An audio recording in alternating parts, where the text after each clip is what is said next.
Have your sports curiosity cured. Anderson coming off the edge. May steps into it, takes a shot downfield. And caught for the touchdown. Keishawn Booty. Wow. A veteran of the sports reporting game for over 25 years. Second goal. Fake. Looking, fire the end zone, and it's caught. Touchdown. Jackson Smith and Jigba. Breaking down Edmonton's favorite teams. Here's Boucher. Hitting the line. Wallman. Bouchard. What's the score? This is Sports 1440 and the Kevin Karius Show.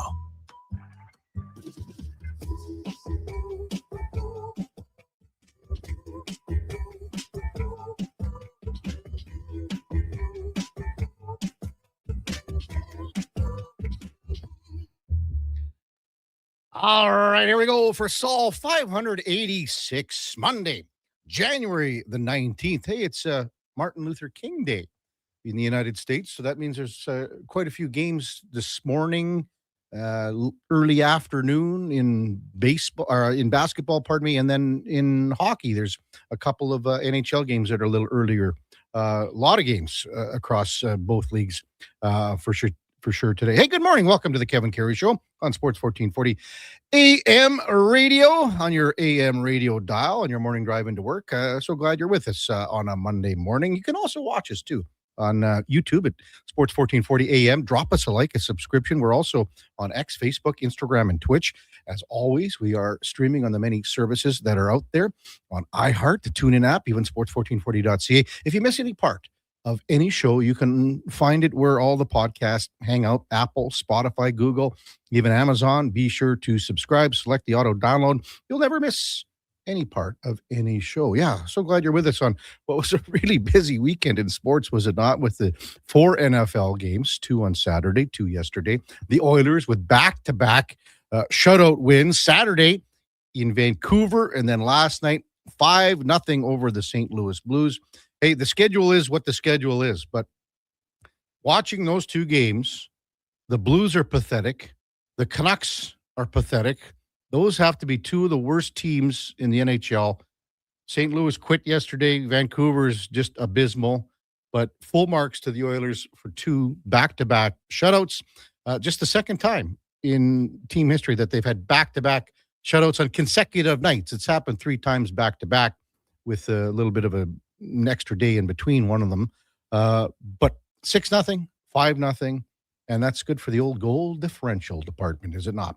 Hey, let's welcome in our Monday morning and Friday morning co-host, Eddie Steele, Grey Cup champion from 2015, all-decade team, CFL 2. Good morning, Eddie. Good morning, KK. And you're so happy because there was a chance you could have been down $40 to the Duke after your side bet with the Houston New England game. My kids wouldn't have had lunch today. Oh, boy. And anyway, you come out with that victory, and now you're even, Steven. Brought in a coffee for them. Yeah, the kid was feeling good this morning. Had to bring in coffees for the group. I mean, Duke gave me a chance to get my money back, which I handily did. So, and, I mean, CJ Stroud, they have to think about what they're going to do in the future with this guy. Because now, like, okay, 2 years ago, he was, all right, we got a quarterback here for a dozen years. Now, I'm not sure what they have there anymore. I mean, he had that phenomenal rookie season in 23, and since then, would you say he's regression? Regressed a lot. And just thinking these 2 playoff games, so Pittsburgh and then, yesterday, had the 4 picks. Duke has been saying too, like even before we started rolling here, Davis Mills is there.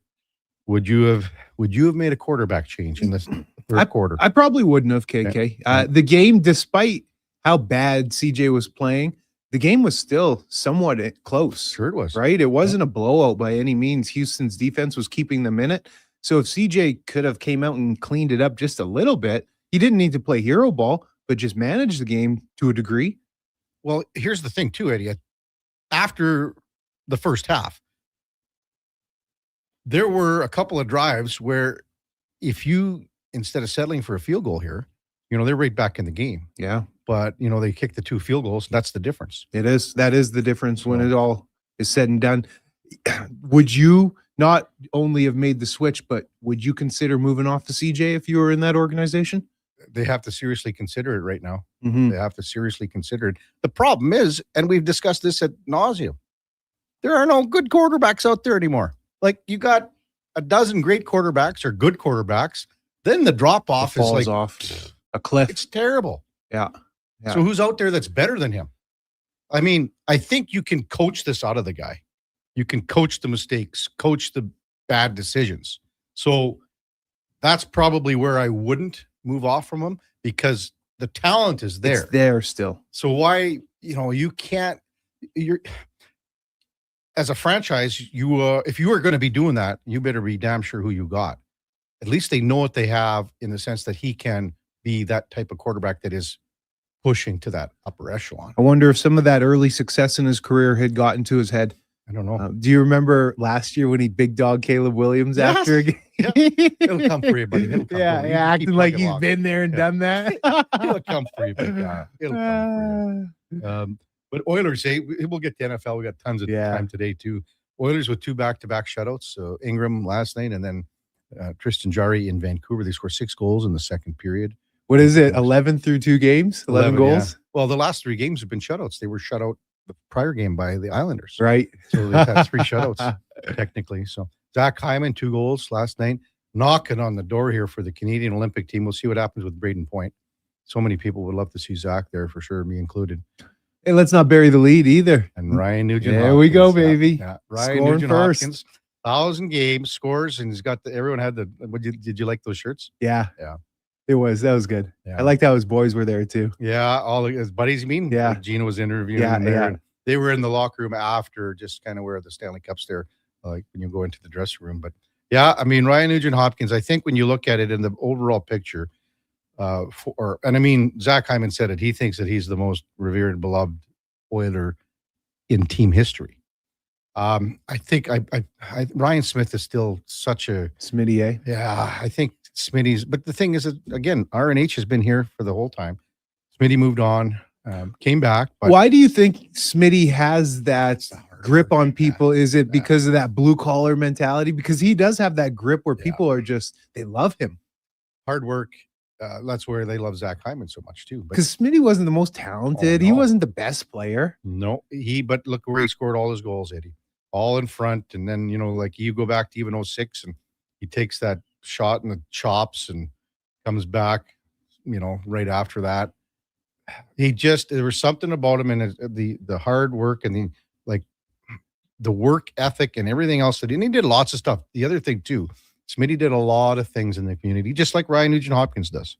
The two of them do, and a lot of it is done without fanfare. Like Smitty the guys would get mad at Smitty for donating stuff. And Smitty, you're making us look bad.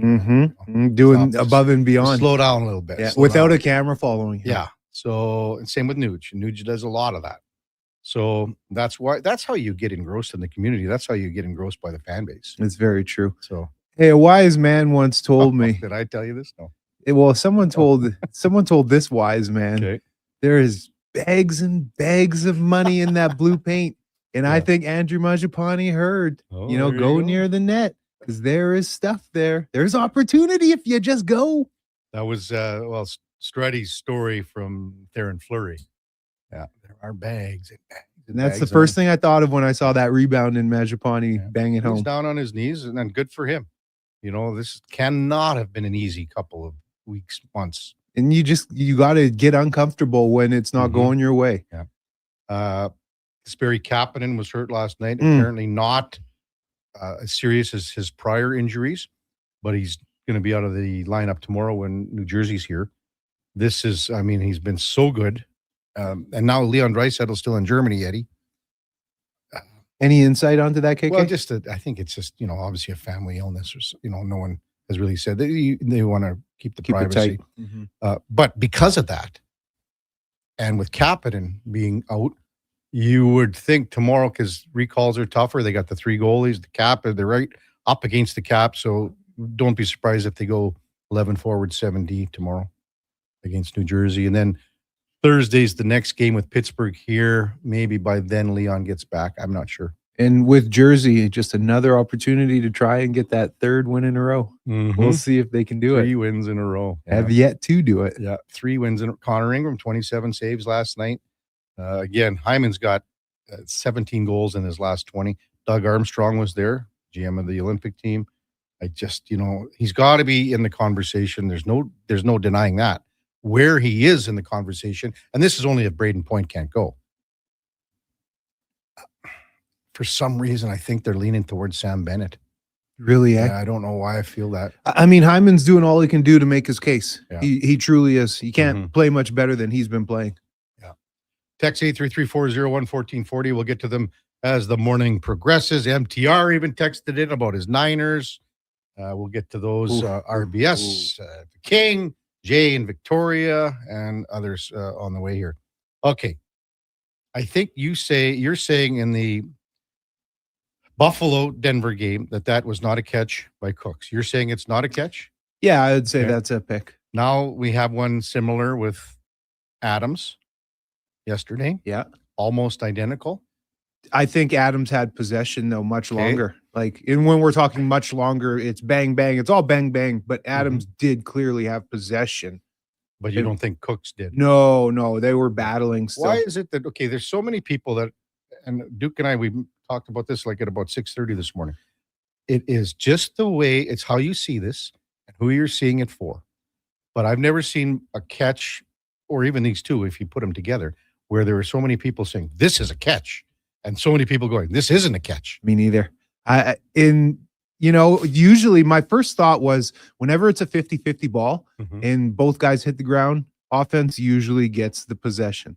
But then with all the different views, you could see Cooks never totally had it. The defender's arm or his hand was in there, and the ball wasn't totally secure by Cooks.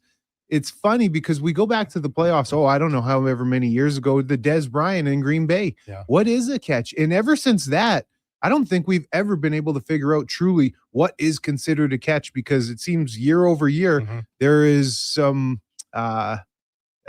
confusion as to what is a catch, and there always seems to be some sort of controversy around it. So that's where I stand. I don't know what a catch is then. I mean, and I'm not talking fans. I'm talking experts on this, like Richard Sherman and all these guys. The officials, the rules experts, like Gene Steratore put out a tweet. It's crazy, to be honest, Kevin. And again, it's both. Some guy, that's a catch. Some, no, it's not a catch. What do you think? I don't know anymore. But what is your heart, unbiased opinion? What do you think? That's the thing. Everyone has a dog in the game here, a dog in the fight. Because so for me, I'm saying it's a catch because I wanted Buffalo to win. So maybe my eyes are seeing that. I'm trying to be objective. And for me, I didn't have any skin in the game, and I'm a defensive player. And like I just said earlier, normally the 50-50 balls go to the offense. That's how I understand it. But this wasn't a 50-50 ball where they're both hanging on to it. Cooks never totally had it. And that's why I think it was ruled the way it was. Having said that, I mean, Josh Allen wasn't as good as he normally is. No, he Missed wasn't. some throws, decisions. What did he have? 2 interceptions and 2 lost fumbles. Yeah. 33-30, the final. Now Denver goes into the AFC Championship without a quarterback, though. Wow. That sucks. Bo Nick's out. Stidham's in. Who would have thought that? He must have been playing on some serious adrenaline, because you wouldn't think, the way he closed the game out, that he had a busted ankle. I'm kidding. Seattle 41-6. Wasn't even a game. From the jump, from the opening kickoff. Wasn't even a game. Yeah, nothing there. And then Chicago and the Rams last night. It was a pretty good game again. And, I mean, Chicago was close. They just couldn't pull this one out. But, I mean, they're right there, and the Rams have a good team. Chicago moved the ball really well up and down the field, but the red zone killed them. And short yardage conversions, 3rd and 1, 4th and 1. If Chicago had been able to convert any of those, it would have been a different ball game, I believe. But the Rams stuffed them. And Chicago seemed to telegraph a lot of their runs, because the Rams, man, they were living in the backfield. Their defensive line is quite impressive, watching them stuff the Bears' offensive front. Yeah. Coming up on the big program, we've got Alan Mitchell, our usual Monday morning leadoff man, 7:20. The lowdown with Low Tide. You hear him daily here, 12 to 2 on Sports 1440. We got Mark Spector from Rogers Sportsnet. We will discuss last night's game, Saturday's game, and then look forward to where the Oilers, again, all the rest of the month at home here. So there's an opportunity to really make a push and vault up the standings in the Pacific, and not only just the Pacific, but the Western Conference too. Tim Murray from V's in Prime Time will check in at 9:20. It's the game of the day, and it's Indy, Miami, college football final, and it's going to be, well, I mean, it's an interesting scenario. We were talking to Johnny Avello from DraftKings, Eddie, and I said, well, what about being like this is a home game for Miami? And he goes, well, not so fast, there, young man. He says, not so fast. Half of the stadium is going to be Indiana fans. So you forget about that. You think that it's just going to be, how they allot the tickets and things like that, right? For sure. So, but there will, I get it. Indiana will travel, but man, if Miami doesn't show out with this being at their home stadium, and of course there are tickets allotted, but this darn near better be considered a home game. Yeah. Jesse Granger from The Athletic covers the Vegas Golden Knights. They make the trade yesterday for Rasmus Anderson out of the Calgary Flames. Flames will eat 50% of salary, retaining it. They get a couple of picks and Zach Whitecloud. The conditions on the pick depend on how Vegas does in the Stanley Cup playoffs. Could move up to a first rounder too. So a couple of first rounders if they win it all. And then Frank Schwab from Yahoo Sports covers the NFL. We'll bust down all 4 games and then head to the AFC and NFC championship matchups next weekend. When we come back, Alan Mitchell, the lowdown with Low Tide. He'll be our leadoff man on a Monday morning. Kevin Karius, Eddie Steele, Duke of Delburne. Also, Josh Fenwick and Mackenzie the intern in our Sports 1440 AM studios. We're also streaming on YouTube, X, Facebook, Instagram, and Twitch. Hear ye, hear ye. Dragon fruit has returned to Booster Juice. Prepare thyself for the legendary alchemy of the Dragon Slayer smoothie, Pink Dragon Booster Mixer, and Dragon Booster Ball. Does the dragon taste like chicken? Hey, Booster Juice uses only delicious tropical dragon fruit. No dragons are harmed. Get thee to Booster Juice before dragon fruit vanishes once more. Booster Juice, Canadian-born, blending since 1999.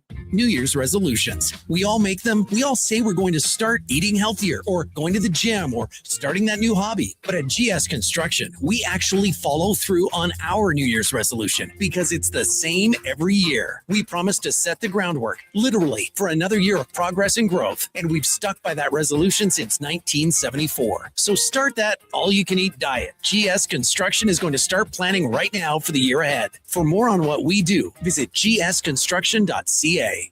Whether you're a craft beer connoisseur or more of a wine aficionado, there's always something new to discover at Sherbrooke Liquor, a unique, family-owned, independent liquor store. The selection? Incredible. The non-alcohol section is also very impressive. Sherbrooke Liquor, expert, knowledgeable staff with a passion for unique finds. More than just a liquor store, we're a community. Alberta's best, the one and only Sherbrooke Liquor. Wine, spirits, and oodles of beer. Visit SherbrookeLiquor.com. Exciting news from St. Albert Dodge. The all-new 2026 Jeep Gladiator Sport packages have arrived. They have a great selection and a bunch of colors to choose from. And if you've checked out the Sport, you know it comes in some fun colors. Rugged capability, practical off-road features, and you can get behind the wheel for as low as $49,900. That's right. Put yourself in a brand new Jeep Gladiator Sport for less than $50,000. What more can you ask for? Time to head up the trail and see how easy it is to do business at St. Albert Dodge.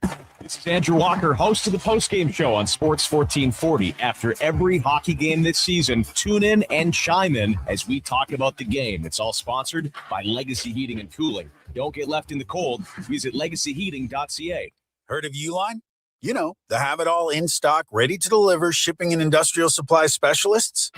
The company that does things for you that are unheard of, like keeping 41,000 items in stock in our own warehouses. The customer service reps on the line to get you what you need, when you need it, 24/7, 365, every time. Maybe you heard it here first. Want to hear more? Visit uline.ca. ULINE, your shipping and industrial supply specialists.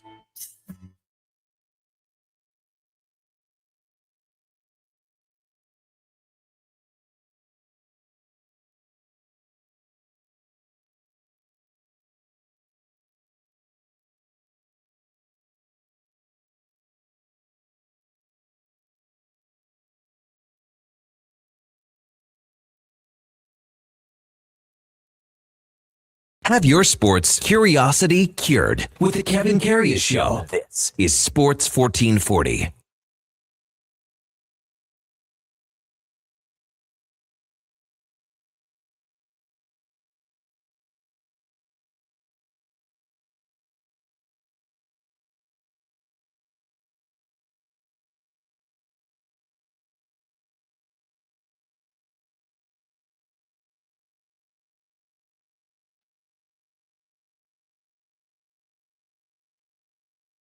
All right, welcome back to the big program. 7:20 in Edmonton. Breaking news from Adam Schefter. The Buffalo Bills have fired head coach Sean McDermott.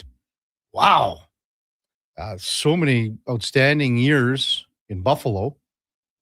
And I don't think he'll be out of work long if he so chooses to be back in the coaching ranks. Bills lose to Denver 33-30. This was an excellent opportunity for them to go on a bit of a run here in the AFC. But they are short. They fall short on Saturday night, losing by 3 points. And now it costs Sean McDermott his job.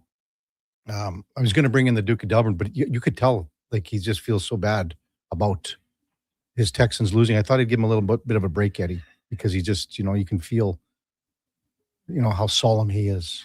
Man, being a head coach, it's wild. Yeah.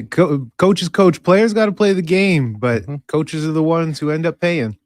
Time now for the Puck Report, brought to you by Fountain Tire. And at Fountain Tire, we focus on one thing, your vehicle. From tires to wheels to oil changes and vehicle repairs, we have you covered. Visit fountaintire.com to book your appointment today as we welcome in our Monday morning leadoff man, Alan Mitchell. You hear him daily, 12 to 2 right here on Sports 1440. The Lowdown with Low Tide. Good morning, Tide. How are you, boys? That was a great weekend, wasn't it, in sports? Lots going on. I swear to you, I went to Moulin Rouge yesterday. What a great show. Recommended highly. But other than that, it was an all sports, all the time weekend. And I enjoyed it thoroughly. I don't know what Declan's going to do at noon today when we talk about the Buffalo Bills, but I'm going to make sure that all the valuables are nowhere near him. Where was this Moulin Rouge? Was it the Jube or where? Oh, it's a Jube. Yeah, okay. Gorgeous. Just a fantastic show. I love musicals, as you do, Kevin. Yes. So I know that it'll be something you'll want to attend. But it really is. Spectacular show. Moving, wonderful, wonderful performances. I can't recommend it highly enough. Are you singing along like when you're in the audience? Look, what do you? They had security had to grab me from getting on the stage. I was ready. They started singing the Bowie stuff, and I'm like, I can do Heroes. I can do Your Song by Elton John. I can do all that stuff, man. And they were like, no, let's let the professionals do it. And I said, I am a professional, but they wouldn't listen. Well, if you've ever heard Eddie sing on this show, Tide, I think he'd be a prime candidate. Oh, absolutely. For one of these shows. I don't know what show it would be. The worst singer Rocky Horror Picture Show, probably for Eddie. Yeah, the worst singer I've ever heard was Jason Strudwick. He sang Sweet Caroline on Gregor's show once, and people were paying us money to make him stop. It was quite a lucrative afternoon for us. It's like Eddie. Breaking windshields, baby. Well, don't hit the high notes because it's cold. You will break windshields. Yeah, exactly. Hey, 2 wins for the Oilers, both of them shutouts, but the schedule is what it is. Those 2 teams they stink, don't they?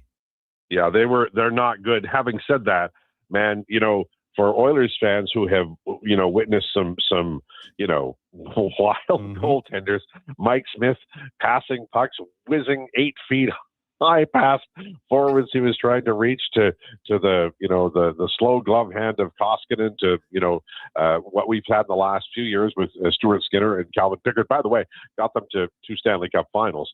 But I'm especially now Jari played really well. He did. But Ingram, we've seen a little bit more, and I love his calmness. I think this might be. I don't want to get ahead of the story, but when all is said and done, Bowman might have gotten a mammoth goaltender out of Utah. Mm-hmm. Yeah, I know he's playing well. Yeah, he is playing well. One player I wanted to talk about, and it's unfortunate that he got banged up yesterday, and that's Kapanen, because he had been playing quite well as of late too. Tide? Yeah, he has. It's funny because the story on Kapanen when he got here, was that, during practice and pregame, he looks like one of the most impressive players. And then during the game, he can look like that again, but he's very inconsistent. Couldn't be consistent for his team. Well, I think, he's caught a little bit of the consistency now. And we're seeing it because, he's dangerous everywhere. He can be physical. He can dig in the corner. He can win battles. He's got high skill. And he and Podkolzin, who scored, he finished off one of the most incredible electric plays by McDavid I've ever seen last night. Holy hell, Batman. How do you stop that thing? Like the pass, McDavid comes over the line, falls over. You're like, okay, well, he's finished. He can't make a play. Sends a dart to Podkolzin, who, God love him, in the tradition of Patrick Maroon, he knows to go to the net when he's on the ice with McDavid because the damn puck's coming, man. And you don't have to worry about how it gets there. And put Podkolzin cash. That was one of those goals that I will put in the memory banks and remember for a long time. Yeah. And they, it caught a little bit of a break. I think it went off Falk a little bit, right? Yep. So just right to Podkolzin, who puts it in the back of the net quite quickly. Alan Mitchell with us on Sports 1440. Where do you rank Ryan Nugent-Hopkins in Oilers lore, Tide? Like, as far as, he's going to be on the Oilers Hall of Fame, Ring of Honor. He'll be up there someday. I don't think he'll ever get to the Hockey Hall of Fame, but he's going to be 1,000 points, I think, in his career. And when you look at the popularity of how he has been and how popular he's been with this Oilers fan base, do you have him behind a guy like Ryan Smith? Do you have him ahead of him? Where do you have him, Tide? Well, I think that you've really identified a name. I'll throw Kevin Lowe in there as well. Ryan Nugent-Hopkins was when he arrived here. We watched him in Red Deer, and we were aware. Sean Couturier was another name that was mentioned in the 2011 draft. And when they got Nugent-Hopkins, he very quickly, I think that the thing we can say about him is that he's unique. Among the number one overall picks, among the, all of the players that the Oilers drafted during the teens from 2010 to 2019, he has a more of a complete game, a 200-foot game. Now, Draisaitl has developed into a wonderful 200-foot player, but Nugent-Hopkins out of the box was that guy. And he can be plug and play anywhere. I think one of the reasons the fans love him is, remember when Hall was going to move to center and it was a really big deal and they're, well, I'll try. Nuge moves center to wing and nobody says boo. He gotta give me 20 minutes, and a can of Coke and I'll figure it out. And I think that people love him because he is not in any way, unable to adapt to whatever the team needs. And because he has a 200-foot game, he's always playing in important minutes. The guys at Puck IQ, they always track how many minutes of players playing against, elite talent, elite opposition. And Nuge routinely, no matter if he plays with McDavid or without McDavid, or with Draisaitl or without Draisaitl, he's playing big minutes. And he always has. And he's done it quietly. He's a power play wizard.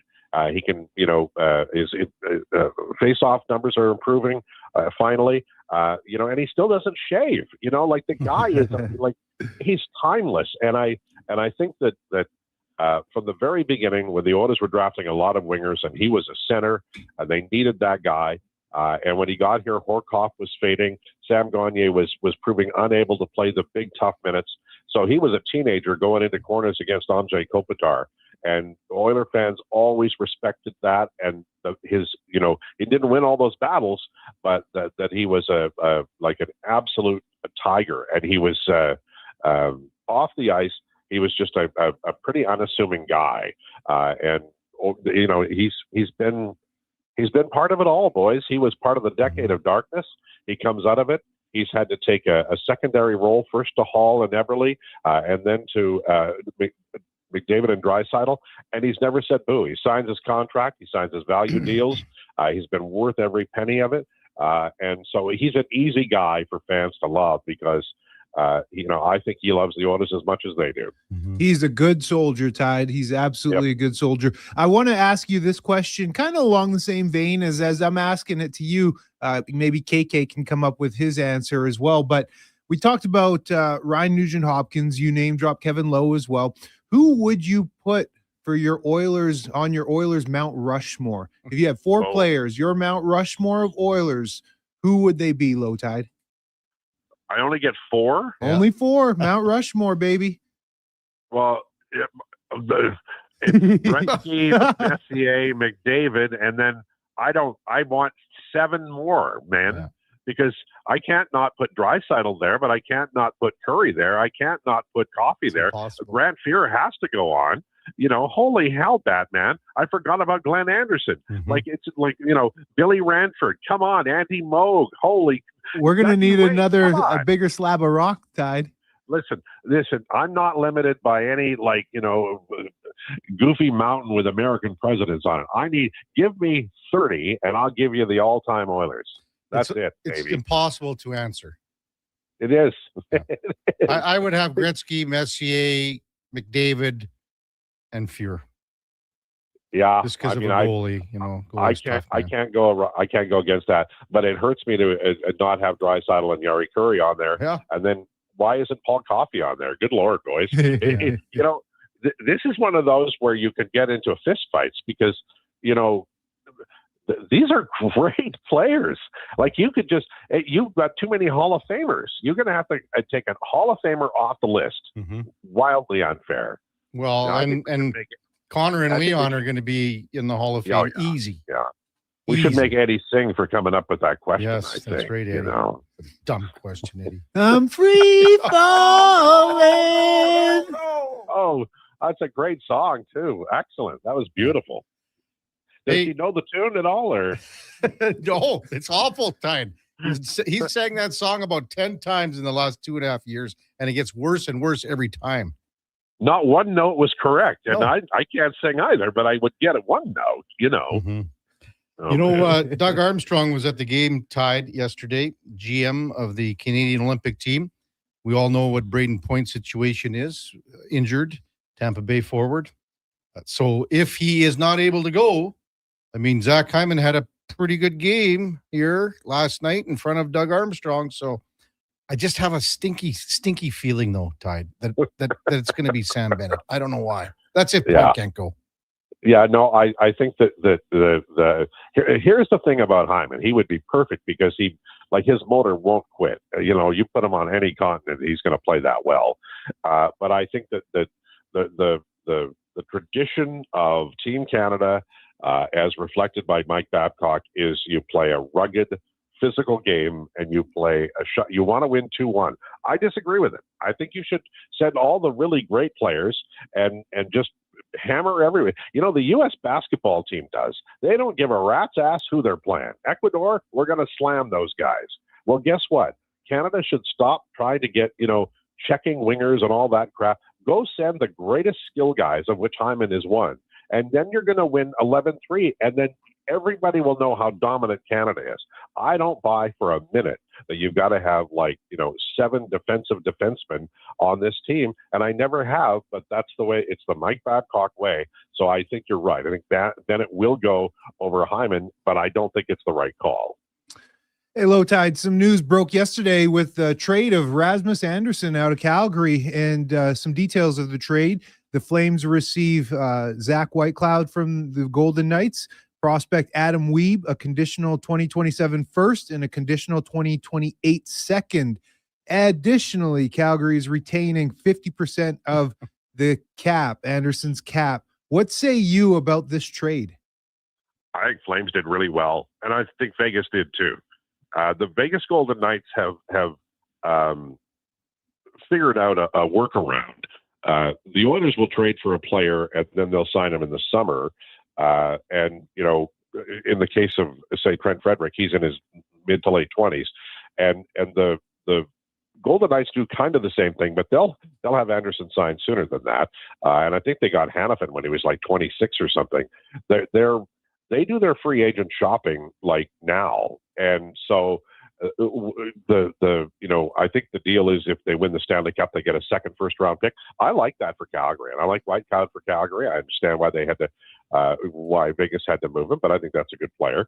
But Vegas Golden Knights, they clearly think they can win. They're on a nice roll here.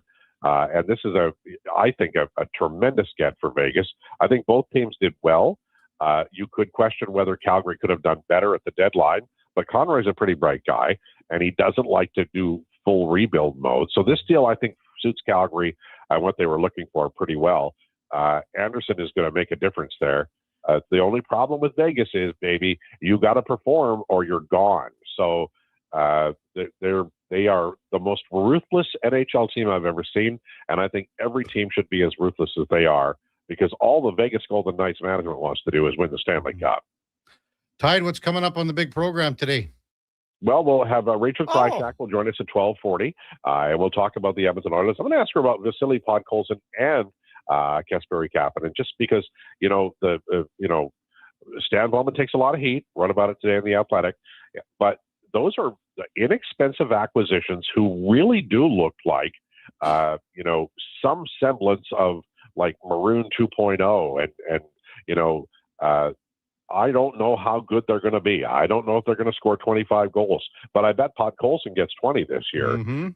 And those are really good moves by Stan Bowman. So we'll talk to her about that. We'll also talk to her about the big Calgary-Vegas trade and maybe a little bit about the Olympics as well. And then Jason Greger will pop by at 1:20, and we'll talk about the NFL weekend, of course, the Oilers, and maybe this three-pronged goalie system and how long it'll last. Yeah, and Roslovic's going to get 22, Tide, and that's another one there, too. Yeah, exactly, right. And Emerson's coming along. Here's the thing. I don't think the Oilers should make one signing on July 1st. Let everybody else blow their minds on July 1st. Keep your powder dry and start signing people around the 5th of July. That's what you do. Good stuff, Tide. Have a great show. As always, thanks for leading things off on a Monday morning. Well, I love it when you guys are at work and I can listen to you. So thank you. And listen to Eddie singing. Oh, man. Well, not that. Could you play him the song so he knows it? What was that, Eddie? What were you clearing your throat? Yes, getting ready. Oh, thanks, Tide. Have a good one, bud. All right. Hope he's okay. That's the Puck Report, brought to you by Fountain Tire. And again, we focus on one thing, and it is your vehicle. Tires to wheels to oil changes. Check them out at fountaintire.com and book an appointment today. As we started that segment with the announcement of Sean McDermott being fired in Buffalo.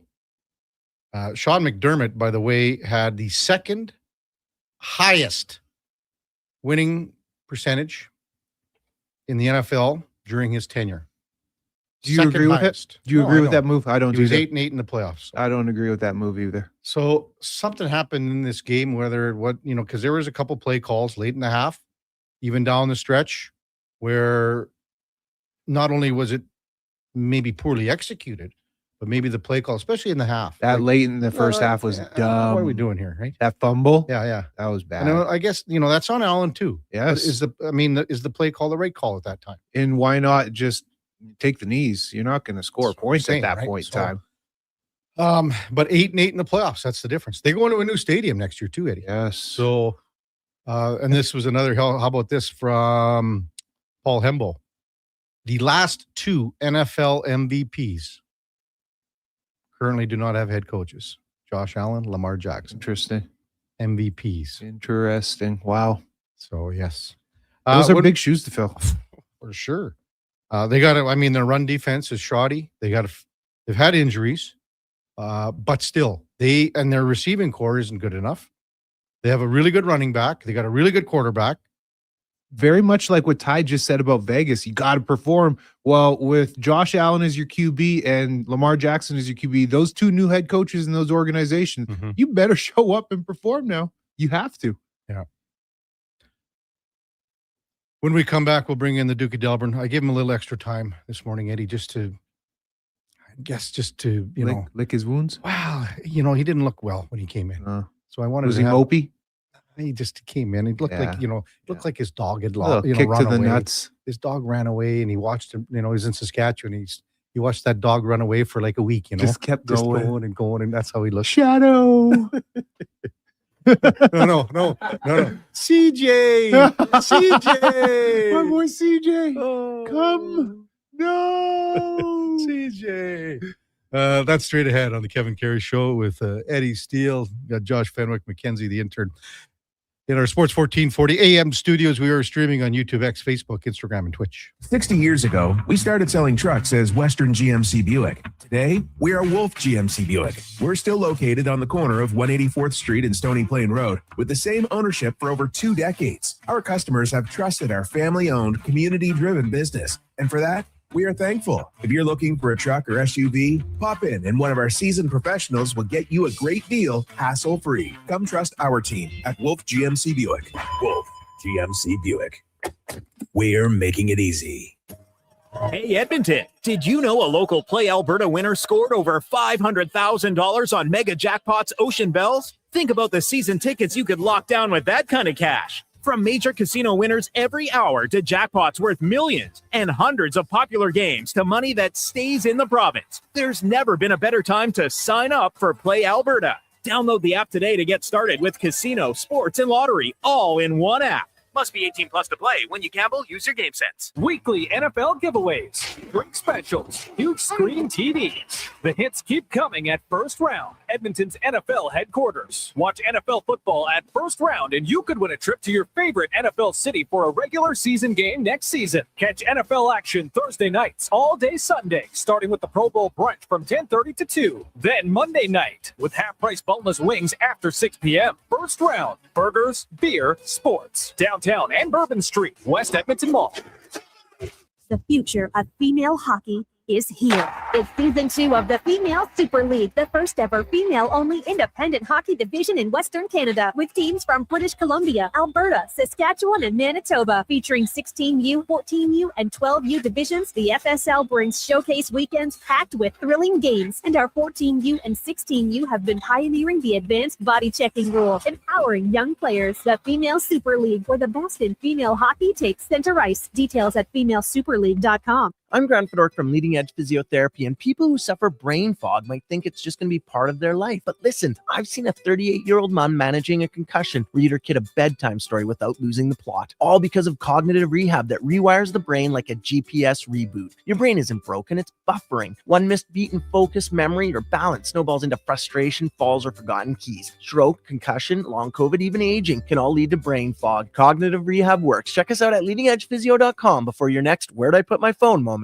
This is Andrew Walker, host of the postgame show on Sports 1440. After every hockey game this season, tune in and chime in as we talk about the game. It's all sponsored by Legacy Heating and Cooling. Don't get left in the cold. Visit legacyheating.ca. From the local rinks to homes and businesses across the province, Alberta's rural natural gas utilities are here to fuel life affordably, reliably, and safely. We're members of the Federation of Alberta Gas Co-ops, providing natural gas to keep our rural neighborhoods warm and connected every day. It's local, dependable, and it's ours. To learn more about the Federation of Alberta Gas Co-ops and our members, and how natural gas fuels your community, visit fedgas.com. Alberta's energy. Game on.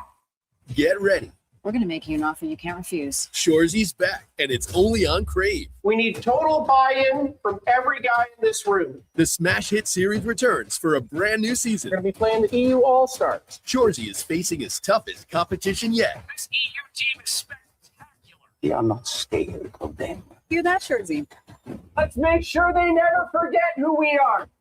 Shoresy, new season, stream now, only on Crave. Subscribe at crave.ca.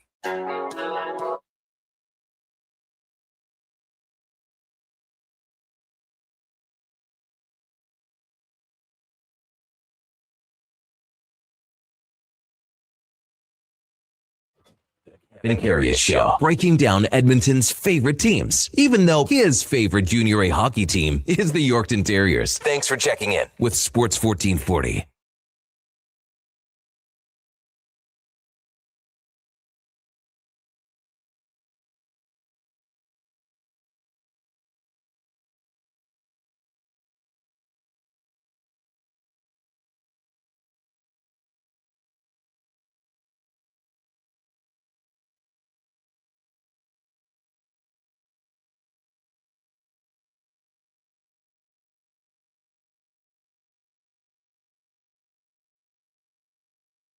All right, welcome back to the big program, 744 in Edmonton. That could have been Woody Marks, Duke's boy, in the first half yesterday. Going to run to you. He wasn't running anywhere. No, he wasn't. No one was running anywhere in Houston's backfield.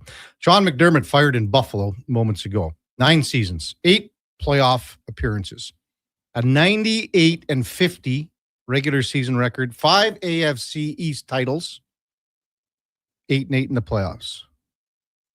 This one from Field Yates too, ESPN's Field Yates. Mike Vrabel was hired 372 days ago and is now technically the longest tenured coach in the AFC East. Jeez, wow. I mean, they're just firing coaches. Man, you said 98-50 regular season. 98-50. Wow. That is good. And he's got a really good quarterback who hasn't got over the hump. Imagine telling that to a Bills fan of 8 years ago, that you had a coach with that record and you fired him. Right? Like the Bills that could never get into the playoffs, like you said, 8-9 years ago. The Nathan Peterman Bills. Yes. The Ryan Rex Gross, Fitzpatrick Bills. Was it Rex Gross? No, he was. Rex Ryan was coaching. No, but Rex Grossman, the quarterback, he was Chicago That's way right. back. Yeah. PJ Lossman. That's who I'm thinking of. Remember PJ Lossman? Terod Taylor. Oh, there's so many of them. Another one. There's so many of them. Okay, Duke, are you ready to talk about it now? Are you ready? I never said I wasn't. I wanted to give you a little more time. The fact that game was the early one yesterday, I still had an entire afternoon to cope. And I'll be honest, it took me a long time to kind of get into the Rams-Bears game because I was still just distraught with that performance by my Texans. Oh, it was tough to watch. Yeah. Tough to watch. Were you yelling at the screen? No, I'm not much. Like, I'm not that kind of sports fan. Like, maybe on that pick six. The occasional. There's no way you weren't yelling. I'm not yelling. I'm more likely to maybe like drop an excited on a good play, but on bad plays, it's more just like put my head in my hands and be like, what? You just like talk to yourself. It's like, what was that? No, I'm not much of a yeller when it comes to watching sports. I'm a little more reserved. Question, be that Duke. better or worse? I don't know. Considering it was your team playing, Mm-hmm. you get excited. What kind of spread did you have? Did you have a nice meal? Prepped and planned? No, nothing in particular. Saturday night watching the late Oilers game, I ordered pizza, so I just had some leftover pizza I chowed on, stuck in the air fryer. A couple things. I also made like enough pasta to feed a full Italian family on Friday, so I had lots of leftovers there too. So those were my 2 meals yesterday. Some leftover pizza, actually, but for breakfast I had. Okay, what kind of sauce? You got a can of Prego in the fridge? No, not Prego. Comes in a glass jar. I don't even know what the yeah, but I'm just buying it from the grocery store. Rouse. No, that's the good stuff. Classico, maybe. Come on, dude. It's pretty good. I quite like it, but sauce, okay? so Connor Halley's very well known. He's got a famous homemade sauce that he puts together as well. But no, I'm fine with that. I get. Do you ever venture away from red? Like, do you do a pesto? Do you do any cream? Not really. I don't really like the white sauce. I'll venture into a rosé sauce every now and again, but white sauce, not really a fan of. So, and pesto, yeah. Ooh, come on, dude. You make a nice pesto. I know who has the best homemade pesto around here. You got that right. Every time that we go camping, we make pasta on the open pit with homemade pesto. And can you afford those pine nuts?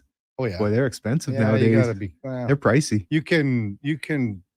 Kevin grows his own. Yeah, he's got a tree. No. Yeah. You can have a substitute. Text 833-401-1440. Hey Duke, okay. McDermott gets fired. What about D'Amico Ryans? No, there's no chance. No. And I know you guys floated the idea out in the opening segment too. I just sent the in or outs while you're on with Low Tide, so we can talk about CJ Stroud when we get to that point. But yeah, you lost in the divisional round. Like the Texans are the only team in NFL history to not appear in a conference championship game. Mm-hmm. That streak remains now after this. But when you look at like Ryans and Stroud, we're talking about 3 years, 2 division titles, 3 playoff wins. Got their first road playoff win this year, too. First road playoff win in franchise history against the Steelers last week. So that's another box check to keep them around. I look at the Texans and I still say like this offensive line needs so much work. Stroud was terrible yesterday. There is no ifs, ands, or buts, but the offensive line was brutal. They had a big injury. I think it was their left guard went out the week previously to shuffle some guys around. Yeah, it wasn't pretty. The defense once again held up its end of the bargain, but Even the best units eventually crack. Like, you can't be getting out there every fourth play essentially and expected to hold the dam. It will start to leak and eventually break. So the Patriots are just inevitable, I guess. Now they get to play a Broncos team that will be rolling out a backup quarterback who hasn't seen an NFL regular season snap in 2 years as the starter. Jeez, unreal. So, I mean, the Patriots, you'd think they're going to win that game. I don't know. Maybe Denver's defense can throw up. Hey, say what you want. Drake May didn't light the world on fire. He didn't. And they talk about the Patriots O-line. Will Campbell had some comments, and they won the game. You can say whatever you want, but leading into it, after he didn't have a great performance against the Chargers, he kind of talked himself up, said he wasn't that worried about this Texans front. He once again did not have a great afternoon. We'll see if the combination of Benito and company on the Denver defensive front can make life difficult enough that they can scrape out an ugly win. They'll be at home, right? So that matters. That's the word, Duke. I was going to say they just need to make it mucky, ugly. Yeah. Have it one of those low-scoring defensive battle games, because I don't think Drake May can go out and put the Superman cape on and win it himself. So if Denver's defense can show up and limit the amount of sevens they give up, it could be a close one. And New England's defense played well too here. So let's look at that. Yeah, 2 weeks in a row, the New England defense has played well, so they deserve credit. So the Rams and the Bears last night. I believe it's damn near the first series here. So Dunze drops that ball right on the goal line, goes through his hands. You elect not to kick a field goal to get some points on the board. Ensuing drive, the Rams march the length of the field. Kyron Williams takes it in. 10-point swing. Maybe some of these coaches should get fired for not kicking field goals already. Take the points. I think there was another time that Chicago elected to gamble on fourth instead of kicking a field goal. At least one more time. There's the game right there. That is the game right there, KK. These coaches, I get the aggressive nature, especially when Matthew Stafford is standing on the other side, but you have to trust your defense. Your defense, played their ass off. Yeah. Their defense played some solid football, man. Look at how Chicago's defensive backs were covering. They played a phenomenal game on defense. Matt Stafford, most sacks taken all season. Trust the defense. It's frustrating, KK, when you see these coaches do that, and they didn't get that first gamble that they tried early in the game that you just talked about. But then there was a couple other times throughout the game, 3rd and 1, 4th and 1. They're getting stuffed. Play traditional football sometimes. That's what you have to do. Field positioning in the possession game, and take the easy points when you have it. Very frustrating to watch, KK. Very frustrating to watch. Text 833-401-1440. Montana Wright's tough one. Proud of the Niners team, though. Overcame all the injuries. Ran into a buzzsaw in Seattle. That defense is fast. He says, if I were in charge, MTR, if I were in charge, I'm trading Pearsall this offseason. Good player, simply doesn't play enough. Injured. Maybe it's that practice there. He says he hopes to get to watch Bosa, Warner, Williams, maybe Kittle later in the year. Yeah, Pearsall's been banged up since. He got shot in the chest, so it's not all football related. But Husks, KK, the way the NFL fires coaches is crazy. Bad way to do business. Jay and Victoria, the Orcas out here on the island heard Eddie singing and have now left for the East Coast. Eddie, they're taking the long way around. Yeah. Craig and Red Deer, hey, we're just talking about this morning, guys. You can tell Ben Johnson is from the Dan Campbell coaching tree. Too aggressive, going for it too many times on 4th down when a field goal could have made the difference. Man, I don't know what to say. How about let's talk about that play, though, on 4th down. When Caleb Williams took a 20-yard sprint backwards, essentially. And then, wow, the ball was in the air 50 yards. Right? Yes, man. And it was a dime of a throw. It was just a chuck and pray, but it was ended up being a perfect pass and just totally salvages everything he had done negative. When you're running backwards like that on a 4th down, game on the line, you're thinking, oh boy, that's it. Eddie Texan, good morning, Kevin. Great show as always. Yeah, Chicago had 5 or 4 downs in field goal range. I think that's what he's trying to say here. Made one of those 4 that was for a touchdown. They gave up 12 points. It was. Sorry, go ahead. I was just going to say, so it was the conversions on fourth that they got stuffed, but then it was also the red zone scoring. Mm-hmm. They weren't scoring in the red zone, and they actually had to take that field goal late in the game too. The red zone scoring was an issue.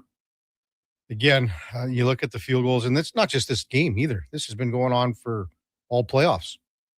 You know, you can point to other opportunities where coaches said, well, no, we're going to go for it. And even Chicago, the touchdown that Chicago got was on fourth down. Yeah. You know, not the last touchdown. Yeah. The one earlier. That was Earlier. 4th and 2 or whatever it was. Yep. Yeah. It was a kind of a broken play too, where Mhm. Caleb had to drop back a little, probably deeper than he would have liked. And he that ended guy up in coverage. I can't remember who it was for the Rams. Almost. He It was was close. closer towards the goal line than the back of the end zone. Yep. And luckily, well, not luckily, it was a good pass, but Williams just had it over top of his arm, like because he was stretched out. Yeah. I love the playoffs though, Kevin. Don't you love the intensity, man? I do, yeah. And like how physical everything is enjoy just it. heightened and ratcheted up, man. When we come back, Mark Spector from Rogers Sportsnet will be with us. Before that, time now for a Sports 1440 update brought to you by Riverside Honda. 59 years and counting. A St. Albert and surrounding areas premier Honda and Can-Am dealer. Hey, it's your dream. Ride it at riversidehonda.com. Here is the Duke. This is a Sports 1440 update.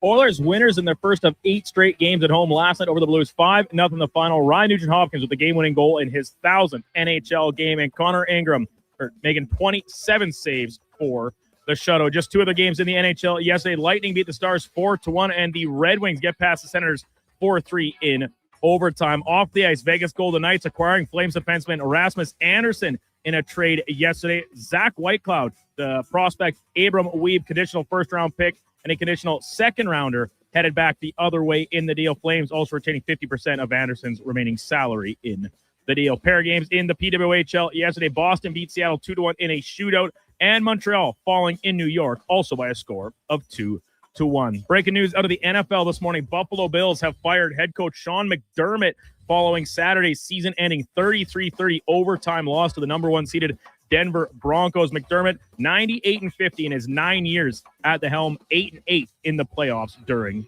his tenure.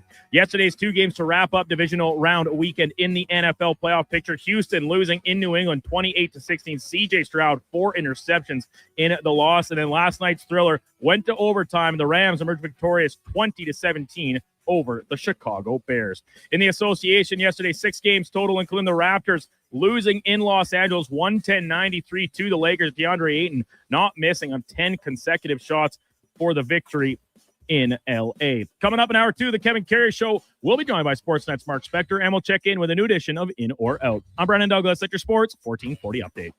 Sports 1440 in West Edmonton Mall and Wetaskiwin. CKJR is a Stingray radio station. Download the free radio player app and listen wherever you go. Hi, Mike here from Northgate Chevrolet Buick GMC. Happy New Year. I just wanted to take a moment to say thank you. Thank you for everything in 2025. With your help and your support, we fed almost 500 families. We donated to various charities in the Edmonton area, and we're going to do it again in 2026. Please stop in and see us today, 13215 97th Street, or visit us online at northgategm.com. You're in Northgate country. You matter. Your mental health matters, and you're braver than you think. Not Alone is an organization focused on creating a space of acceptance and support through tough, meaningful conversation. My name is Tyler Smith, and you are never alone. NotAloneCo.com. It's okay to not be okay. Seriously, another door knocker? I really want to go solar, but these high-pressure tactics are exhausting. And their prices are unbelievable. Before we do anything, let's call Great Canadian Solar. There's a better way to go solar. Great Canadian Solar provides honest advice and fair pricing to save you from overpaying. They're easy to deal with and will never put pressure on you to buy. As a trusted local business for over 15 years, Great Canadian Solar will support you in your solar journey. Visit GreatCanadianSolar.com and call today to get started.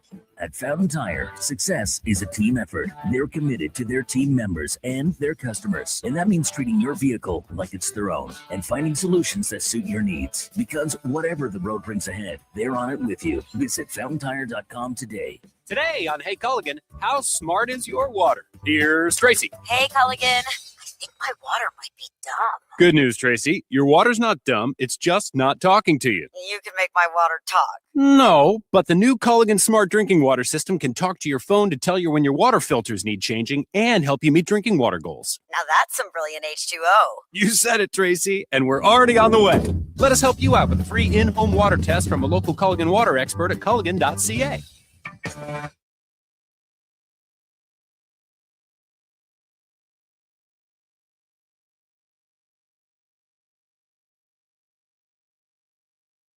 Just in time for the morning skate. This is the Kevin Karius Show on Sports 1440.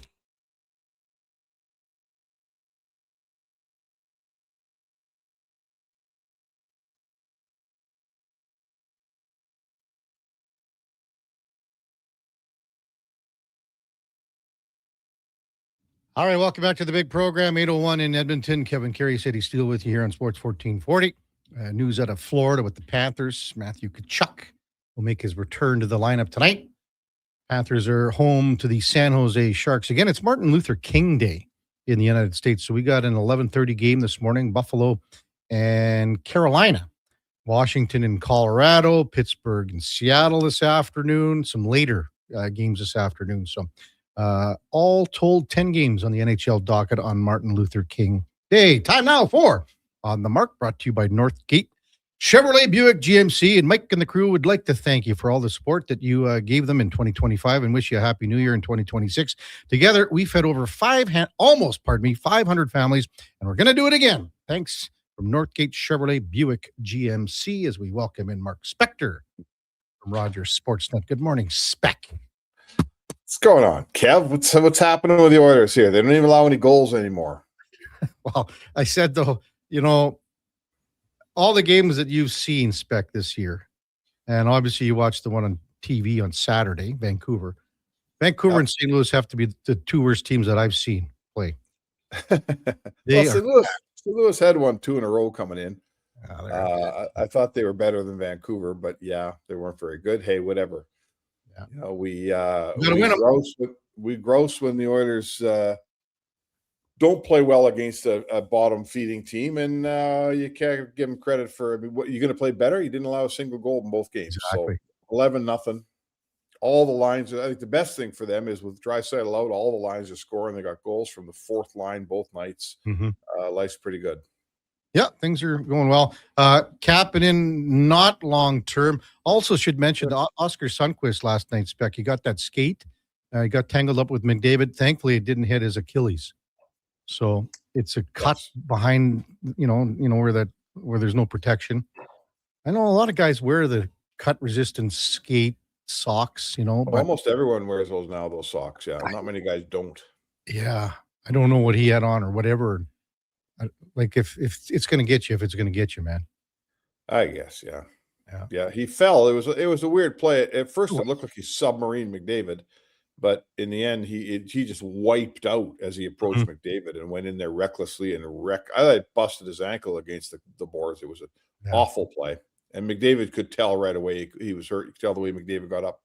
So anyway, hopefully he's not out too long, but it doesn't look like he's going to miss much if he is in St. Louis. Yeah, and Kapanen, that was weird, just the way he fell, sort of, Spec. All by himself. Yeah, that's why you kind of hoped it wasn't the same injury. Knobloch says it wasn't. Knobloch says he won't be long. We'll see. They'll examine him today, and it could be a day, it could be a month. The track record on these injuries. Yeah. Hey, Spec, I just want to give you the platform just to take a couple of seconds to give Nuge his flowers. You're someone who's covered the Oilers for many, many years now, seen lots of different Oilers come and go. Just what has Nuge meant to this organization, and then for him to get that 1000th game and score on the night of it? Yeah, he's just kind of a metaphor for a team that saw a lot of people leave over all the years, like somehow, and most of them they traded away. It wasn't Hall and Eberle's fault. They got moved out of here, but there was so much dysfunction and turnover and change. And every time a fan bought a sweater, Eddie, over the years, you know, a year later, that guy's gone and you got some sweater or some guy doesn't play here anymore. and somehow Nugent Hopkins survived it all. He was, you know, when you were like Sam Gagne told me, when you're looking for change, you know, if you're looking to quiet a dressing room down, if you're looking for improvement, you never look at Nugent Hopkins. And here we are 1,000 games later. It's just nice for fans to have a guy that you can hang on to this long. Even, you know, we all fret about Connor McDavid because he only signed a 2-year deal. And I saw a bunch of Stu Skinner jerseys last night. Well, he didn't play here anymore. It's just nice to have a guy like Nugent Hopkins, good player, like just a really good player, good guy, good person. And you know what? It's going to be the longest serving Oiler ever before it's done. So it's kind of a nice story that way. Yeah. It's funny when you think about his first year, Spec, because at that time, you know, Taylor Hall was here just starting his career. Jordan Eberle was 21 years old at that time. Hall was 20. You had all like Magnus Piarvi was 20. Yeah, look out, Cactus Club. Anton Lander was 20. I remember everyone thought Anton Lander was going to be the best. He looked like a good player. Oh, yeah, exactly. Yeah. Oscar Klefbom was here, you know. Right. And I mean, there is some irony. You just brought up Matt Tkachuk's name. I mean, he bolted out of Calgary. And that's not a shot at Calgary. We've had guys bolt out of Edmonton. And at the same day, they're celebrating Nugent Hopkins at Edmonton. The Flames are trading away, you know, one of the very best players in Rasmus Andersson because they haven't been able to provide a forum where he thinks it's worth finishing off his career there. And luckily for Edmonton, they have. And guys like, you know, Draisaitl just signed an 8-year deal too. So the good player stays in Edmonton now. It's a nice change from where it used to be. Without rubbing the salt in the wound, that's such a good pull by you. What a stark contrast between the two organizations, Spec? It is. It's you know, you're right. And it makes you sad when you're, you know, it's again, like how many Rasmus Andersson jerseys are in the Saddle Dome, you know, that a guy's going to wear now and go, well, what do I do with this jersey? So it is tough. It's hard on fans. It's hard on a team. You can't build when you get a guy like Anderson and he builds himself into such a good player. And then when he's a free agent, he says, yeah, I don't want to stay around here. And Goodrow says, I don't want to stay around here. Kachuk says, I don't want to stay around here. It's, you just can't, you know, you got to provide a team that the veteran guy says, you know what, I'm staying here because we're going to win. And that'll overcome being Edmonton or being Winnipeg or being Calgary, someplace that guys don't want to sometimes come to. Yeah. I've always said this, guys, if you know, the wife will say to the guy, to the player, we're not going to Edmonton. They're a 28th place team. It's freezing cold up there. I don't want to go there. You got to build a team where the husband says to the wife, honey, we win a cup up there, and I'm going to sign a contract in Edmonton. And Edmonton's managed to do that. So who's that guy in Calgary then? Like, I mean, because Kadri's too old now. He's 35. He's playing hole 17 here, Spec. I don't know who the guy is in Coleman? Calgary. I mean, they'll Coleman's move him in right a now, month. too. What's that, Spec? I say they'll move Coleman in a month. Now they're starting again. Like, let's face it, guys, they're in a rebuild. So whoever that guy's Dustin Wolf. Yeah. You know, they've got, what did he sign? A 6 or 7 year deal or something? Through to 2033 at 7.5. Okay, so he's got that. The Flames have that long to make him want to sign again because he's got a chance to win.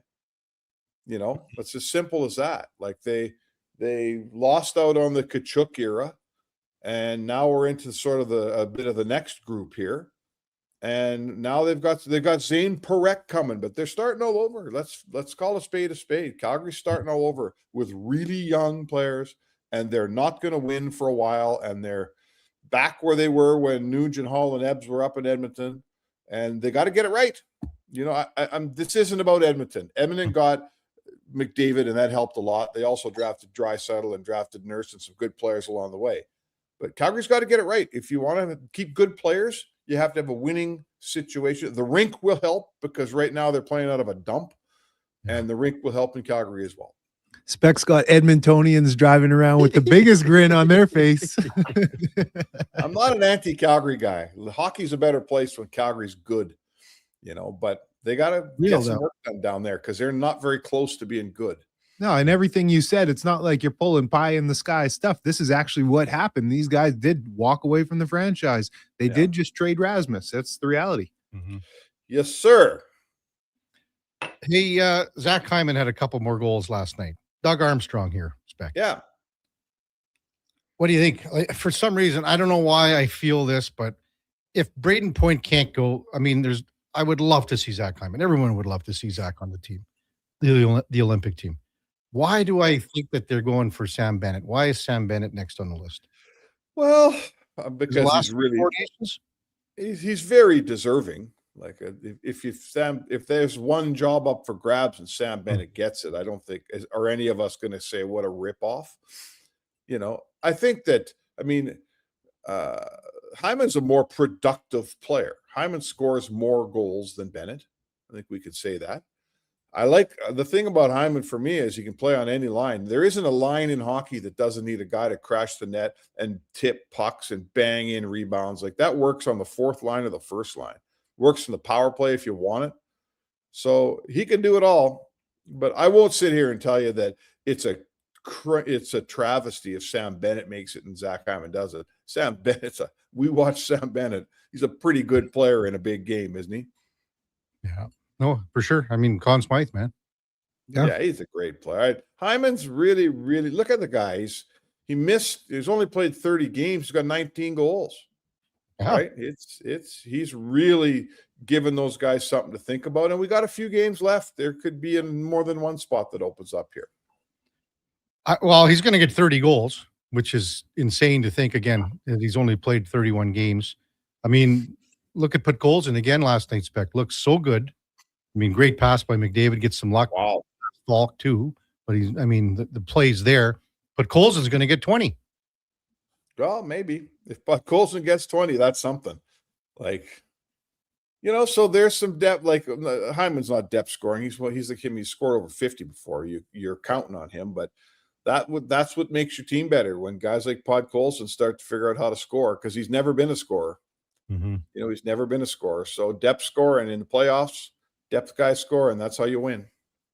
It's nice to see the depth scoring show up when you're missing one of your key pieces in Leon Draisaitl, isn't it, Spec? Yeah, that's this weekend is maybe the opponents have lined up, and I think all their opponents this week play in Calgary the night before they play in Edmonton. Is that not correct, Kev?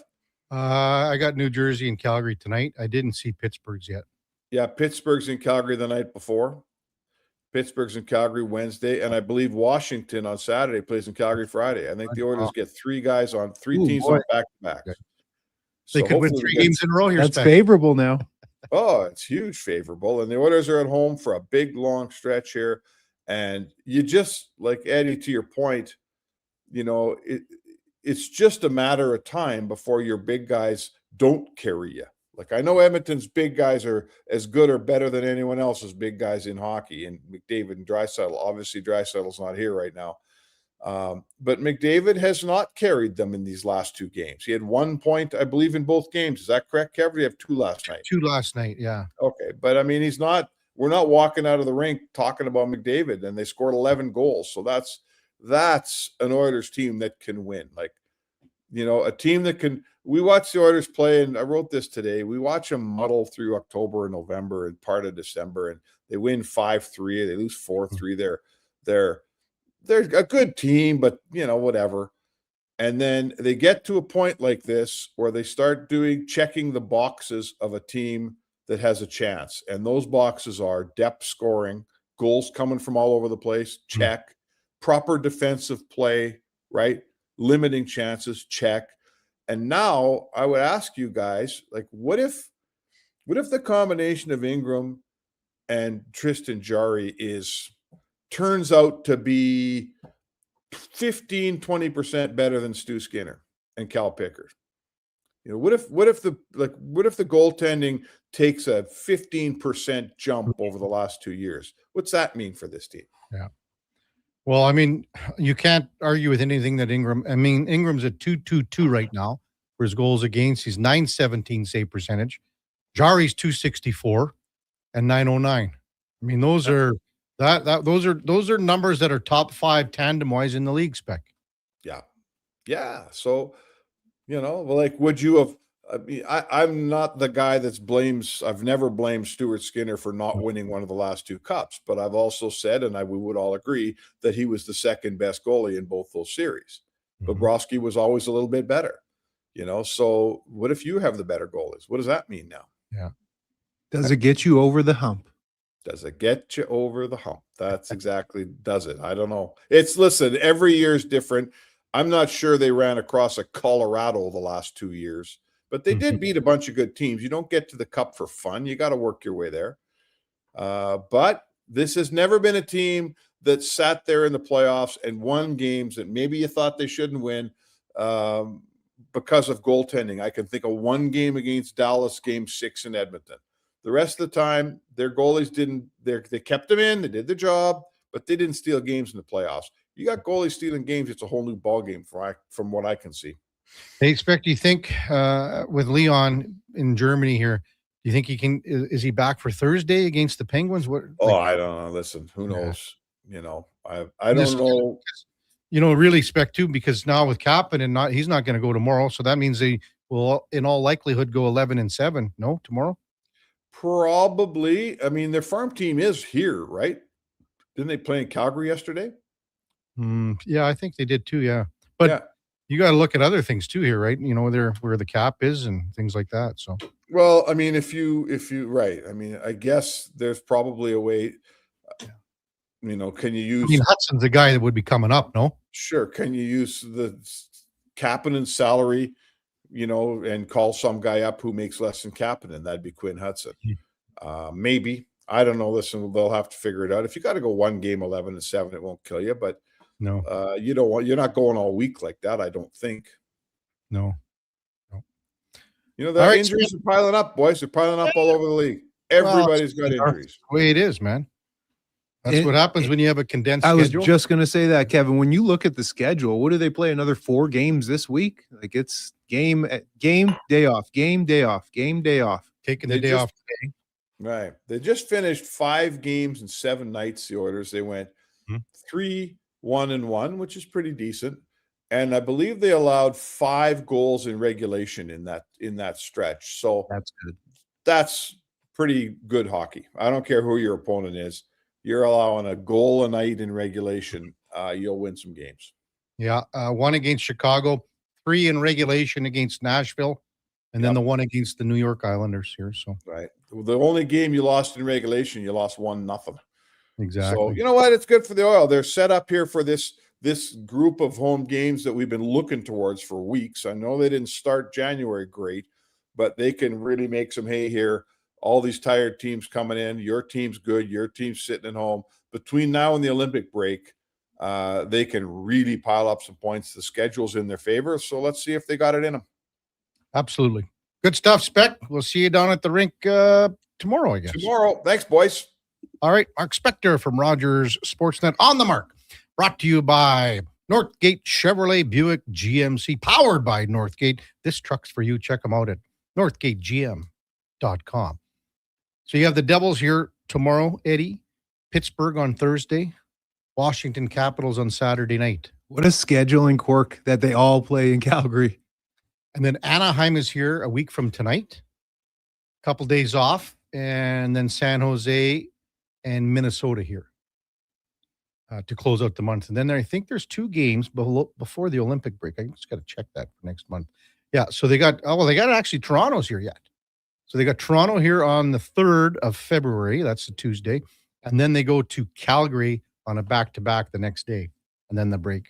So they're back all the way February 25th.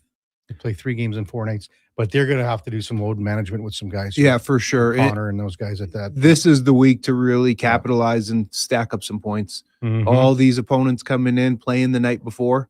Yeah. This is the chance. Yeah.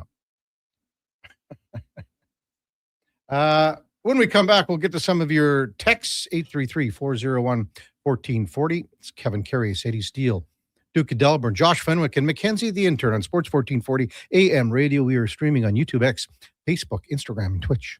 I skipped breakfast this morning. Stay out of my way. Don't threaten me with your bad choices. No worries. A booster bar from Booster Juice will fix me. I don't even know what that is. Yeah, because they're new. Snack-sized bars packed with seeds, pecans, gluten-free oats, all sorts of good stuff. That sounds lovely, actually. 2 different flavors to try, too. Coconut pecan booster bars and harvest booster bars. Want to skip breakfast with me? I take it back. You make good choices. Booster Juice, Canadian born, blending since 1999. When picking a New Year's resolution, try to avoid things you have no influence over. Like bringing home the cup? That would be awesome, but completely outside your control. Instead, pick something you can control, like bringing home some Wilhauk beef jerky. That would also be awesome. But what if we brought the cup home to Canada and it was filled with Wilhauk beef jerky? Okay, I'll allow it. Wilhauk beef jerky, only available in Leduc. Get yours today, because you don't win cups with salad.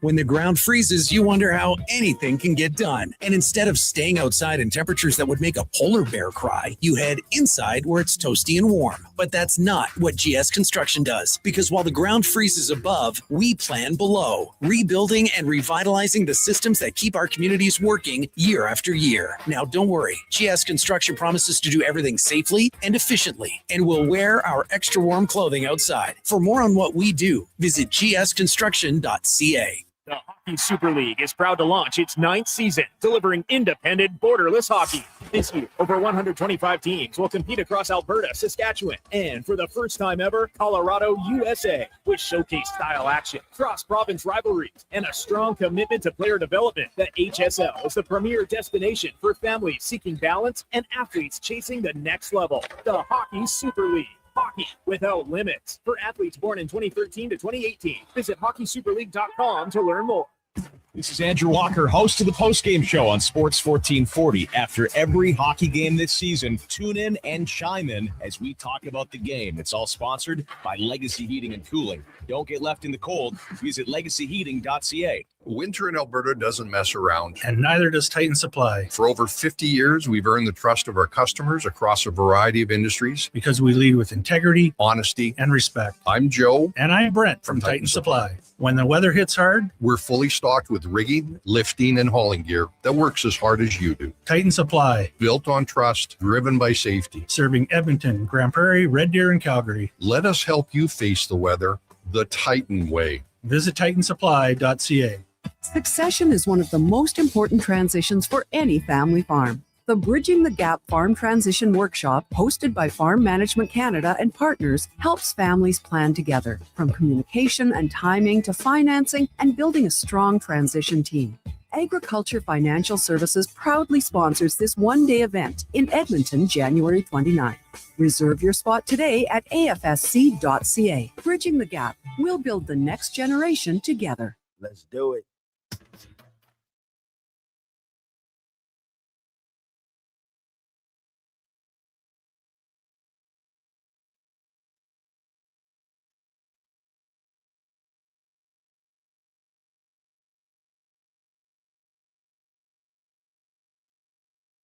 Have your sports curiosity cured with the Kevin Karius Show. This is Sports 1440.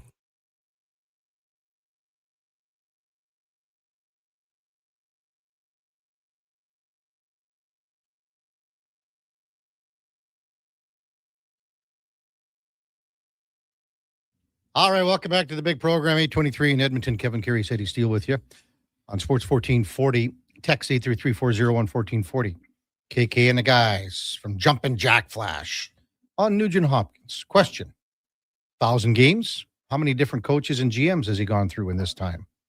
My guess is 18 people. I don't know the GMs. Well, I could figure it out, I guess. It's not that difficult. GMs would be easier than coaches. How many coaches do you think he's... How many... Okay, because it's a little tricky here, Eddie. A little bit. There's a couple guys in there that were not... Dallas. There was Dallas, Ken Hitchcock, right? Look at me pulling these names. Okay, you got Dallas Aikens, yeah. Ken Hitchcock. What's his name? Tippett. Dave Tippett, yeah. Before Knobloch, Jay Woodcroft, and then Knobloch. So that's 5 right there. And then who else before? There's probably another one before some of them. You should be able to. Well, Todd McClellan. Todd, yeah. Todd McClellan, a number of years. So he started out. It was Tom Rennie. His very first coach here, Tom Rennie. Then Ralph Kruger, Dallas Aikens. When Aikens got fired, Mac T came in for a few Mac games. T, yeah. And then Todd Nelson came in for a little while. Was I wrong with Ken Hitchcock? Nope. And then Todd came in, McClellan, and then Hitch came in for Todd briefly, and then Dave Tippett for Hitchcock. 10 coaches for, over how many years? We'll say 10 coaches over, years, right? Yeah. 14, since 2011, 12 was But his Knobber's first year. been here for a couple, so Knobber's been here 2 10 over 12, 12, we'll say. Yeah. 10 coaches over 12 years. So it's 14 years or whatever, because it's he was down in OKC for just a short time in 2012. So wow, yeah, a lot of turnover. I mean, Oklahoma City would have been. Todd There's Nelson. a correlation to the decade of darkness when you have that much turnover at the head coach. And then you think about all the GMs from Chiarelli, who tried his very darndest to sewer this team. You like that, Duke? Well, did he not? He had a couple. He had a couple though. He locked up dry. He locked up dry. I told you the story with that, right? No. Well, okay. Before Leon Draisaitl in 2017. So that's when Leon Draisaitl's coming out party was. Okay, what are you laughing at? I'm waiting. He's got a big grin. He's ready to say something. Just Kevin the Chiarelli. It's very well documented. But just the Koskinen thing is the all timer because it was like he knew he was fired, but he's like, here you go, Mikko Koskinen, have on the way this out. Terrible contract. To be honest, when that first came out, the Mikko Koskinen, that's pretty good for 3 years. And then it was the AAV was. Three and a half. Yeah. I thought, okay, 3.5 for 3 years, $1.5 million per season. But then it was 3.5 per. Yeah. I was like, whoa. So in 2017, Leon, up until Christmas, was an okay player. He had 50 points the year prior. He wasn't where he is now. There's no question about that. And at around Christmas time, Leon's camp went to Chiarelli and said, let's get a long-term deal done. They gave the number, and Chiarelli said, no, it's too much. Then Leon went on an absolute heater in the second half, was by far the Oilers' best playoff performer. They went 2 rounds, lost to Duke's Ducks, and cheating Ryan Kessler with interference. Duke. Those Ducks that series were filthy. Okay, that cost them. Ryan Kessler, Duke, cost them that series. Had 6 goals, 10 assists in 13 games in the playoffs. And then at that point, now the number went up. Still, it was a steal of a deal. Yeah, it could have been for $1.5 million plus less than what it ended up to be at 8.5. So that's probably his best piece of work, though. Hey, Chiarelli, when we're talking about him, that contract. I don't know. No, it could have been less. You imagine? I know, but when you look at it as a whole, you had Leon producing the past 4 or 5 years at $8 million. Exactly. Oh, Pat Quinn. That was before. I was gonna say that. Pat Quinn was before. Pat Quinn was here when he had the raccoon eyes, right? He got hit with the puck. That was when he was with Edmonton. Pat Quinn didn't coach Nuge. No, but I'm talking in Edmonton. It was 2010. Pat Quinn was here right before. Yeah. It was just before Nuge was drafted. It was Quinn's time here. Yeah, we had a text that just came in, right, Duke? Yeah, someone asked about Pat Quinn, was he here? But yeah, Quinn was 09 and 10, 09, Matt 10 and season. Leduc. Was Nuge not around when Pat Quinn? No. And Pat Quinn was here in 09. Like Struddy has great stories about Pat Quinn too, because Struddy was here. I've heard he's a beauty. Yeah. I've heard. I had good conversations with Pat Quinn too, because I was doing games at that point. Yeah. And he was an intimidating guy but once you got to kind of talk to him, because he said, he was like, he'd been around, did this, he was a tough guy and he played and but a big guy. Big figure. I was just going to say he's a big figure. Yeah. But again, at the end of when he was here, I don't know if he was all together here. How's that sound? Yeah. Compared to when he was like back in Philly and Van and things like that. For sure. Yeah, man, he was a big dude. Yeah. Father Time is undefeated. Yeah. But great, again, good to talk to. Mentioned, like I said, a couple times on the road where you got to have a quick conversation with him. And I don't know if he knew who the hell I was, but he was pretty short for words, eh? Not necessarily.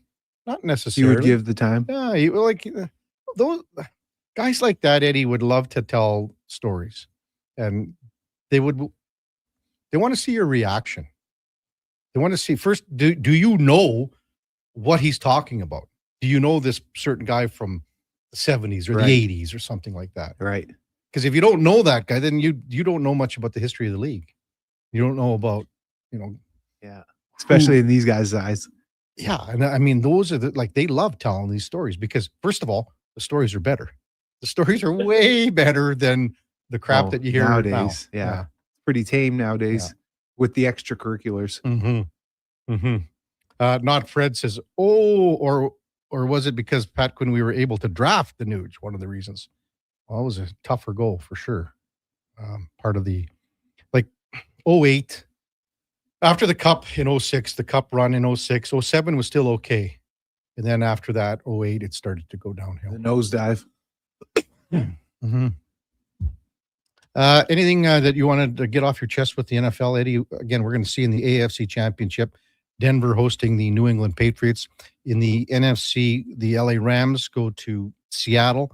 And right now, if you're handicapping things here, whoever wins that game, I would bet would be the favorite to win the Super Bowl. I'm thinking Seattle has a really good shot right now. I'm not the biggest Seattle fan, but I can respect good brand of football and the way Seattle's playing. Their defense, I knew they were good. I watched them last week.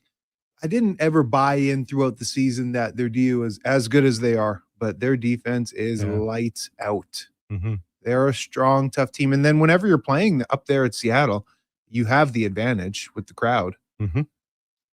How many people said Sam Darnold against the Niners? Hey, I'm one of them. I'm one of them. Fanny put his hand up. There's two of us in the studio. But what he has done is been pretty impressive. And he doesn't need to go and be a hero. No. Just manage the game. When you have a defense that strong, don't turn the ball over because they will give you extra possessions because they will turn the other team over. Mm-hmm. You just can't go and even it out by giving up the ball on your offense. Have to manage the game. And if Sam Darnold can do that, maybe throw a touchdown or two. He doesn't need to throw for 300-400 yards, 250s max. That's all you got to do.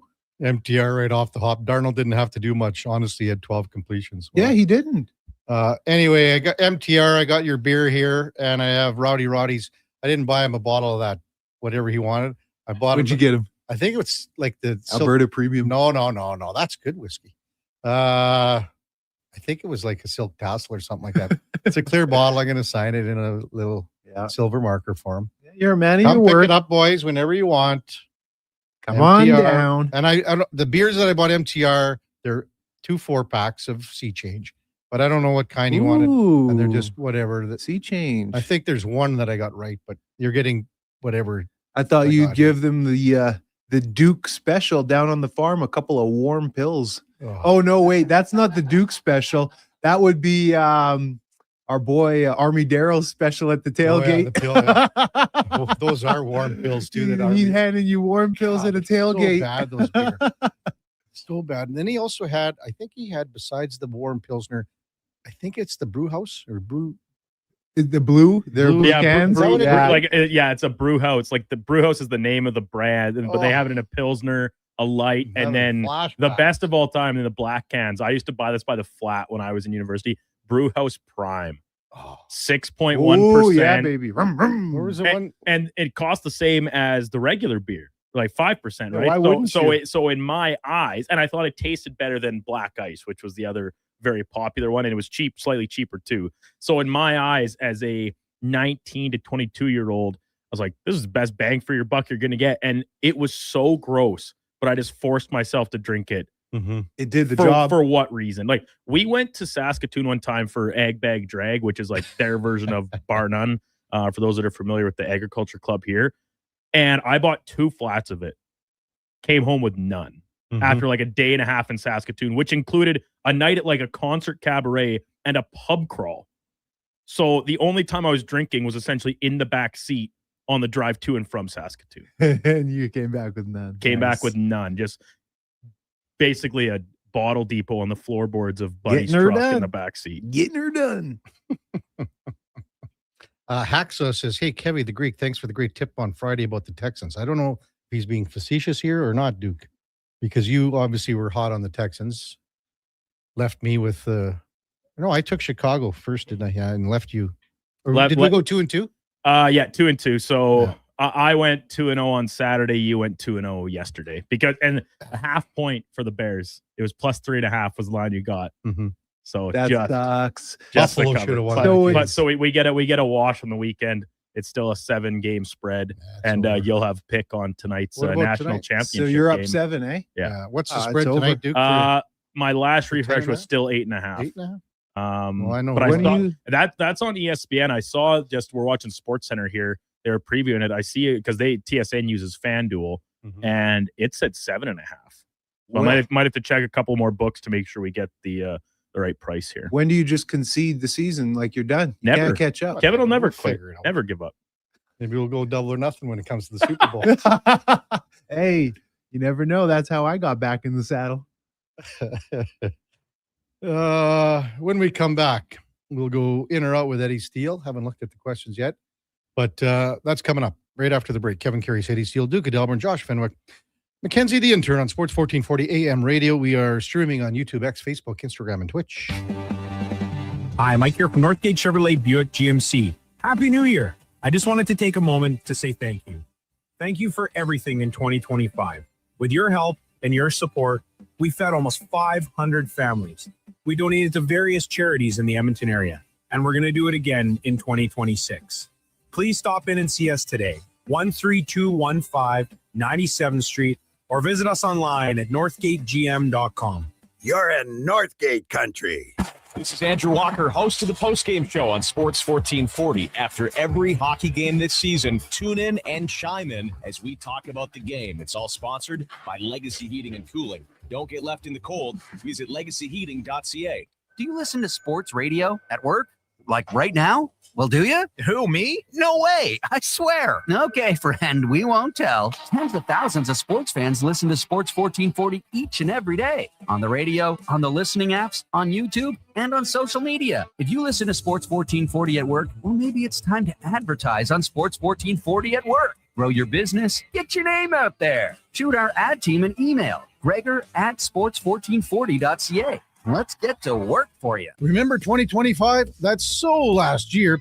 But seriously, St. Albert Dodge needs to clear some 2025 models off the lot to make room for new inventory. So they're having a huge clear out of all the remaining new 2025 Jeep Wrangler Saharas. The Sahara package is the best seller, so they have a great selection to choose from and priced from as low as $59.9. I don't have to tell you, these are going to go fast. So get there before they are gone. Just head up the trail and see how easy it is to do business at St. Albert Dodge.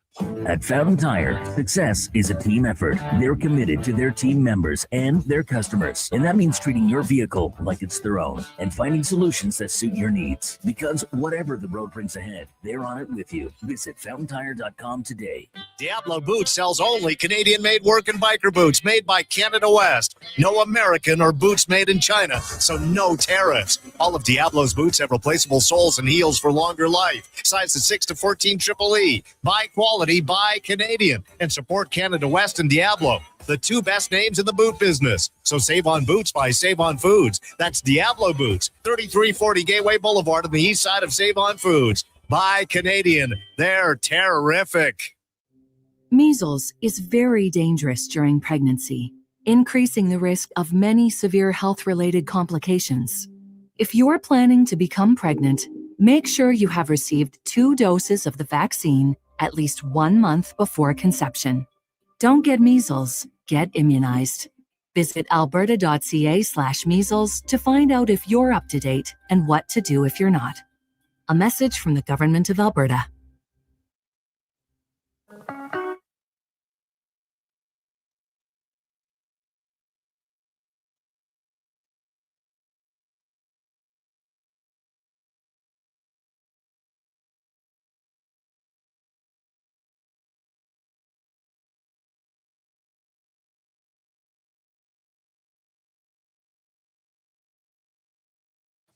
Stories, guests, and insights. This is Sports 1440 and the Kevin Karius Show.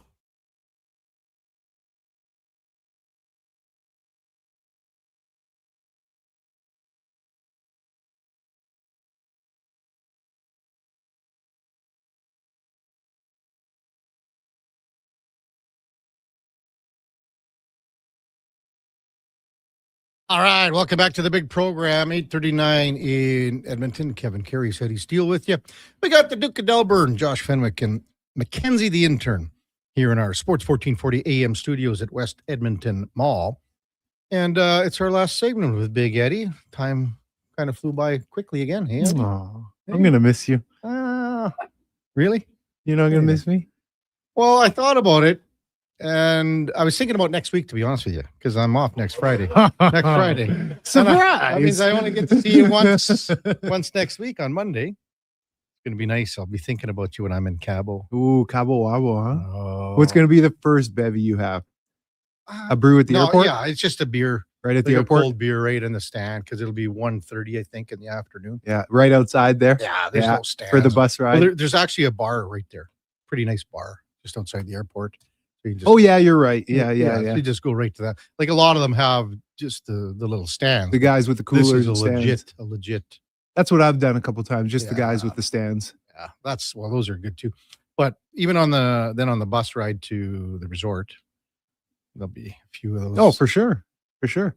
Are you into the like a pina colada and all that? Are you more margaritas? Well, Dickaritas. Mm-hmm. Dickaritas invented the So drink. you're not going to have any. They carry Crystal I was Light gonna for say, you. you're not gonna have any Crystal Light. Kevin flops open his suitcase. He brings an extra carry-on, and it's he opens it Crystal up Light thinking it might be packs. full of all of his different go, you little just- leather sandals Okay. and his Tommy Bahama shirts. No, it's an entire suitcase full of Crystal Light. The guy that drinks the most margaritas in town, Colin Livingston, easily. I got him on these things. He thinks they're the best things ever. No, Dickarita. Dickarita. No C, just D-I-K. Time now for Are You In or Out? Okay, you know what? Moving too fast. Bottom line, are you in or you out? In or out of what? No time for questions, just action. In or out? Well, then I'm out. I'm sorry, Jet. Actually, you're already in. Are you in or are you out? On Sports 1440. I thought you would go, I'm in, Bob. We would have had a really cool moment, but you kind of ruined the whole thing.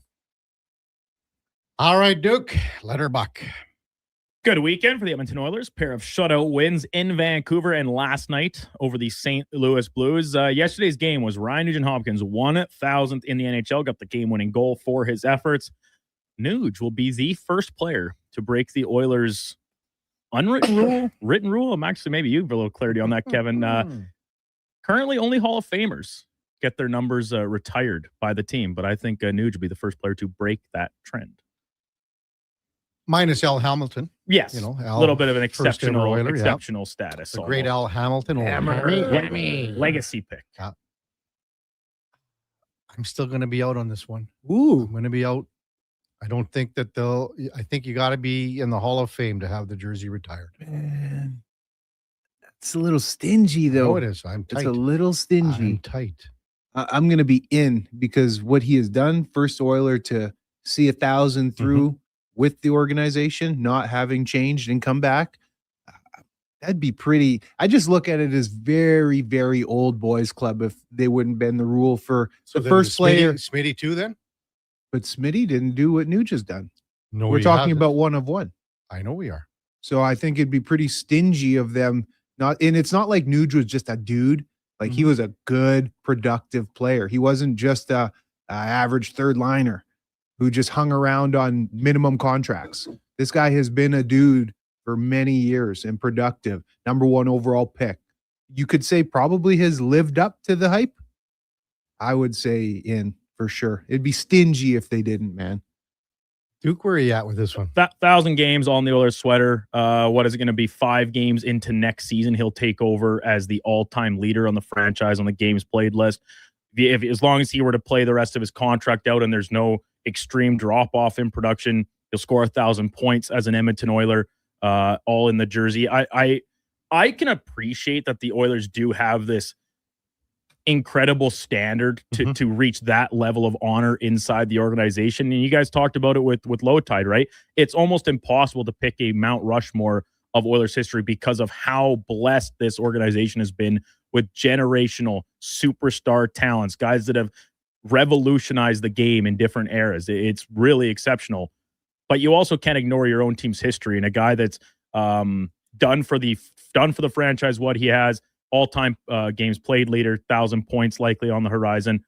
At some point, you have to, It's one of one. recognize the accomplishment. And the Wall of Honor is great, and there's some really good names that he would join in that company. But I think 93 deserves to be in the rafters Now when it's all said and let's done. say this too. You add a Stanley or two in there too. Then it's a guarantee. Look at the guys that have the Stanley Cups, 5 of them, So you got Charlie Huddy, Randy Gregg. Both these guys are up on the wall right now, on the Oilers wall. I'm still on the outside here. I'm saying no. So I want to have the guy in the Hall of Fame if his jersey's retired. It's a tough club. The thing is, like, you look at all the ones in Toronto, and Toronto's, but they bring them back into circulation. Once you retire, you can have, if you look at the rafters in Toronto, there's dozens of guys up there. Yeah. But people are still wearing those numbers.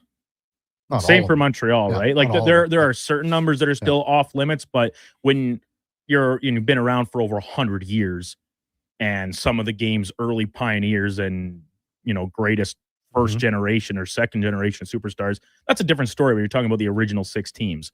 The Oilers, the inaugural season is suddenly a long time ago. But yeah, I don't know. It's maybe I get it. I'm biased. I watched this guy play junior, first overall pick out of my hometown team in Red Deer. I've had an affinity for him his whole career. I'm loving the success he's having, and I think he's an all-timer and rightfully deserving. There's also of the honor. there's also a decent chance that Darnell Nurse plays 1,000 games here. It's true. Now, I don't mean to be a negative Nelly here. Compare the affinity for Ryan Nugent-Hopkins from a fan base compared to Darnell Nurse. One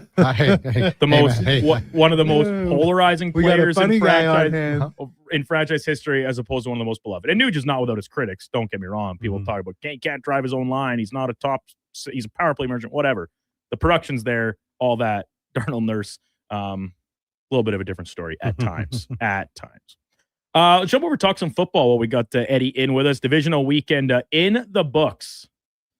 You guys were doing it. We're watching the highlights right now on SportsCenter. CJ Stroud, 4 interceptions yesterday. Rough 2-game stretch in these playoffs for the Houston quarterback. I don't think it's a question. I think it's undoubtedly he is back as QB1 next year for the team. I'm going to be in only because there's nothing better out there. And again, how many wins did Davis Mills pick up? 3. Won 3 in a row. Okay. And looked just fine, did he not? Yeah. Okay. He might have a shorter leash, Stroud, next year. But he'll be back as QB1 just because for lack of talent, lack of higher echelon quarterbacks. There just aren't any there. Who's a better replacement? Is it Davis Mills? Who else is out there? That's Kirk the question. Cousins. That's the question. Who is the better replacement? And what's his contract, Duke? How long? How many more years? Obviously, still his rookie deal. This is going to be his 4th year. So they'll. I think he'd be eligible for an extension as of this summer because they have to decide on his 5th-year option, right? I think that's how that works because he just finished his 3rd season, so he still has another year on his rookie deal. So I honestly, Kevin, this is the team I watch every week, the team I root for. I don't think it's just because of a lack of better options out there. He's won a playoff game in each of his first 3 seasons. Yes, he's lost in the division round each time, but usually to a better team. Like you talk about the Chiefs last year, the Ravens 2 seasons ago, and his playoff numbers outside of this year are pretty good, even in the games that they lost. And the regular season success, he's still chasing the high of his rookie season, sure. But I think this season was a positive step back in that direction after a sophomore slump year. I think it would just be silly to throw the baby out with the bathwater. There's a guy that's still only in his third NFL year, right? There's lots of growing. The offensive line has to be better. Was out its top receiver. Other top target, Dalton Schultz, left the game very early due to injury. I don't know. I just think it's a little bit of an overblown reaction to a game. He just had his worst game of his career. And now you're ready to pigeon toss him to the side. I think it would be foolish. For a franchise that has longed for stability at the position, I think it would be silly. I don't think we're talking one game here, Duke, though. I think That's the whole I thing. think that last night was obviously the crescendo. Or Again, yesterday Eddie said it afternoon. right off the bat. After his rookie year, go look at a graph. Go look at a chart. It is a steady decline. Disagree. Oh, come on now, Duke. Come on now. I think last year regular season was much worse than this year. I'm just going off of what Troy Aikman said on the broadcast.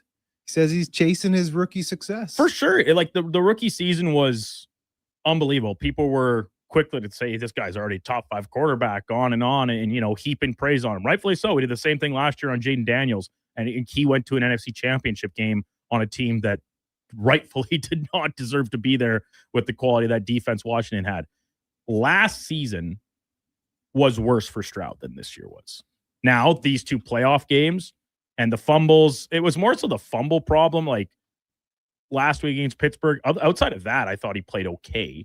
Wasn't great, but you can't turn the ball over that many times. And then, you just had that pick 6 last. Come on, Duke. That killed him. I'm not saying he didn't.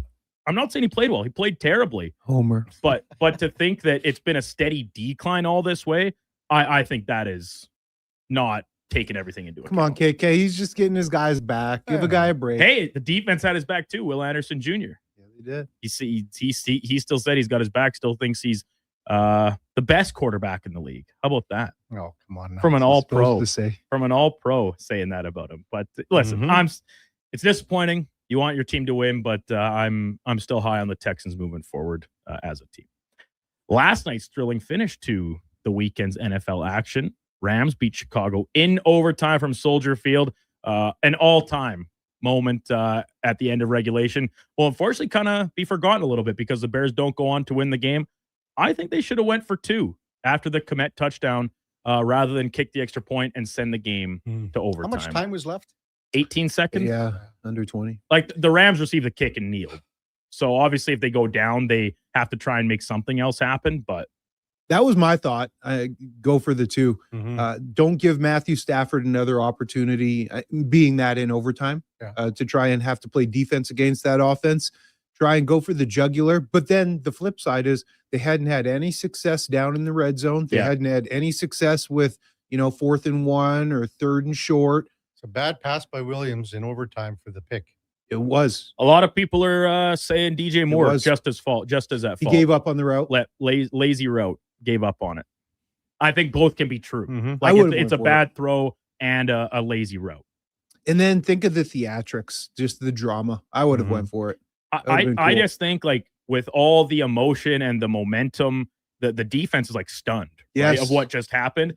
You just get to the line and you run like this is what you prep for, right? You should have a play. Here's one thing too that was very confusing in all these situations that I talked about, the 4th and short, 3rd and short, or the goal to go situation. They kept running the ball and getting stuffed. Well, past it. It's been the strength of the team all year, right? It's how they've pulled off these wins against the Eagles, right? Remember that was almost like a defining moment of the Bears season. Eagles considered one of the best run defense teams in the league. They ran it down their throat all day. So it's been the strength of them. They had to reshuffle their offensive line because of the absence of Trapullo, the left tackle. And I thought because they moved Tooney out to left tackle and then replaced the guard instead of just playing the Canadian Benedict, who had taken a lot of reps at tackle all year and actually had some success there in spot duty. But instead they reshuffle it. They made the right move by putting Tooney. Tooney is an all-pro. Yes, be it at guard, but he's a vet. Theo Benedict, I love him, Canadian down there. He would have gotten destroyed because he had some success, but his big knock on him was pass protection. He can't pass pro. Run blocking is easy. Anybody can kind of line up and try and move a body. But pass blocking in the NFL is a completely different beast. And Theo struggled, and they would have exposed him if he would have started. That's kind of my belief, Duke, to be honest. And that's fair, but that's my justification of them continue to try and run the ball even to limited success. But I do think I wonder if you still had Colson Loveland in the game, do you go for 2 there? And not having him, does that change your game plan if you're Ben Johnson? We'll never know. Never know. We'll never know, Duke. I suppose not. To the college ranks tonight, Miami playing Indiana from Miami Gardens in South Florida for the college football national championship game. Number one Hoosiers favored by, I had 8.5, but it looks like 7.5 is the more common price. So that's what we're going to go with, 7.5 points. I think the Hoosiers cover in victory to claim the national championship. Is this my pick too then? It is your pick, technically. Sure, I'll take that. I'll take the Indy. It's a good pick. Minus 7.5. So there's where I'm at. Wow. With that, So you staked that right up from underneath me. I did. Well, too bad. You were the one asking Johnny Avello how much it matters I know. playing on home field. You seemed like you wanted to go with the Hurricanes here. I think Indiana's going to handily have little it. home cooking. Pound 'em. They don't make mistakes, right? Yeah. Like they're so solid. They don't make the critical errors. So if they continue just to get drives that produce points, I don't think Miami's going to be able to hang with them. And that doesn't mean score touchdowns every time. Just What Kurt produce Signetti points. say? Google me. Yeah. Google me, man. Yeah. That guy, I win. man, Google me. I win. he's a savage. He don't But care. he still had the best line after the win last week. Which one was the it? line was so he's being interviewed, and like, what are you thinking about for the national championship? The only thing I'm thinking about right now is cracking my next cold beer. I like him, man. He's a good coach. Yeah, he's a pretty interesting cat. Now, Miami's defense, especially up front, that's kind of what's gotten them to this point. Carson Beck, this is a guy that's won a national championship at the quarterback position. I don't know if you caught this in the media leading up to it. Had to be a school paper or something like that. It sounded like a pretty young individual asking the question, saying, what were classes like this week for Carson Beck ahead of his school hosting the national championship that he'd be playing in. And he says, I graduated 2 years ago. I didn't have class. That is so indicting on the state of college sports right now. Okay. The guy's making over $3 million. Yes. And I have to assume he is enrolled in something. Probably one class, maybe once a week, a 50-minute just a nothing liberal arts class. Nothing burger. Would you say U of M? U of M. Yeah. Standard U of M education. Tried to slide that in there, huh? Hey, man, I heard you. Native studies. Come on now. But yeah, that clip, I thought that was such a bad look. So bad for the state of college sports right now. I graduated 2 years ago. I don't have any class. And he's making over, like you say, it's like close to 3.5, I think. Over $3 million. Crazy. It is insane. Like, what are we doing College out here? sports. What are we doing out here? It's 23 screwed. years old, hasn't been in a class Just in 2 living years. it up on South Beach. Ripping it up. Transferring every other year to a different school. Unbelievable. Lastly, this day in 2013, Lance Armstrong admits to doping in all 7 of his Tour de France victories. In the 21st century, Eddie, that's after the year 2000, in case you were unaware. I had to Google. I think that the Lance Armstrong scandal ranks second behind only Tiger Woods from the sporting world here in the 21st century. Go ahead, Eddie. Yeah, probably I would say. Now, there's been a couple. I was looking up some other scandals, and there's been a few, like you could say the Blackhawks. That's a pretty big one. A lot of dominoes. I think it would be if it was in a sport other than hockey. Yeah, a lot of dominoes fell there. I was looking. Here's one that nobody's probably even heard of. In 2000, in the Paralympic Games, I did see this. the Spanish team, they had to forfeit, or they won a gold, and then after the games, this is the Paralympic gold, it was revealed that 10 out of the 12 players had no disabilities after the Spanish team won the gold medal. What sport was it? Basketball.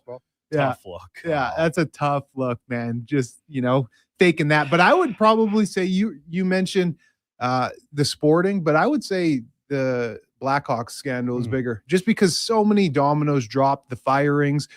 You brought up in your question 2 individual based sports. Yeah. Whereas with the Blackhawks, man, it went deep with a lot of different ties. The Tiger Woods documentary on HBO, the 2-parter, phenomenal. So Have you seen good. it, Eddie? No, I haven't. It's crazy. I got to. Like this, all the stuff that came out there, and when they're interviewing all the ladies, and a lot of them are being interviewed, it is unreal. Rachel, what is it, UTEC or something like that? She's the main one. Man, that double life he had. But like, I mean, they have the video of the police cam. He's getting pulled over, and he thinks he's in Florida. Yes. And he's in When California. Cali, yeah, after the accident. And then his wife runs him over with his own car, and then beats him. I'm with the thinking golf the one club, where he like, killed finds out. a 9-iron in the back. And Yeah. pounds of. Because there was SNL spoof skits about that when it was coming out, right? It's the Armstrong thing for me, right? Because he was considered like a hero, right? Overcoming testicular cancer, and he denied it early. He denied it at first. All these things. I'm surprised you didn't mention the only other one that really jumped out at first to me was the Penn State. Penn State. That's the one for me. Joe Paterno, Joey P. and Sandusky scandal. Yeah, So Penn State is the one that I had on. Yeah, the list. that would be, and I think that's right there in this triad of the biggest across not just the states, the world a little bit more. So like the making waves all probably over the the place. gymnast guy too. The doctor. Larry Nazar. Larry, yeah. That was is that in the 21st century, Duke? I don't Yeah. know. Oh yeah. that is, Yeah. yeah. It's, So that one's in there too, and I agree. The Hawks is up there too, Eddie. But I agree with Duke in the sense that because it's hockey. Yep. You know, Different culture, different mentality. no, just in the States.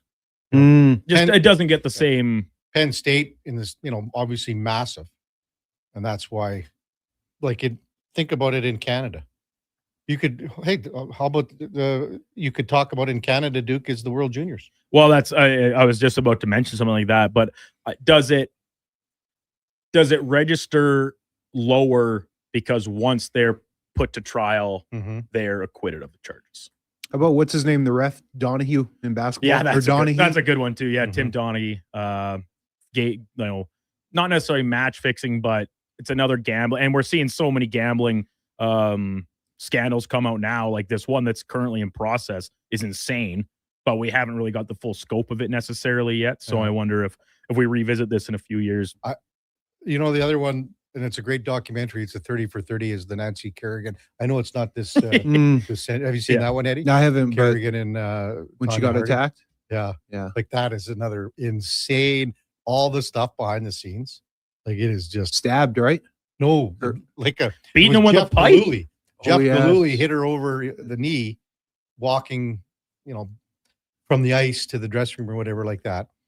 Smacked her over the knee with a lead pipe, and then ran out the side door and just like you can't. What? Like, what was his reasoning? Well, Tanya Harding, because he thought he was doing because was Tanya Harding his girlfriend? Yeah, girlfriend. Doing her a favor, and so like the whole issue of the scandal is whether or not Tanya actually directed him to do this or not. But because Kerrigan wouldn't go to the Olympics and Harding would. Yeah. Because they had a long standing rivalry of skating for the US skating, the team. But this clears the path. Shattered This her knee. clears the path. And then just the sound, the wailing of Kerrigan. Oh, because they have her, there's cameras there, but not the exact hitting with the lead You pipe. just hear the aftermath. Why? Oh man. Well, Eddie, you heading over to do a little Elks? Yeah, heading downtown, shoot the pod. What's going on? Who's the guest? Today, no guests. What? On Mondays, no guests. Usually you're it's just kidding. on Friday. Yeah, today we'll do a nice little recap, some general CFL talk, maybe a little NFL. Deck loves NC2A, so we'll talk some college championship as well. King of Fort Nasty says biggest scandal was when the Duke put a garden hose in his 4-H steer before weigh-in. Wow, it's true. The truth comes out. Well, what weigh-in are we talking? Like sale day weigh-in, or because you want when you show up in the fall for your first weigh-in, you want to have a low. You want to have him looking a little thinner. So then seems like your rate to gain by June is a little bit better. He's double him up in size. Man, is that a real thing where you'll inflate the weight No. for a sale? You're like at a certain point, yeah, but it's the same thing. So the water one in specific, right before you go in the ring, like you almost want to not water them too much in the morning, so then they're really thirsty right before you go in the ring to fill them out a little bit more. It's all part of the groom, like the way you groom them, the way you put product in them, the way you clip them, like shave their hair on their legs, their tail, their head. It's all part of like creating illusions to the eye of a judge to make them look better. These in the farmers showroom. are snake oil salesmen. Yeah, absolutely. Snake oil. Buddy, For sure. Unbelievable, man. You I'm out kidding here me? grinding, having to be truthful and honest, and you guys out here. You want to talk about Wow. Connor and I were talking last week about the Jaylen Brown and the Celtics, how he's getting caught like rubbing His hair. his fake hair, his painted on hairline off on people. Nothing better than the show ring. Judge comes up to like get a feel on the ribs or whatever of a steer or whatever the case, and they come and it's just black Paint. in black or white because you paint them essentially to make them look fancier or showier. Crazy. I had no idea. We would dye the hair if we had a black show steer before you head into town for the weekend, and it was like almost a little like faded, like sunburnt almost, kind of looking reddier in certain areas. Yeah. We would put hair dye in it to make it look black as black These could be. guys. I thought they were salt of the earth. Oh, they're all crooked. Show cattle people are on a little bit of a different level. I will say that. I'm sure horses, same thing, Duke. Or how about the dog shows? I never showed any Hey? horses. You No? talking about horses are good for one thing. Ooh. There's a real good joke there. I'll have to tell you someday, Eddie. You know which one I'm talking about, Duke? Lay it on me now. No, I can't Come say on. it Don't on air. do our listeners like that. Tell us. Come on, Kev. Have the grapes. Say Yeah, it. have the grapes. Say- Yeah. What is it? You Last don't show got the today. cojones? Last show, by the way, today. Whoa, 9:05. I gotta go, fellas. Oh, I love Good keeping Eddie an night. extra I had time. no idea. Well, that's what happens. So you get in a good conversation and you don't look at the clock every 5 seconds. And don't you got some advertisements to play? No, we got time. We Bills don't have to a guest pay, till man. Bills 9:20. to pay. We always, like I say, if we don't have a guest, then we can just run over a little longer on that segment. In radio, when they say we got bills to pay, I used to think that they had to go to the bathroom, that they were taking the break to go to the bathroom. Now I get it, they're playing the ads. I get it. Can't slide anything by you, Eddie. No, I'm on Well, it. Have a great week. We'll see you on Friday, big guy. All righty, everybody. Well, then have a good game in Smoky Lake on Thursday. Yeah, I'll pot one for you. Well, you're playing forward now. Yeah, that's exactly. I'll pot one. Don't Net you feel front. bad? Like, so they watched you play defense and said we can't have Eddie back there, so they put him up front. No, I think that they needed more offense. Are you on the same line as Duke? Of course. I'm driving it center. You're not playing center. In fairness, Eddie would probably win just as many faceoffs as I would playing center. Not my strong suit. You're not playing center. Have a good one, Eddie. Thanks, All man. righty. The great Eddie Steele, co-host Mondays and Fridays, Grey Cup champion, all-decade team, Double E and CFL. Coming up in the 9 o'clock hour, we're going to talk a little college football with Tim Murray from Wiesen Prime Time. Also have Jess Granger and Frank Schwab in the 10 o'clock hour. Before that time now, for a Sports 1440 update brought to you by First Round, and Sundays got even better. At First Round, you can win an NFL helmet or a jersey and enjoy the Pro Bowl. Brunch only at Edmonton's NFL headquarters. First Round, downtown, or right here at Bourbon Street in the mall. That has it all. Here is the Duke. This is a Sports 1440 update.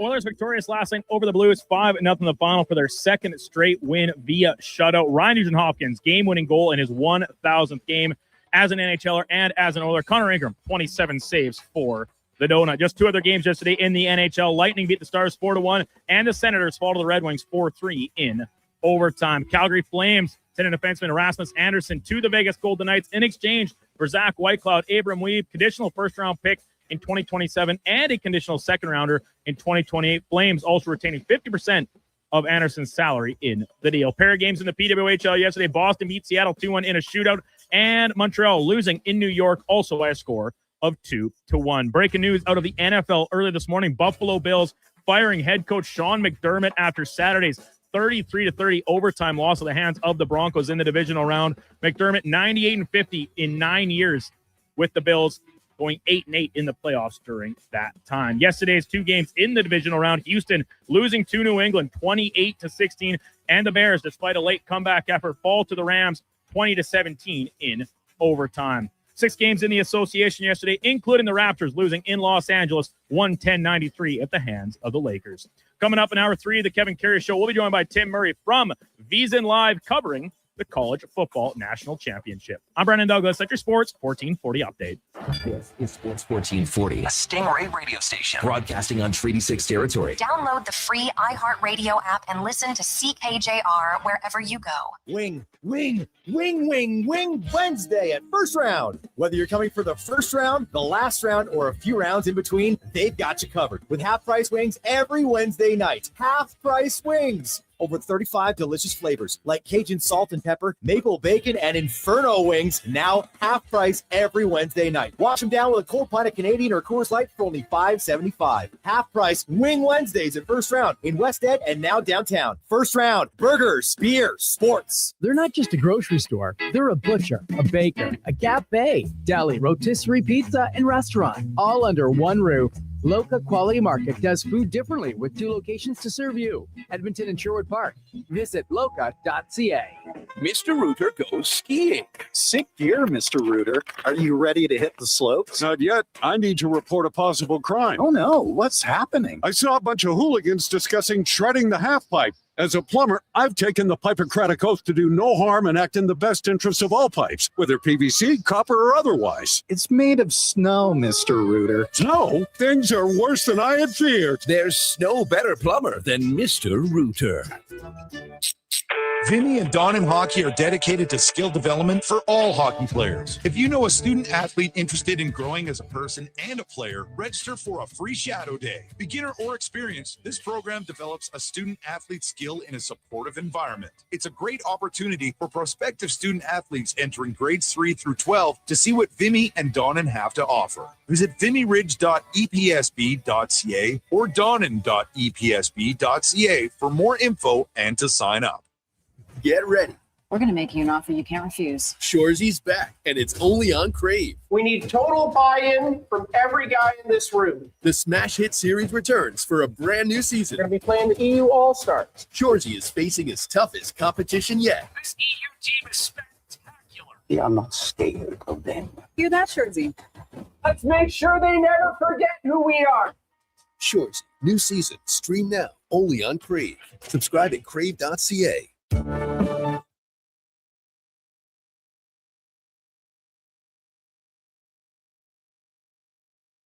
Have your sports curiosity cured with the Kevin Karius Show. This is Sports 1440.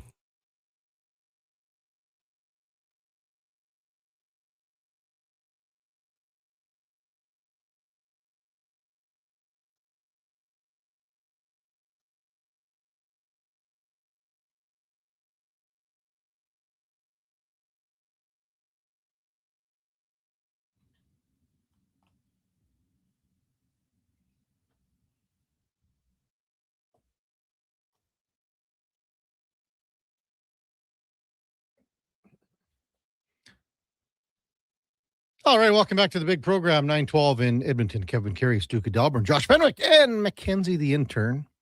Week number 2 with Mackenzie. Maybe we'll get a few more nickname ideas as the week progresses, Duke. I don't know. Big Mike is still up there? Or that's still out there, much to I think Mackenzie's chagrin. Yeah. But it does seem to have a little bit of a sticking power due to the natural fashion in which it became in front of us. But Kev, I'll be honest, you're heading out on your big Mexico holiday here next week, yep. in starting next Friday. What if when you come back, it's determined and you get no say in it? Will that hurt you? That you won't have an opinion, a factor into deciding? All good. Yeah, if someone comes up with a good one, I'm all for it. Maybe when you're gone, every guest I have on, I'll just ask them what they think. Sure. How about this from Scuff Darren? Just texts in, hello. I just wanted to let you know I saw Toasty yesterday. Oh, Toasty. Still slinging meat at my local Sobeys. He still has the red beard going. Said he's applied at a few places, but no luck. It's tough out there. Yes. Toasty. Hey, Toasty was great. Well, maybe we need Mackenzie to do one of the questions, the 5th question for an in or out. That's true. And for the other interns, that has come usually a little bit further along. Mm-hmm. Like Liam didn't do that until had to be at least a couple weeks. Yeah. A few weeks probably more appropriately into his system. I like to make sure that they're comfortable, get the basics down before I before I throw the burden of coming up with an in or out topic on their plate. It's not for the faint of heart, cooking those up every day. Kev. How about the king, though, of Fort Nasty, about the garden hose in your 4-H steer, Duke? Mm-hmm. Eddie had no clue what was going on there, did he? No. A little bit out of his element. Justin Balgoni said the Oscar Piastri story was pretty nuts. Ontario Momes goes, hey, the Tiger Woods scandal has nothing to do with sports. How is it the biggest? Because he was arguably the most popular athlete in the world when that happened. Mm-hmm. And to say it didn't have anything to do with sports, when did he play again after that? Oh, well, because see, the injuries were there too, right, Duke? Yeah, but yeah, we saw him come back from injury a lot in the later stages of his career. And I'll be honest, I didn't like, whenever he was losing and he's hobbling around, injury, I'm withdrawing, I'm pulling out. Yeah. When he was winning, grit it through. How is he doing it? Yeah. How was he doing it? Slurpy Sean says, Little Mackie. Little Mackie. Mackie's back in town. Macarena from Andy Man. Ooh. The Macarena. I'm out on the Macarena. I like that. Because the Macarena is a line dance. I know. Which I hate. If she comes in here every morning and does the Macarena line dance, it could be a big, big plus for her. It could be a hit. Yes. When we come back, Tim Murray from Vison Primetime will preview tonight's college football final between Indy and Miami. I'm just looking. There's a vibe in South Beach right now, Duke. There's a vibe going on. Man, the ticket allotment, I just can't imagine how many kids, like college students would make the trip from Indy. Obviously Miami being at home. Hopefully Tim can shed some light on that when we come back. On the Kevin Karius Show with the Duke of Delburne, Josh Fenwick, and Mackenzie the intern on Sports 1440 AM radio. We are streaming on YouTube, X, Facebook, and Instagram. Come for Canada's largest trade shows, the biggest names in entertainment, exhilarating sporting events, and more. And stay for the experience at the Edmonton Expo Centre. Looking for the perfect place to host your next big event? From trade shows to galas, meetings, and concerts, the Edmonton Expo Centre has the space, event expertise, and service to make your next event unforgettable. With over 522,000 square feet of flexible event space, in-house catering, and operational expertise, they bring your biggest vision to life. Learn more at EdmontonExpoCenter.com today. At Fountain Tire, success is a team effort. They're committed to their team members and their customers. And that means treating your vehicle like it's their own and finding solutions that suit your needs. Because whatever the road brings ahead, they're on it with you. Visit FountainTire.com today. Legacy Heating and Cooling offers no payments and no interest for 1 year on your new furnace. So, when you wake up to no heat, call Legacy. Call Legacy. If you need it immediately with no overtime rates. If you need it immediately and want to combo it with AC. Call Legacy. Call Legacy. No payments and no interest for 1 year on your new furnace. It could only be Legacy Heating and Cooling. Hey, Sports 1440 is your front row seat to the wild world of sports. Local legends, national headlines, and everything in between. Your game, your station. This is Sports 1440. River Cree is the place for all your favorite sports. River Cree Resort and Casino, featuring UFC action and boxing live on the big screens at TAP 25, the MVP of sports bars, and in the center bar. Plus, catch this fall's biggest games. Every goal, every tackle, every home run. River Creek is also home to the Twin Rinks, where rec hockey and community teams come to play. Public skating available. Details at rivercreekresort.com. River Cree Resort and Casino. Excitement. Bet on it. Reason number 37 why Nissan is built for our winter. Because winter adventures should never mean compromise. Kick's standard heated front seats and available all-wheel drive help keep you warm and confident. That's winter ready.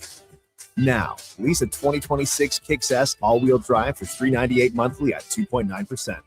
Visit your local Nissan dealer today or nissan.ca for more details. Lease term for 60 months with 0 down. Conditions apply. Visit your local Edmonton and area Nissan dealer for more information. Diablo Boots sells only Canadian-made work and biker boots made by Canada West. No American or boots made in China, so no tariffs. All of Diablo's boots have replaceable soles and heels for longer life. Sizes 6 to 14 Triple E. Buy quality, buy Canadian. And support Canada West and Diablo, the two best names in the boot business. So save on boots by Save on Foods. That's Diablo Boots, 3340 Gateway Boulevard on the east side of Save on Foods. Buy Canadian. They're terrific. Shake your body, baby.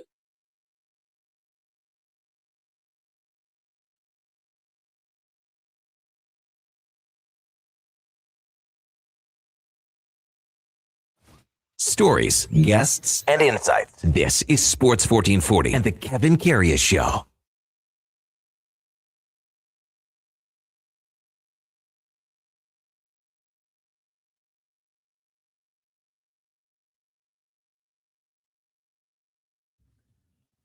All right, welcome back to the big program, 9:20 in Edmonton, and time now for the game of the day. Brought to you by St. Albert Dodge, and the all-new 2026 Jeep Gladiator Sport packages are here. We've got a great selection, many colors to pick from. $49,900 gets you behind the wheel. It's brand new Jeep Gladiator, under $50,000.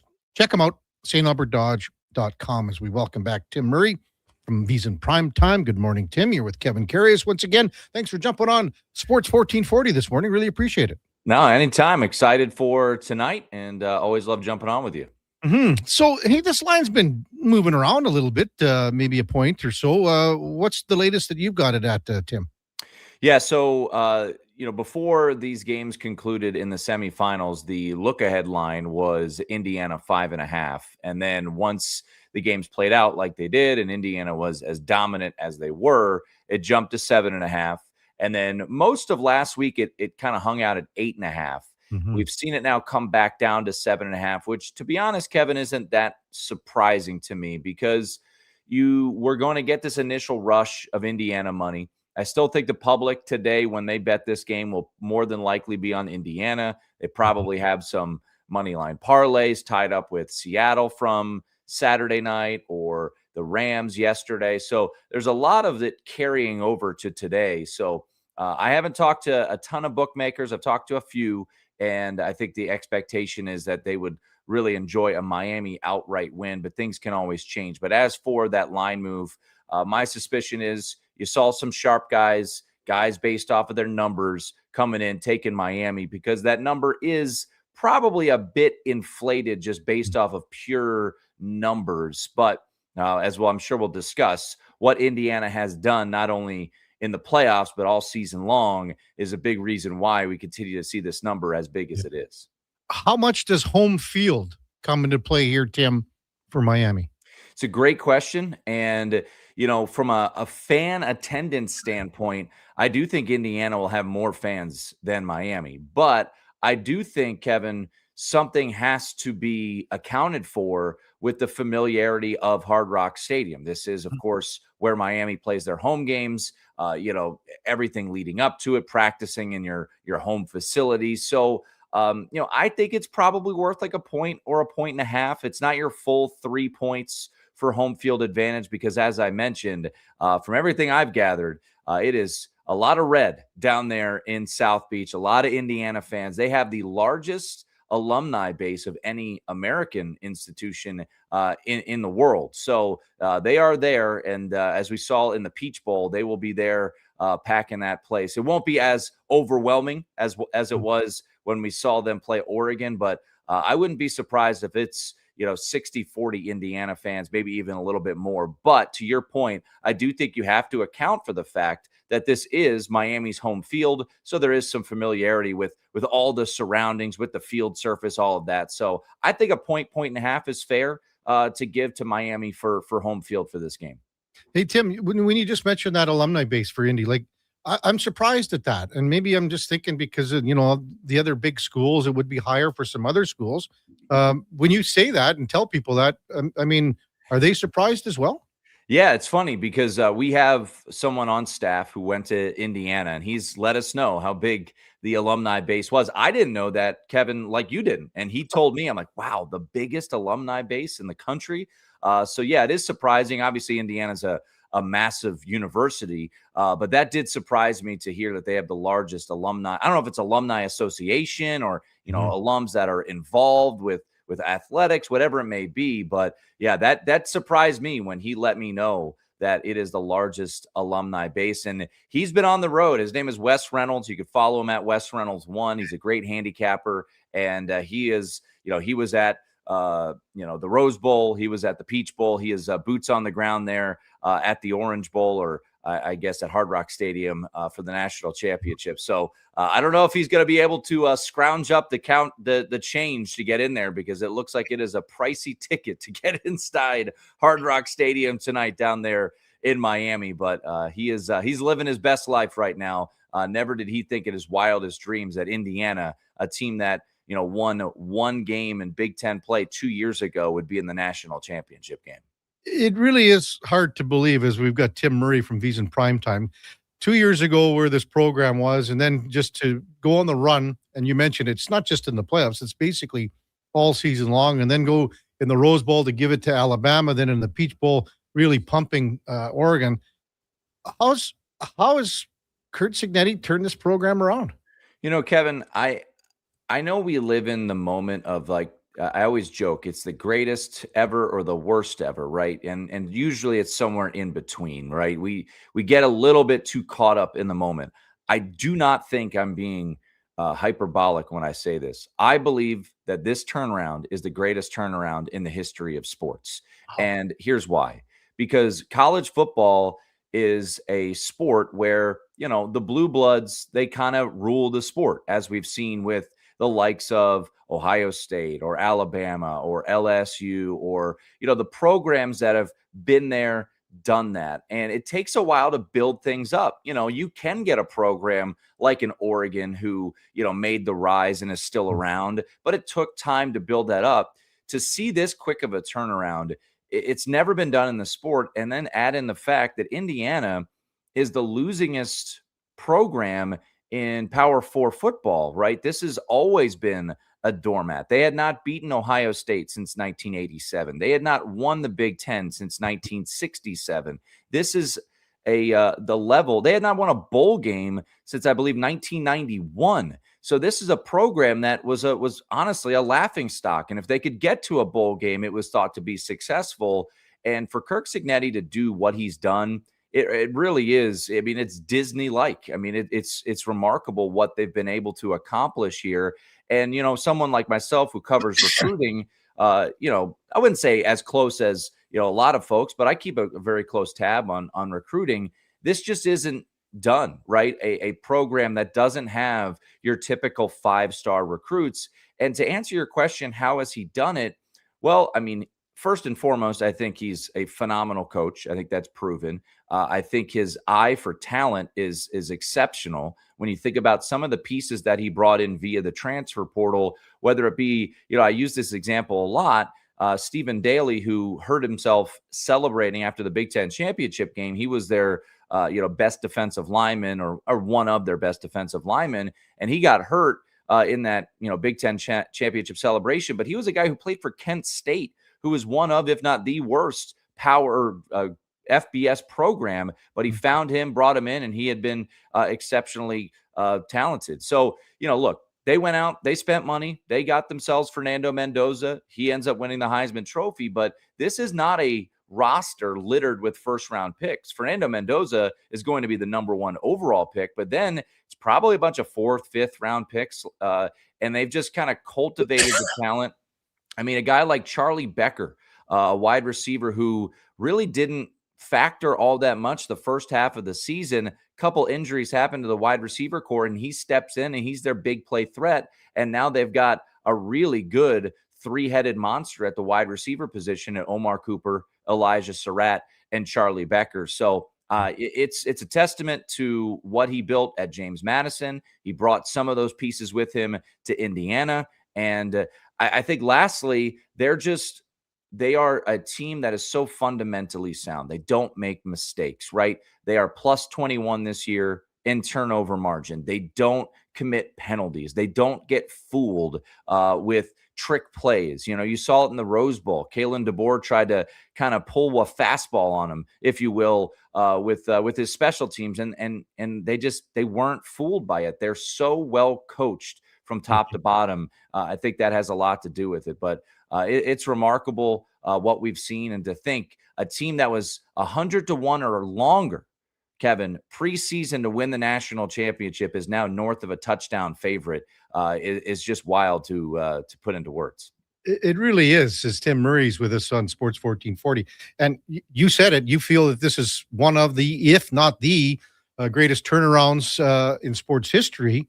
Well, I'll tell you what, Miami's got a hell of a story too. And when you think about it, beating Texas A&M and beating Ohio State and then Ole Miss.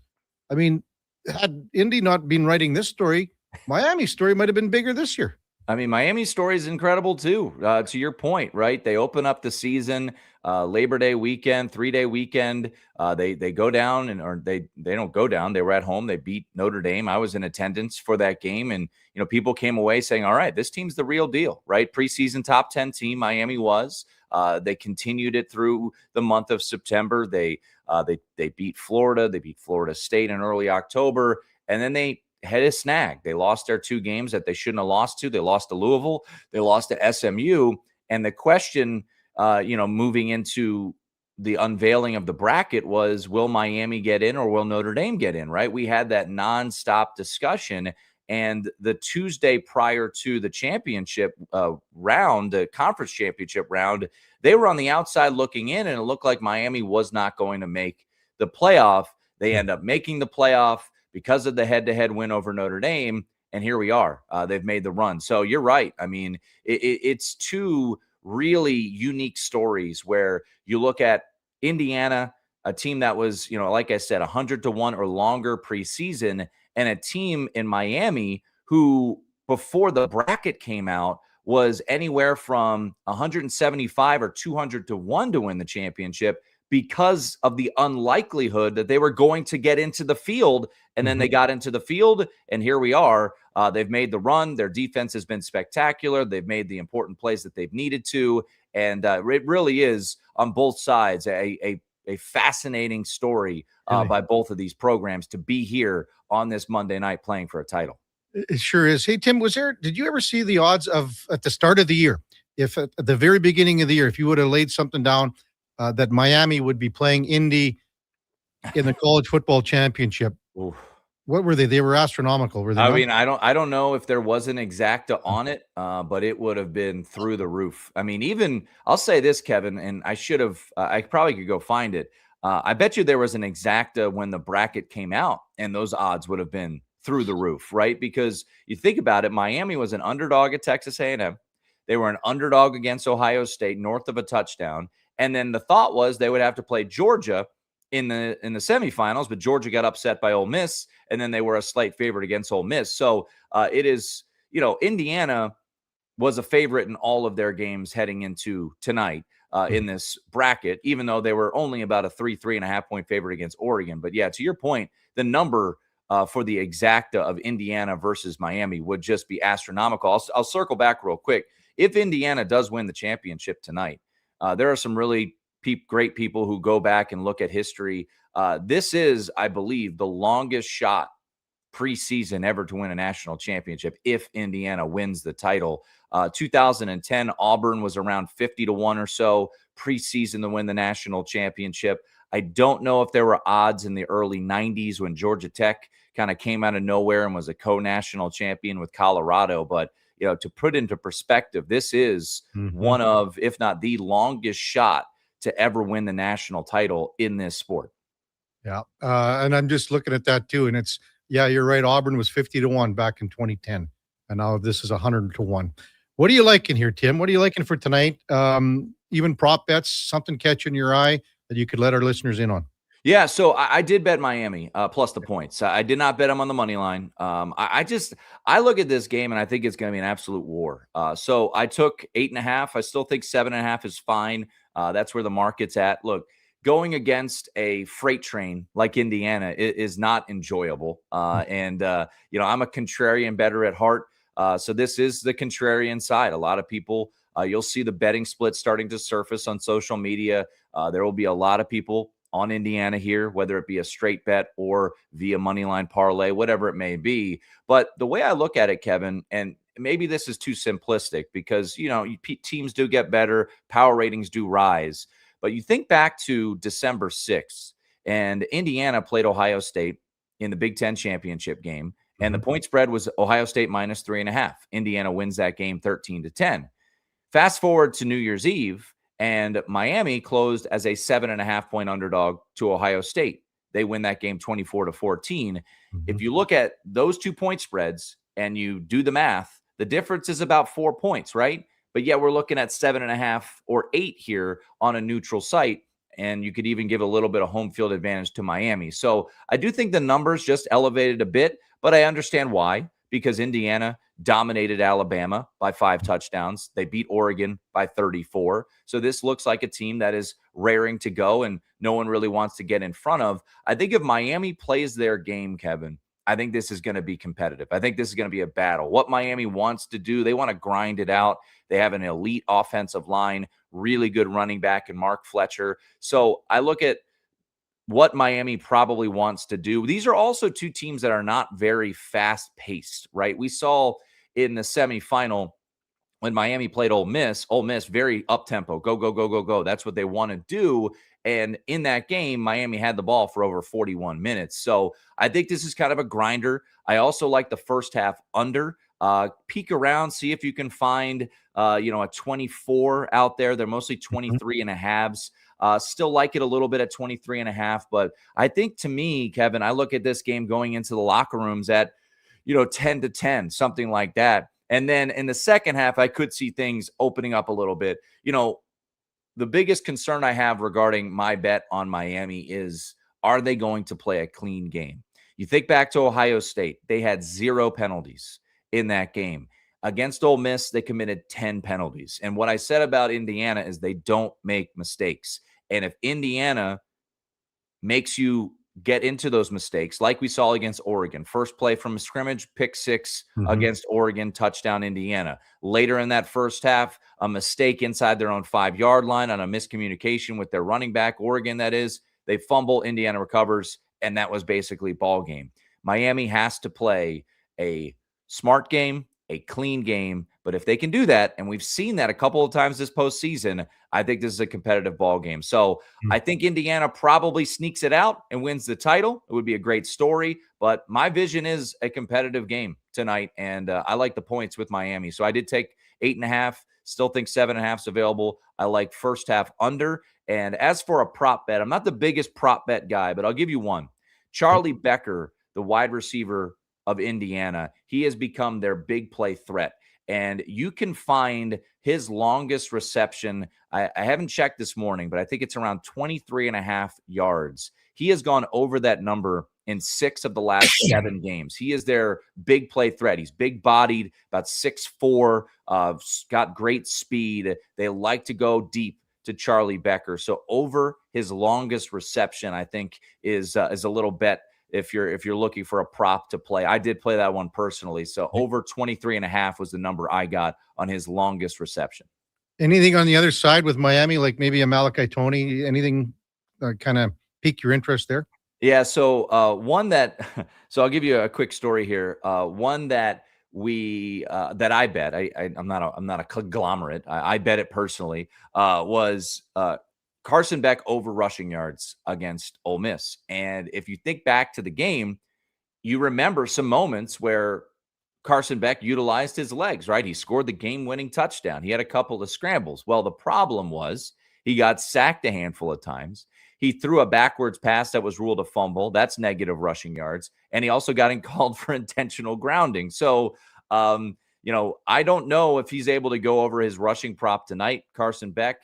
So that could be something to look at. If you're looking for more of a positive one, cheering for yards, Mark Fletcher, I think, does grind it out today. So I think you look at some of his rushing props. If you're looking for an over, Mark Fletcher over probably would be one for me. I don't know about Malachi Toney. I know they're going to want to get him involved in the screen game, but I imagine, Pons and this really good secondary is going to try to nullify him as much as possible. So I don't love Toney props tonight. I think if you're Miami, to me, the game plan is control the game on the ground, give the ball to Mark Fletcher, and let's keep that offense off the field. So I think Mark Fletcher, whether it be rushing attempts or rushing yards, I think Mark Fletcher, if you're looking for a Miami prop, would probably be the way I would go.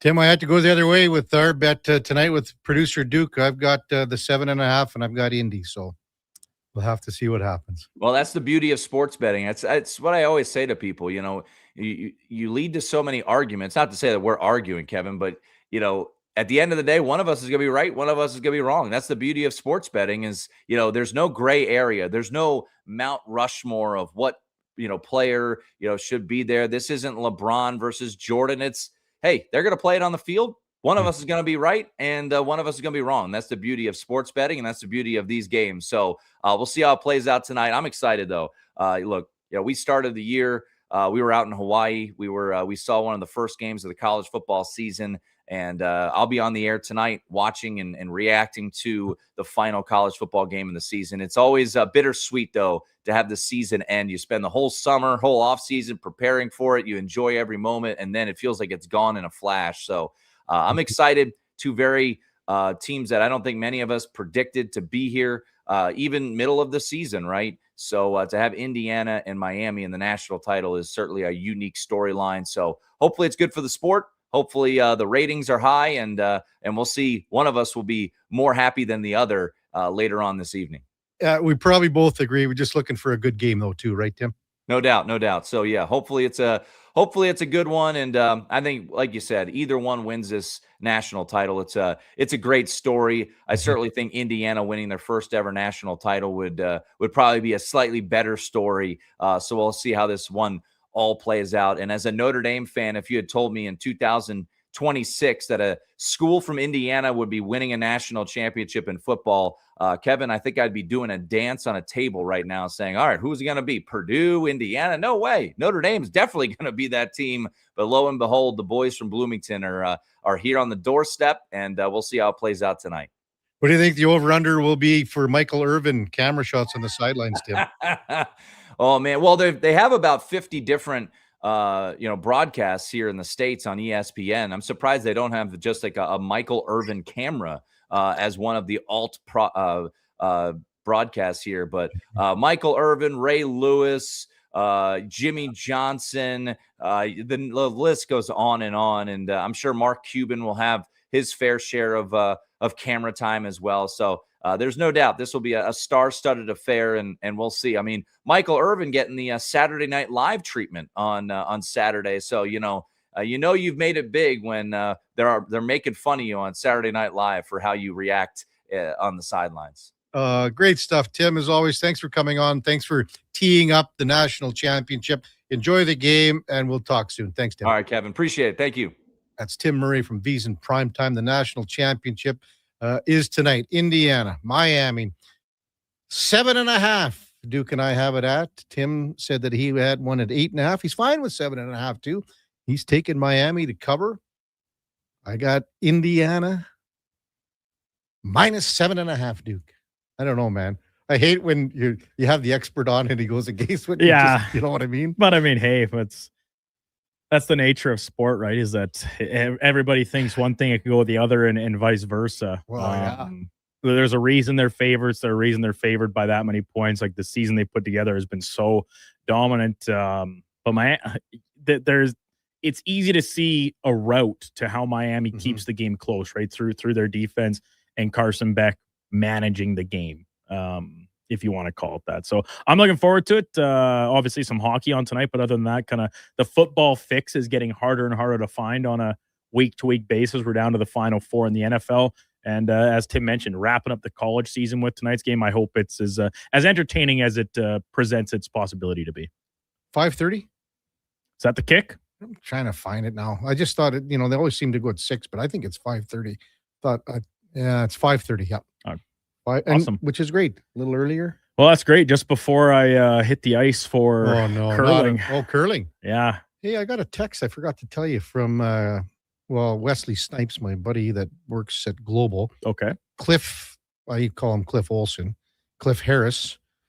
He's the assignment guy, but he sort of runs the media bond spiel. And they said, can the Duke put in a media team for the media? Like, it's called the Edmonton Media Bond spiel. When is this? I don't know. Snipes is probably listening. Is it when you're not here? No, I think it's in March. Okay. Well, we could get a team together, I'm sure. I mean, who else? Jackie Ray. Josh, I know you curl every week. Fifth. I've been curling for 11 years. Fifth. You might be a good spare. Fifth. I'm not sure I'm ready to put you on this stage, but I'll call up our old friend Jackie Ray. AJ was telling me she's playing on 2 teams now that she's retired. 2 teams every week. If it's in March, maybe our friend Rachel Holman will be back from the Olympics. Maybe she could dip in. Well, we'll just get her on. Like, we got to get her on as a Sports 1440 commentator. She could be, come in, work here for qualify for the media umbrella, right? You would probably you wouldn't let her skip, would you, Duke? You'd probably. Oh no, she could skip. I don't really like skipping. Really? At best, I like to throw third rocks. I like sweeping. It really drains me out, but I take a lot of pride in my sweeping. She'll have to educate me on the new rules, though. Totally off. Make sure I'm following. Totally off topic. Off topic. Meathead Terry Evans just walked by from K97. He can be on the team. One of his 18 bathroom breaks in the morning. Anyway, we were talking about Ryan Nugent Hopkins' silver stick. And he goes, how do I get one of those silver sticks? I said, you're only 1,000 games short in the NHL. Yeah, but how many on-air hours has he logged in the Edmonton radio? You have to think that there's some sort of honor for that. Evans probably thinks he should be up with Rod Phillips with his banner raised because of his broadcasting. It's a good point. Acumen. It's a good point. What a joke.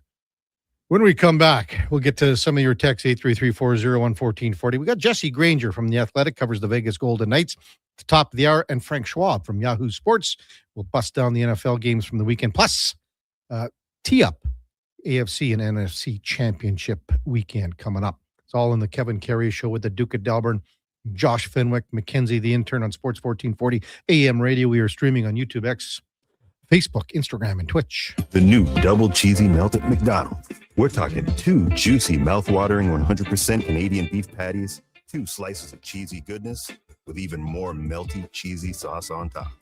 Topped with pickles, then crispy and grilled onions.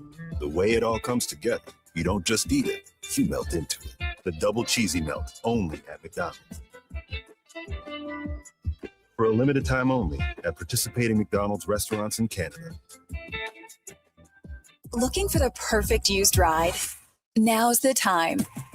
Drive away for as little as $25 bi-weekly. Go Auto has over 7,500 used vehicles in stock with something for everyone. From budget-friendly cars and road trip-ready SUVs to powerful work-ready trucks. With around 70 locations across Canada, your next vehicle is closer than you think. Whether you're upgrading, downsizing, or buying for the first time, we've got the right ride at the right price. But don't wait. These deals won't stick around forever. Start shopping today at goauto.ca.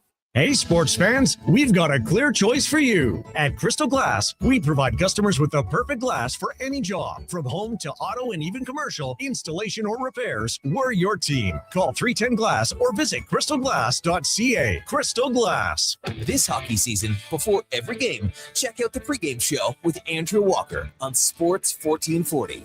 It's brought to you by Titan Supply, your only source for rigging, lifting, and hauling products. Visit titansupply.ca. Whoa, I gotta put some money on the game tonight. We hit our monthly budget. Whoa, how did you get in here? I'm you, the responsible you. We're right.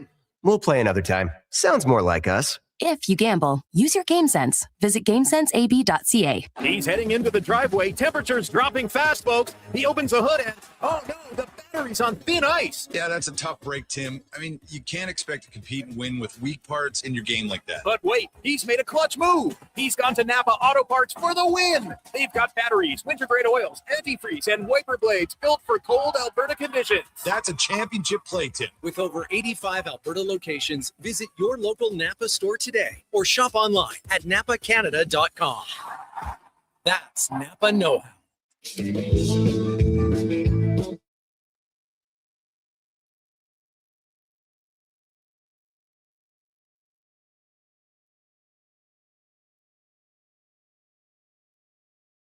Just in time for the morning skate. This is the Kevin Karius Show on Sports 1440.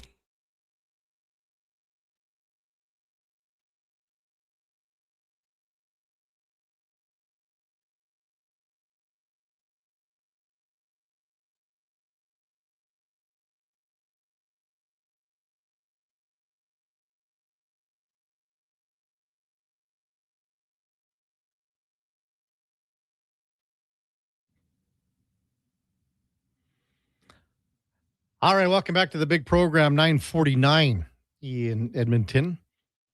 Duke was mentioning his Anaheim Ducks are on a 3-game winning streak now. How many did they lose in a row, Duke? Ooh, was it 8? Handful, at least, yeah. They're on a little bit of a skid, but hey, every team goes through their trials and tribulations on a season. 2 big wins over the Kings, back-to-back, home and home, freeway face-off action Friday, Saturday night. Mm-hmm.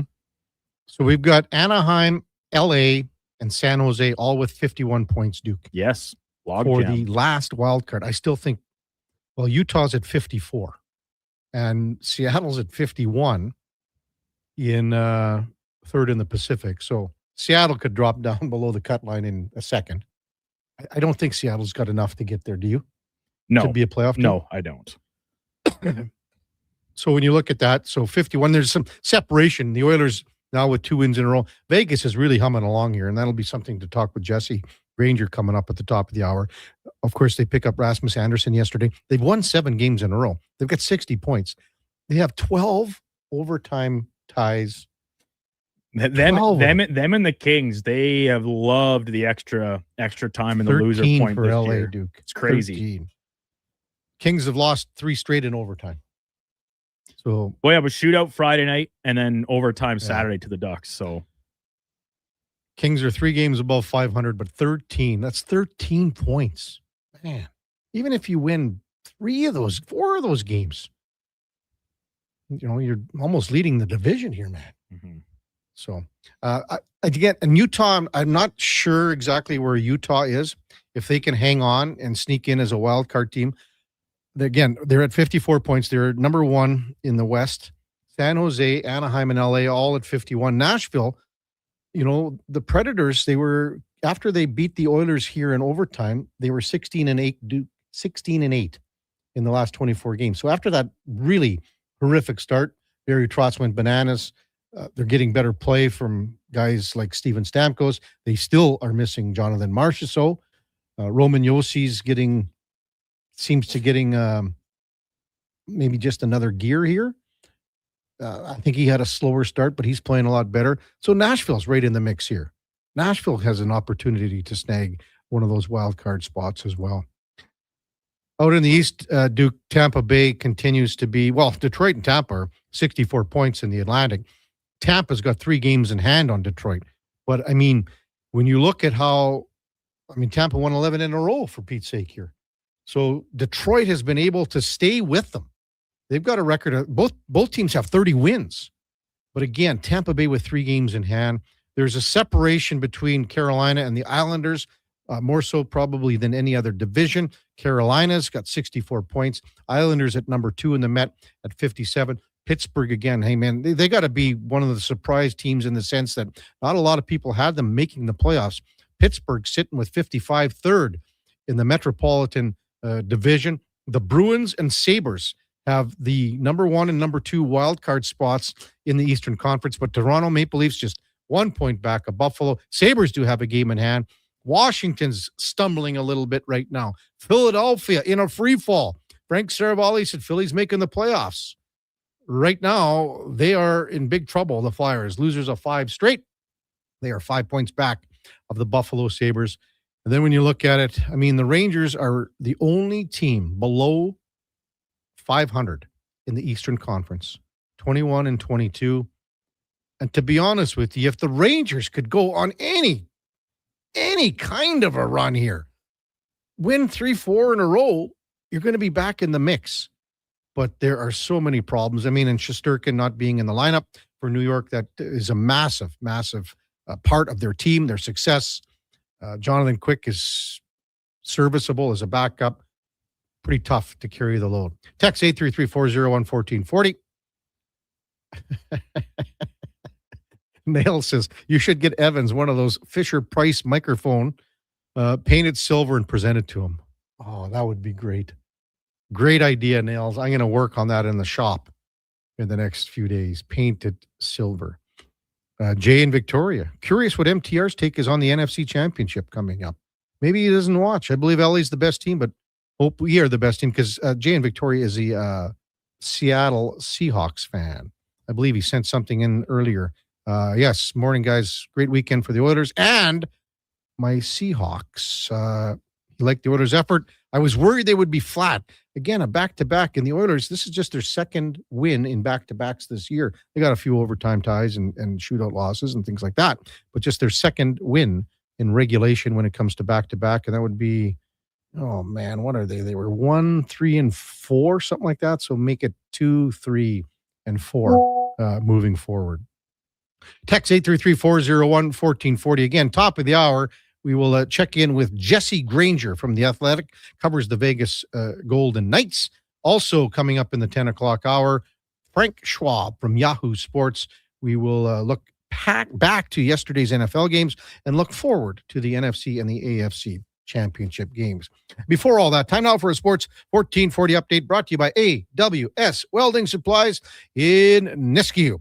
Product sales, servicing, calibrating, free same-day delivery of in-stock items to Leduc, Nisku, and South Edmonton. Your one-stop shop for all things welding. AWSwelding.ca. Here is the Duke. The Sports 1440 update.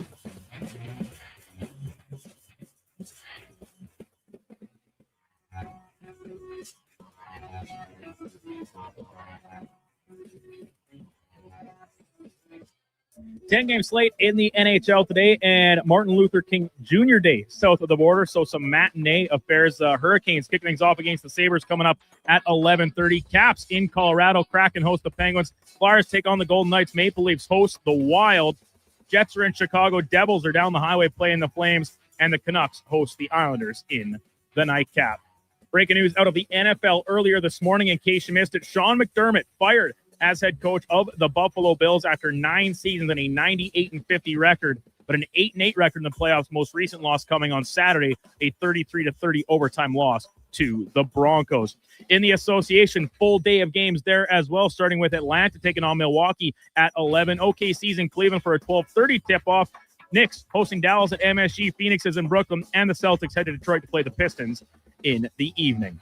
Coming up in hour 4 of the Kevin Karius Show, we'll be joined by Jesse Granger from The Athletic, covering the Vegas Golden Knights, as well as Frank Schwab from Yahoo Sports, covering the NFL. I'm Brandon Douglas at your Sports 1440 update. Sports 1440, the Stingray radio station. CKJR broadcasts from West Edmonton Mall and Wetaskiwin. Download the free Stingray music app and listen wherever you go. Hi, Mike here from Northgate Chevrolet Buick GMC. Happy New Year. I just wanted to take a moment to say thank you. Thank you for everything in 2025. With your help and your support, we fed almost 500 families. We donated to various charities in the Edmonton area, and we're going to do it again in 2026. Please stop in and see us today, 13215 97th Street, or visit us online at northgategm.com. You're in Northgate country. If you've got a smart speaker, get it to play Sports 1440. And it doesn't matter when you listen as we roll out the Sports Talk 24 hours a day, 7 days a week. Edmonton's home for sports radio is Sports 1440. Mr. Rooter goes skiing. Sick gear, Mr. Rooter. Are you ready to hit the slopes? Not yet. I need to report a possible crime. Oh no, what's happening? I saw a bunch of hooligans discussing shredding the half pipe. As a plumber, I've taken the Hippocratic Oath to do no harm and act in the best interest of all pipes, whether PVC, copper, or otherwise. It's made of snow, Mr. Rooter. Snow? Things are worse than I had feared. There's no better plumber than Mr. Rooter. Welcome to Uncommon. Welcome to Subaru. Engineered for Canadian winters, built for real-life confidence. Tackle the ice and snow with Subaru's symmetrical all-wheel drive, delivering the power, control, stability, and grit you need. And when the temperature plummets, you'll cruise in comfort with heated seats and heated steering wheel. All this plus peace of mind with Subaru's top safety pick status for 19 years running. This winter, it's time to get you into a Subaru. Visit Subaru.ca today. River Cree is the place for all your favorite sports. River Cree Resort and Casino, featuring UFC action and boxing live on the big screens at Tap 25, the MVP of sports bars, and in the Center Bar. Plus, catch this fall's biggest games. Every goal, every tackle, every home run. River Cree is also home to the Twin Rinks, where rec hockey and community teams come to play. Public skating available. Details at rivercreeresort.com. River Cree Resort and Casino. Excitement. Bet on it.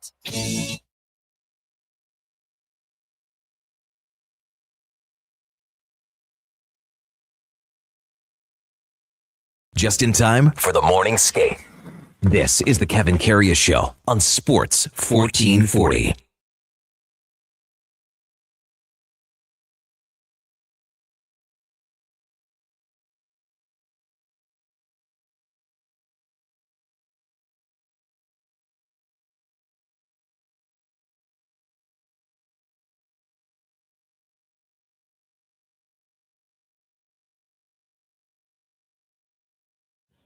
All right, welcome back to the big program. Coming up to 10 o'clock in Edmonton, and time to talk a little NHL hockey with Jesse Granger from The Athletic, covers the Vegas Golden Knights. Good morning, Jesse. You're with Kevin Karius. Once again, thanks for jumping on Sports 1440 again. Really appreciate it. Thanks a lot.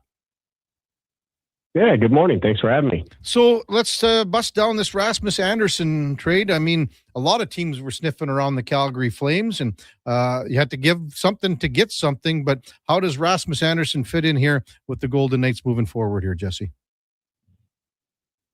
Yeah, it's interesting. It seems like the Golden Knights are able to get these types of deals done better than any team in the NHL, and you look at what they gave up, and it's easy to see why. I think some teams maybe didn't want to give up a package that big. They also may not have wanted to trade for him without a extension in place, and it's a specific situation that I feel like the Golden Knights have taken advantage of several times, in that they trust that the team and the situation in Vegas, they will be able to convince a player to sign here after trading for him. They've done it. They did it with Mark Stone coming out of Ottawa. They did it with Noah Hannafin just a couple years ago. And obviously this is a very similar situation where I think other teams maybe didn't want to give up all those assets with the chance that it could just be a rental. The Golden Knights are willing to take that risk, and they think they'll be able to sign the player long term. And in terms of how he fit in, I think he's going to be a good fit. The Golden Knights are one of the better transition offenses in hockey. Their forwards are great in space, and they're good on the rush, and they haven't been able to create as many of those opportunities as they usually do this season. Missing Alex Pietrangelo is a big part of that. He's such a great stretch pass, such a great breakout guy on the blue line, and Anderson obviously isn't quite on Pietrangelo's level, but I think he will fill a void that they've really needed to fill. Yeah. Who do you think he pairs up with? Is it Noah Hannafin? It's going to be interesting. If Cassidy decides to pair those two up, it wouldn't surprise me. Obviously, they've played together, but it also wouldn't surprise me if Anderson gets his own pair. And if Bruce Cassidy wants, he can have Shea Theodore have his pair, Noah Hannafin have his pair, and then Rasmus Andersson have his. And now you've got one of those three puck-moving defensemen. Those are three excellent guys with the puck on their stick. You could have one of those guys on the ice basically every second of every game if you choose to. So it's going to be interesting to see if he wants to go with the more balanced approach or if he wants to load up one of the pairs. I think he could play with either Theodore or Hannafin. Theodore has played on both sides quite a bit, so he's got a lot of options. And to be honest with you, I wouldn't be surprised if we see all of those options at some point in the regular season so that he can make his decision for how he wants to do it when the playoffs arrive. The Athletics, Jesse Granger, our guest on the Kevin Karius Show on Sports 1440. So with an extension in the works here, what do you think we'd be looking at here, Jesse, for AAV and or term? Yeah, that's a great question. I will say it seems like the Golden Knights are usually able to get these guys for a little bit lower than we're expecting market value. I think obviously the tax situation in Vegas probably has something to do with that, but I would guess that Anderson's probably going to be looking for the max in terms of the length. Shea Theodore right now makes 7.425. Noah Hannafin makes 7.35. I would expect Anderson to be kind of in that same range. Those guys are both locked up all the way through 2032. This would giving Anderson this deal now. If the players don't work out, then these deals could be bad. But if the players continue playing at the level they've played, you'd have your 3 top defensemen locked up for basically not just the foreseeable future, but beyond that. It's a long time, 2032. So I think the Golden Knights would probably try to get him long term around a similar number to that Theodore Hannafin, something in the 7s, maybe 8, just because the cap's going up. But yeah, I think that's kind of the neighborhood I'm looking at. Jesse Granger with us on Sports 1440. Vegas right now playing quite well. What's been the key to the success of the Golden Knights on this 7-game winning streak, Jesse? Yeah, I think 2 things. The puck's going in, which always helps. They've been scoring more than any team in the league during this last 7-game stretch where they've won all 7. Prior to that, they had lost 8 of 9, and the puck wasn't going in. And to be honest with you, when I watched, the chances have been similar. I don't think the offense wasn't working and then suddenly something clicked. I think they're kind of creating the same sort of chances. The puck's just going in a little more for them. I think that they are getting more bodies to the net, so that when the puck doesn't go in, you can get those second chance opportunities. They're getting more screens on goalies. Shea Theodore scored a goal through a screen 2 nights ago. That helps. And then I also just think they're getting some saves on the other end. They've got Aiden Hill back, their number 1 goalie, who's been out since he only played 5 games and was out since October. He's finally back. They have really struggled with that. When you look at their defensive numbers, when you take out the goaltending and you just look at how many shots they're giving up, how many high danger chances they're giving up, they're top 2, top 3 in the NHL pretty much across the board. They have the 27th save percentage in the NHL. So when the goalies aren't making saves, it's going to make any defense look bad. And I think getting Aiden Hill back has really helped stabilize them in the crease. And now everything, all of a sudden, you get a few saves, a few pucks go in the net, and everything looks better. So I don't think it's been a drastic change from just a big picture view, but I just think they've just had some things go their way lately. How long will Carter Hart be out? And then what do they do when he comes back? Yeah, we don't have a solid timeline on that. It's a lower body, and anytime with a goalie that it looked like it was either a knee, a hip, a groin, something in that area. That's what it was with Aiden Hill, and his didn't look nearly as bad, and he was out for months. So I would expect him to be out for quite a bit of time. It wouldn't surprise me if he's out beyond the deadline, the trade deadline, which would then obviously the roster constraints kind of disappear after that, right? So you can have the 3 goalies beyond that. And I think it's going to be important because I don't think Akira Schmid would make it through waivers if they tried to waive him. So they're not going to want to. They're going to want to keep all 3 of those goalies. Obviously, the cap space you're still under that constraint, but I think they can make it work with that. So the fact that Carter Hart is probably going to be out for at least a little while, and if they can get to the trade deadline, I think they're just going to end up keeping all 3 goalies: Hill, Schmid, and Hart. Who's been better, Schmid or Hart? Schmid has.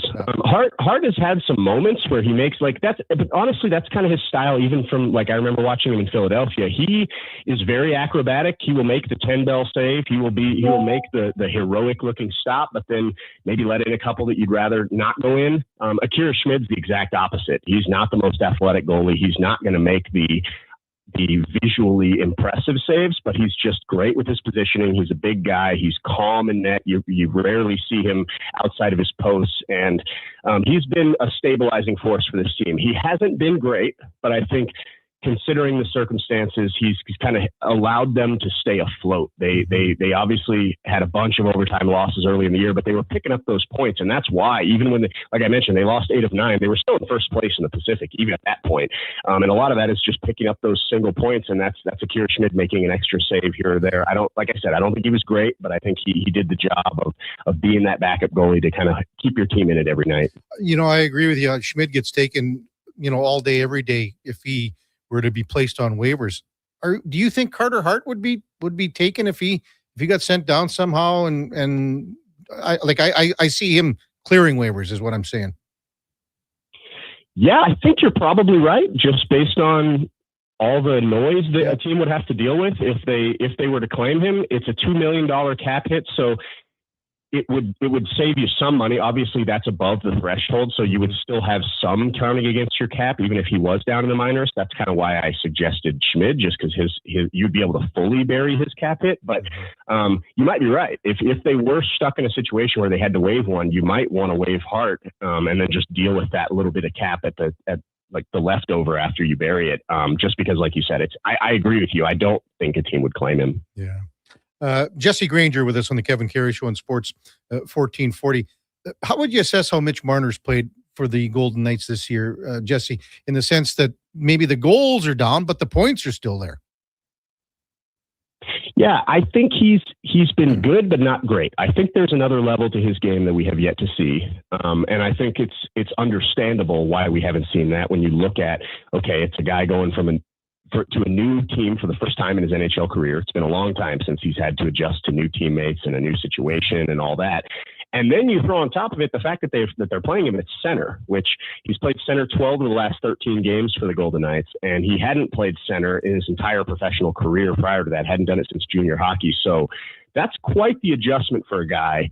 And then, like I said, covering the Golden Knights, I get to see star players get integrated into this team basically every year because it's what they do. I saw it with Max Pacioretty. I saw it with Mark Stone, Alex Pietrangelo, Jack Eichel, go down the list.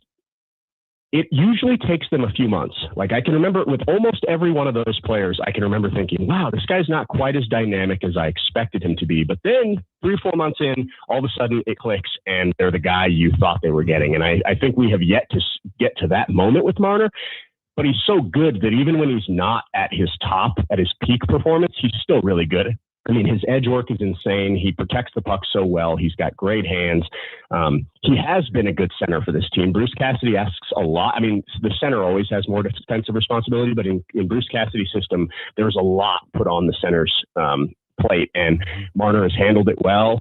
He's been good on the power play. He's kind of serving as that quarterback at the top, kind of where a defenseman would usually be. They're using a 5-forward power play unit, and Marner's been good there. So yeah, like I said, very good player. He hasn't been at his best yet, but I think we'll see that sometime down the road. What about Mark Stone, Jesse? Is he playing some of his best hockey since you've been covering this team?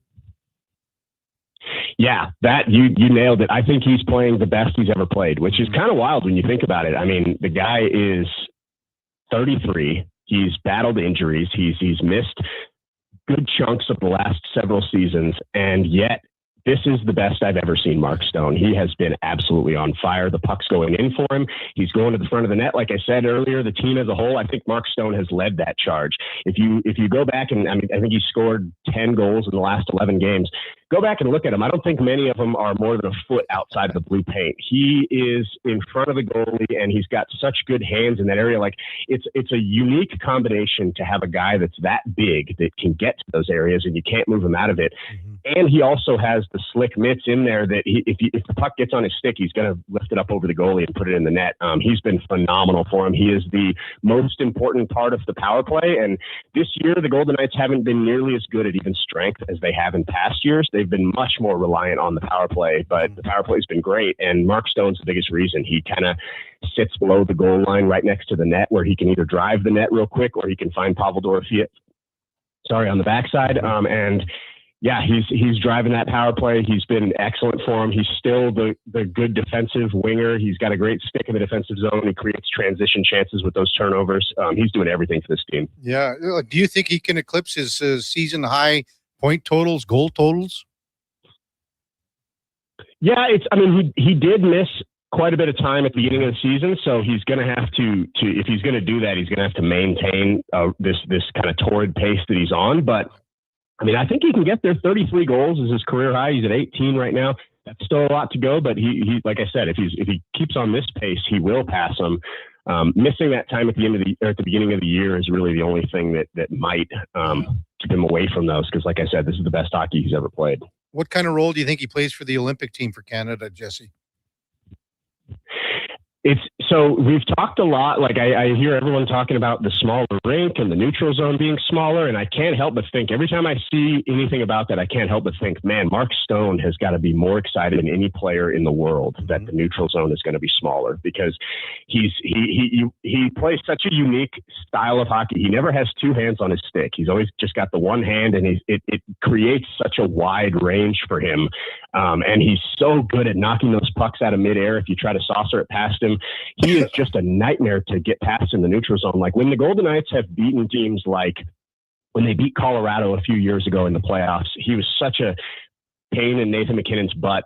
When they beat Edmonton on the way to their cup final, it was Mark Stone slowing McDavid down in the neutral zone. And in a tournament with that much skill, I just feel like Mark Stone in the neutral zone with the smaller ice, man, he's going to be a pain for America or whoever is trying to get around him. I think he's really is built for this kind of tournament. Speaking of building, and don't have to tell you how Vegas goes about assembling its team, but if you look at the draft picks that have come along, even since 2020, really, there haven't been any players that have played in the NHL. And yes, they've traded some guys away. But is there any concern about the pipeline here? And again, we know how this team gets assembled. Yeah, I mean, you have to think that eventually the piper will be paid on this, and like eventually these guys will age out and they won't have the next wave coming because they've traded away basically every first round pick in franchise history. I think that the only one they've got left is Trevor Connolly, who's currently in the AHL, and he's in their system. He was a first round pick a couple of years ago. Other than that, basically every first round pick for 9 years they have traded away. And like I said, you think eventually that will catch up to them, but they've done a good job of acquiring players that aren't too old. Like a Jack Eichel, like he's not a spring chicken, but he's also not like on the way down. He's still in the middle of his prime. So I think they still have a few years left of in this championship window still being able to compete. But yeah, I mean, you have to think that eventually when these guys do age out, the turnaround might be tough with as many of these prospects as they've traded away. No kidding. The only guys I really see is Korczak and Dorofeyev still, and that's from 2019. So it's a long ways away, but hard to say. It is. And Dorofeyev has been awesome, and it's going to be interesting to see what happens with him because his contract's up at the end of the season. He is an RFA, so they've got control, but he is a goal machine on the power play, and he's going to be due for a sizable raise. And now with this Anderson acquisition, I have to imagine he's going to get a big contract. Things might get tight for them with Pavel. Yeah, and Philly in town tonight. Jesse, Flyers, but they've lost 5 in a row, so this is a good opportunity for the Golden Knights to go for their 8th straight win. Yeah, it's the Flyers are always a hardworking team. They're going to forecheck you. They've been getting good goaltending from Dan Vladar. It's tailed off a little bit here towards the end, but Vladar has really been keeping them in games. So if Vegas can continue doing what they've been doing, getting bodies to the net, making it hard on the goalie, I don't see a reason why they shouldn't win this one. Jesse, as always, thanks for an update on the Golden Knights. Really appreciate it. Enjoy tonight's game, and we'll probably yak at you next time the Golden Knights and the Oilers are going to hook up. Thanks a lot for coming on, as always. Sounds good. Thanks for having me. That's Jesse Granger from The Athletic, covers the Vegas Golden Knights. They are home to the Philadelphia Flyers tonight, Martin Luther King Day. When we come back, we'll recap the NFL Saturday and Sunday slates, and we'll look forward to the AFC and the NFC Championship with Frank Schwab from Yahoo Sports on the Kevin Carey Show. On Sports 1440 AM radio, we are streaming on YouTube, X, Facebook, Instagram, and Twitch. Does your New Year's resolution include saving money? Then don't miss the store-wide inventory clearance at the Brick. Save up to 70% off in-store clearance items. Buy more, save more on bedroom and dining furniture. Up to 25% off. Save on select major kitchen appliances. Plus, buy 2 or more and save the tax. Finally, a resolution you can keep. The Brick, saving you more. Some exclusions apply. See in-store for details. At Fountain Tire, success is a team effort. They're committed to their team members and their customers. And that means treating your vehicle like it's their own and finding solutions that suit your needs. Because whatever the road brings ahead, they're on it with you. Visit fountaintire.com today. 24 hours a day, 7 days a week. Kennington sports fans stay informed with Sports 1440. Stream us. Listen to us on the AM dial. However you consume this radio station, thanks for listening. Legacy Heating and Cooling offers no payments and no interest for 1 year on your new furnace. So, when you wake up to no heat, call Legacy. Call Legacy. If you need it immediately with no overtime rates. If you need it immediately and want to combo it with AC. Call Legacy. Call Legacy. No payments and no interest for 1 year on your new furnace. It could only be Legacy Heating and Cooling. Looking for auto parts without the dealership price tag? You'll save big here at Ed's Auto Salvage in Westlaw. From engines and alternators to doors and glass, we carry quality tested used parts at unbeatable prices. Why spend thousands when you can spend hundreds? Keep your car and your budget running strong with Ed's Auto Salvage. I'm Lisa, inviting you to stop in soon or visit us online. We offer province-wide shipping and daily delivery to Edmonton. edsautosalvage.com.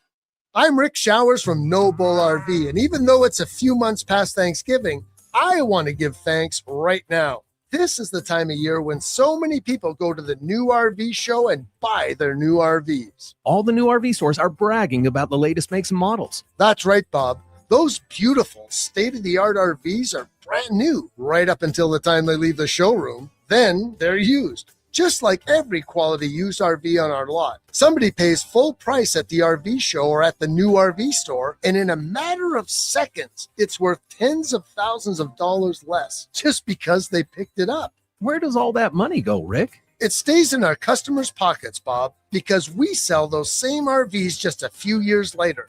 If it wasn't for new RV buyers, we'd be out of business. That's why we give thanks every year. You make it all possible.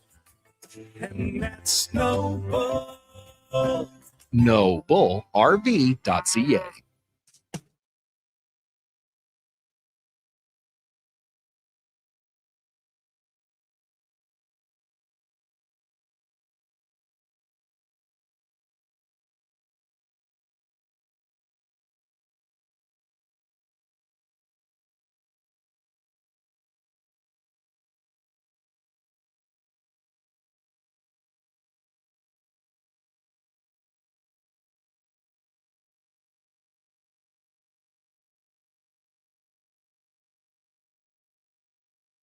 Have your sports curiosity cured with the Kevin Karius Show. This is Sports 1440.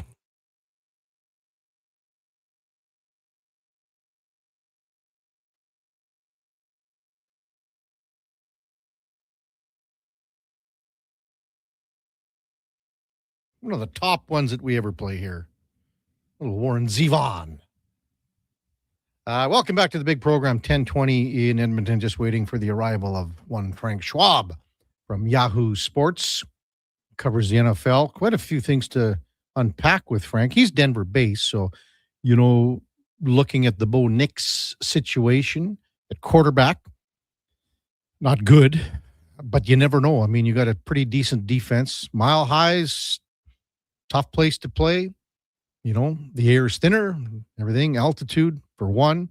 The defense is good. So we'll see exactly what happens in the AFC Championship with the New England Patriots heading into town next Sunday. Also, Sean McDermott, we'll discuss that with Frank when he slides into the big show here. We were talking with Jesse Granger about the Vegas Golden Knights. And yeah, all the first rounders, we all know that. They trade them away like they're candy. But the players that they've drafted, no one expects anyone in the 2025 draft to be a player. 2024 even, that's not that long ago. He mentioned Trevor Connolly was playing in the USHL. But go back to 2023, nothing. 2022, nothing, not a player. And they've traded a lot of these guys away, part of packages that they've put together. You go back to 2021, really nothing. Zach Dean's played 9 games. Carl Lindbaum has played 8. You got to go back to 2020, and then that's still nothing. Brendan Brisson, 24 games in the NHL. So we're talking 5 years here, man. You got to go back all the way to 2019. They had a hell of a draft in 2019. They take Peyton Krebs from Kootenay. Then they trade him to Buffalo. Caden Korzak, very serviceable NHL defenseman. He's played 124 games. And then Pavel Dorofeyev, 200 games. He's got 75 goals. That's an amazing pick in the third round of 2019. But other than that, even go back to 2018, one player, Paul Cotter, who, well, they dealt him too. Cotter was, where did he went traded to, traded from Vegas in 2024 to New Jersey for Holtz and Akira Schmid, so they do get a goaltender. But you think about that, the amount of guys. So even in 2018, one guy. You got to go back to 2017 when they had a good draft. That's a long time to go without replenishing the cupboard. And yes, this is how that team gets assembled every year. They go and grab guys like Rasmus Anderson. They go and grab guys, you can go up and down, like Jack Eichel. As Jesse Granger said, Eichel's a guy here that's, he's only 20, well, he'd be coming 29 because that's the same draft year as Connor McDavid. Same with Mitch Marner. Go out and get him. Mark Stone, another guy. Hurdle. I mean, you can go up and down the lineup. Hanifin. That's how this team is assembled. That's how they get guys. That's how they do it. How are we making out, Duke, with Frank Schwab? I sent him a little note here. It's largely my fault. I was supposed to send him a heads up text a few minutes before and completely slipped my mind. So the heads up text came a few minutes late. We'll patiently await his expected arrival here shortly. The rig is he wants to know already, how much confidence does Mr. Schwab have in Stidham? Well, it can't be a lot. This is a guy that's barely played for years. And again, Frank is Denver-based. He's talking about, in his latest article, Nick Foles, backup quarterback to starter and Super Bowl MVP in 2017. But he had some time after Carson Wentz went down. Jeff Hostetler, 1990, when Phil Simms suffered the injury. Hostetler came in. Kurt Warner took over from Trent Green in 99, but that was at the start of the year. Green suffered his injury in preseason. Warner comes in. And man, oh man, that's the start of a Cinderella story for Kurt Warner. I mean, we're comparing a guy like Stidham to these three. Not even close. It's not even going to be remotely close. Should mention that the two games, the times for the AFC and the NFC championship next weekend, it will be 1:00 for the Patriots and Broncos. This is on Sunday, obviously. The Rams and Seahawks to follow at 4:30. It was a little different watching the ball yesterday with no Sunday nighter. And, the Oilers started at 6, so you could watch. I guess the first half was just coming to a close when Ryan Nugent-Hopkins was taken to the ice for the pregame ceremony. That was pretty cool, too. When Ryan Nugent-Hopkins, that guy that carved the 1,000 games out of ice. And the Rolex, the two pucks that were there, that's a big thing with Harry Harrison that gets the tape on the pucks, and then they brought them to life with some life size, talking about his first game 15 years ago, 1,000th game, bring out the silver stick. And again, do you know who makes the silver sticks, Duke? I don't know. We've mentioned him many times on the program. Murray McCourt from the Ranch Golf and Country Club, the general manager. His uncle makes the sticks. Really? Yeah, it's pretty cool. So his uncle... Like here in Edmonton? Yeah. And every silver stick? Yep. Every silver stick that you see that gets presented for 1,000 games. And with the engraving and everything else that you see on them, Murray McCourt's uncle makes them. So it's a neat... I've known Murray for 20 years now and, enjoyed it. I had no idea that's a cool thing. That was right here in our neck of the woods. Very cool. Well, I remember. The more you know. Yeah, I remember. Let's see, Duke, 2018, I think, or 2018, I think, was the last world's longest hockey game, and all the guys got together and threw in a few bucks, and we got one made for Sake. Oh, okay. We presented it to him on the ice. What happens is all the guys go on the ice for, after the world's longest game, you'll go out for a pregame and the national anthem. So you go out there and you stand on the carpet and I'll be honest, some guys are so bombed because they start boozing her pretty early and they get on the carpet. Just getting on the carpet is a major accomplishment. Time now for the headliner of the day, brought to you by Mr. Rooter Plumbing. Getting snakes deep and giving 110% day in and day out. For all your plumbing needs, go to mrrooter.ca as we welcome back Frank Schwab from Yahoo Sports. Good morning, Frank. You're with Kevin Karius. Thanks for jumping on Sports 1440 this morning. Really appreciate it. Absolutely. How are you guys? Can you hear us, Frank? We got Frank? Yes. Hey, we got you, Frank. How you guys doing? Doing great up here. Hey, before we get to all the games yesterday, I just want to get your thoughts on Sean McDermott being fired in Buffalo. Did you see that one coming, Frank? Somewhat. There was some. You look at the Bills season, and ultimately, it looks like a pretty big step back, a disappointment. I know they made the divisional round. I know they lost in overtime. That game could have gone either way, but the Patriots passed them in the division, and it's not going to be easy to catch them. They're a young, up-and-coming team, and it just seems like they were a little further away as far as the roster goes. It didn't seem like the Bills were at that same level as some of the contenders. So for them, that said, even for them to come up short of a Super Bowl, you could tell there's a lot of urgency now to get Josh Allen to a Super Bowl. Like this would be a failure for the Bills if they never get Josh Allen to a Super Bowl. So the only surprise, the surprise, McDermott being fired is a little surprising. The big surprise is it wasn't Brandon Beane too. Like I don't really understand why he got a promotion. I don't look at this Bills team and say, yes, the roster was excellent and the coaching held it back. I don't look at it that way. The Bills obviously do. That's the message I sent by firing Sean McDermott and basically giving Brandon Beane a promotion with the extra title. Yeah. I didn't get that. I don't understand that. If the operation wasn't good enough this year, the Patriots passed you and all that, I don't see why you singularly blame Sean McDermott for that. You could blame Sean McDermott, but I don't know if he's the only one that had to say in this. Who do you think is a good fit to take over in Buffalo, Frank?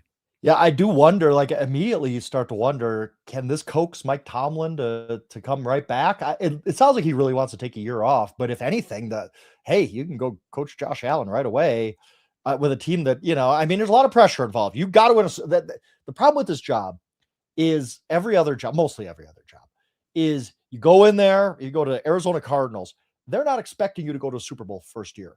In Buffalo, if you don't go to a Super Bowl right away, it is going to be considered a failure. That we've seen that, right? That's the bar.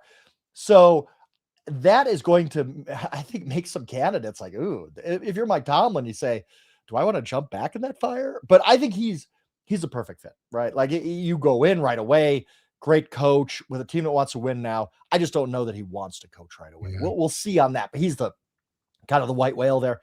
If not, you look at some of the other offensive coaches, maybe a Clint Kubiak, or even they got a guy in house, Joe Brady, who is getting buzz as a head coaching candidate. So it's just really tough. I don't know that there's a perfect candidate out there right now for the Bills, and that's a little scary when you move on from McDermott. But I just think they thought it was time. Yeah, Frank Schwab with us on Sports 1440. Well, you're Denver-based, Frank. What a kick in the stones that was with Bo Nix. Maybe just your thoughts moving forward here, going to the AFC Championship without their quarterback. Yeah, and I can't really remember quite a comparison to this as far as just you have this euphoria of a great win, and then Sean Payton comes back to the podium an hour later and says, hey, guys, I got some news. That was shocking. I'll tell you that, being there. So it's going to be – it's deflating immediately, but I don't think the Broncos are drawing dead in the AFC Championship game. I think that Jarrett Stidham is – a capable NFL quarterback, and this team isn't built around a quarterback anyway. This isn't the Bills. This is a Broncos team that plays defense. They manage the game on offense. They do ask Bo Nix to make plays, and he has, and he did on Saturday for sure. But I don't look at this team like if the Bills lost Josh Allen, I would say, okay, that's a done deal. They can't win.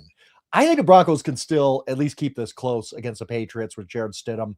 Peyton has a lot of confidence in him. He's going to have his team rallying around Jarrett Stidham by Sunday after the initial shock and disappointment wears off. And I think you're going to see the Broncos play really well. I don't know if it's going to be enough to win. You still got, look, with Drake Mays on one side and Jarrett Stidham's on the other, it's hard to overcome that. But I think that I'm really interested to see this game. It's just such a weird, unique situation that's happening. But I don't necessarily look at it and say, well, the Broncos are done. They can't win. I think they actually will compete, especially at home, especially in the altitude. I think it's going to end up being a really, really interesting game. What kind of game plan do you think the Peyton institutes here? Because everyone's going to go, well, Yeah. you're just going to run the ball. You're going to run the ball. But Can they you- can't run the ball. That's the problem. They're not a good running team. Like RJ Harvey not being a great running back for them right away is really limited what they do. They're just not a team that's going to line up and run for 5 yards a carry. They haven't been all season. So I do wonder that too. But I don't think he's going to try to hide Jared Stidham. I really don't. I think he's going to, because part of this is big Sean Payton too. Sean Payton has a lot of, maybe somebody would say arrogance, confidence is a nicer way to put it. I think Sean Payton's going to say, I could win with Jared Stidham. Watch me. I think that I actually think in some ways, Sean Payton didn't want this. I'm not saying that, but I think in some ways, Sean Payton kind of relishes this a little bit. It's a challenge. It's hey, we're going to go in and win with my backup quarterback. I could do that. I don't think they're going to have to change some things in the game plan because Jared Stidham's not the runner Bo Nix is. I don't think they're just going to go into a shell and throw 10 times in this game, though. I think he's going to say, look, I told you guys I had confidence in this guy. I'm not running a high school offense here. I'm going to run pretty much a tweaked version of my offense, but we're going to come out. Jared Stidham's going to throw the ball, and we're going to try to win that way. So I don't think it's going to look like some people think it's going to look with like you said, you just imagine, okay, we got a backup quarterback, hasn't taken a snap in 2 years. We got to run the ball 40 times. I think they're going to run it. I just don't think they're going to run it that much. And part of that is they're not a very good team running the ball. Where are you at with that? The catch, non-catch? I don't think we talked about this earlier. I don't think I've ever seen so many experts, and I'm talking experts saying that was a catch, that was not a catch. I've never seen this many people on one side or the other. Have you? No, it's usually there's some consensus and there's none here. To me, I was there. I saw it happen live, and I'll be honest, I didn't even think it was a controversy until afterwards when I was in the Bills locker room, the Bills, podium, all that kind of stuff. And everybody is up and oh my goodness, the catch. I had to text a couple people who were watching on TV because I was there. I was like, is this a controversy? Because I just thought that was the right call. Like, okay, yeah, it was close. I understand, but I thought, okay, I looked at it. I looked at the replay. I said, okay, that's the right call. Like, yes, you could slow it down and say, oh, right there, Brandon Cook's knee is down. He's got, it just didn't look that way in real time to me. It looked like he didn't complete the catch. McMillan took it away from him before the play was finished. I thought it was the right call. And I still will, I understand the counter argument, but I do ultimately think that was an interception. Yeah. The Chicago LA Rams game last night, and we had a question earlier, Frank. Do you think that the Bears should have went for 2 after that touchdown late to make it a 1-point game? I think it would have been aggressive. I would have been okay with it, but ultimately I don't have a problem with it. You're at home, you got all the momentum, you feel good. You're going to overtime. Your defense has played really well. You've only given up 17 points at that point. I didn't really have an issue with it. I thought that, okay, the one thing is I thought Ben Johnson would have gone for 2 because he's been so aggressive all year and 4th down calls and all that kind of stuff that I thought of all people, Ben Johnson was going to go for 2. So I was a little surprised that he didn't, but normally in that situation, unless you just feel like we're a big underdog here for whatever reason, we got to go for the throat right now because I'll take my chances, 1 play, 2 yards. I think it was fine to kick the extra point. And look, right before Caleb Williams threw that interception, they were driving, and I thought Bears were going to win this game. So it's easy to look back in hindsight, but in the moment, I didn't have that big of a problem. Frank Schwab with us on the Kevin Karius Show on Sports 1440. Just to circle back again, so it's going to be Denver and New England. CJ Stroud, I know you had a post regarding where you think he is going moving forward. And it's way different than a couple of years ago, isn't it, Frank? Yeah, I mean, he had one of the best rookie seasons I've ever seen, and I'm not just talking about quarterbacks, ever. Like he was unbelievable. There's nothing fluky about that rookie year. He looked great. He looked like, wow, this guy's going to be the next MVP of the league at some point. And now the last 2 years have been miserable. Now, is that the Texans not putting enough around him? Because that's a valid complaint. Like the Texans have not done well by him. Like they have not really added a lot of talent around him. But at some point, CJ's got to play better. And the problem is you're getting to right now, CJ Stroud's eligible for an extension. And that extension is going to cost $50 million a year minimum. That's what quarterbacks go for now. It's almost like the Jaguars of Trevor Lawrence a couple of years ago, where you almost have to pay him. You can't. What are you going to do? Like, you just have to pay and hope. And maybe it's turned around for Trevor Lawrence now. And the Texans can hope that for CJ Stroud, but I'm a lot more nervous about paying CJ Stroud right now than I was 2 years ago. The price tag's gonna be $50 million on a guy who honestly does not look like a top 15 quarterback lately. Top 20 maybe. I just it stinks because I really, really love CJ Stroud's rookie year. Love everything I saw from him. Second pick of the draft, so he had the pedigree, looked great, and then it's just gotten worse and worse. And in these 2 playoff games, he was bad. They overcame it in the first game, not this one. So I don't know. I think if you're the Texans, you're just stuck. You're stuck in such a bad situation where you have to pay CJ Stroud, but you probably are like, this is really a bigger gamble than I'd like to do for $50 million a year. Do you think all those egregious mistakes that Stroud commits, Frank, can be coached out of him? Yeah, and I don't think he's really a mistake quarterback, really. It's just the down to down, the consistency, the confidence he has. And he's not a guy who throws, he's not Jameis Winston. He doesn't throw 25 interceptions a year. He's not that guy. He was yesterday. He was really bad. But I think he just was pressing yesterday. That's why the mistakes came. I think it's just getting him back to a point where he can start making the plays, the positive plays again. Not just that has been just lacking for the Texans. They had a championship level defense, and they have to look. They're going to watch that game this Sunday with the Broncos play Jarrett Stidham at quarterback and say, this was such a missed opportunity. We could go to the Super Bowl. We could.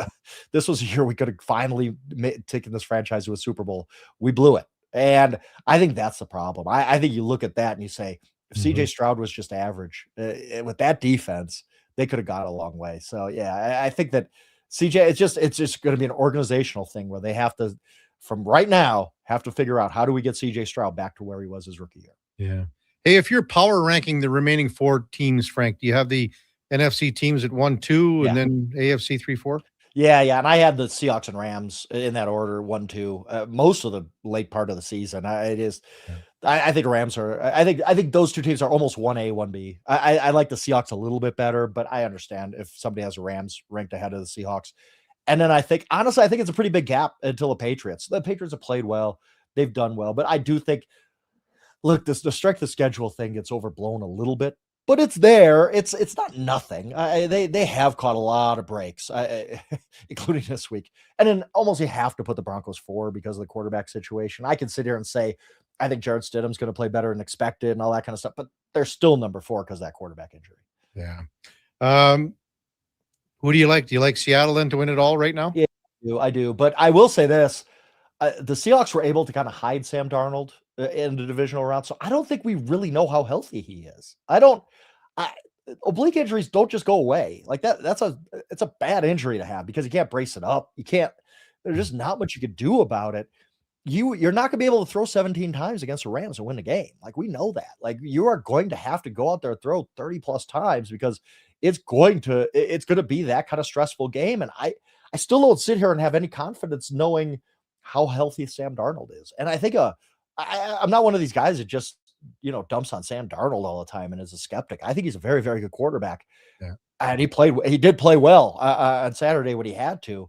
I just wonder what he's got to throw 35 times. What does that look like? That's the only thing keeping me from really feeling confident about the Seahawks. Yeah, there's so many things to look at. I mean, you're going to have the top 2 receivers stats wise going at it in this one in Puka and JSN. So, hey, Frank, as always, thanks so much for your time. Really appreciate it. Enjoy the upcoming weekend with the divisional championships and then the Super Bowl. Thanks as always for coming on.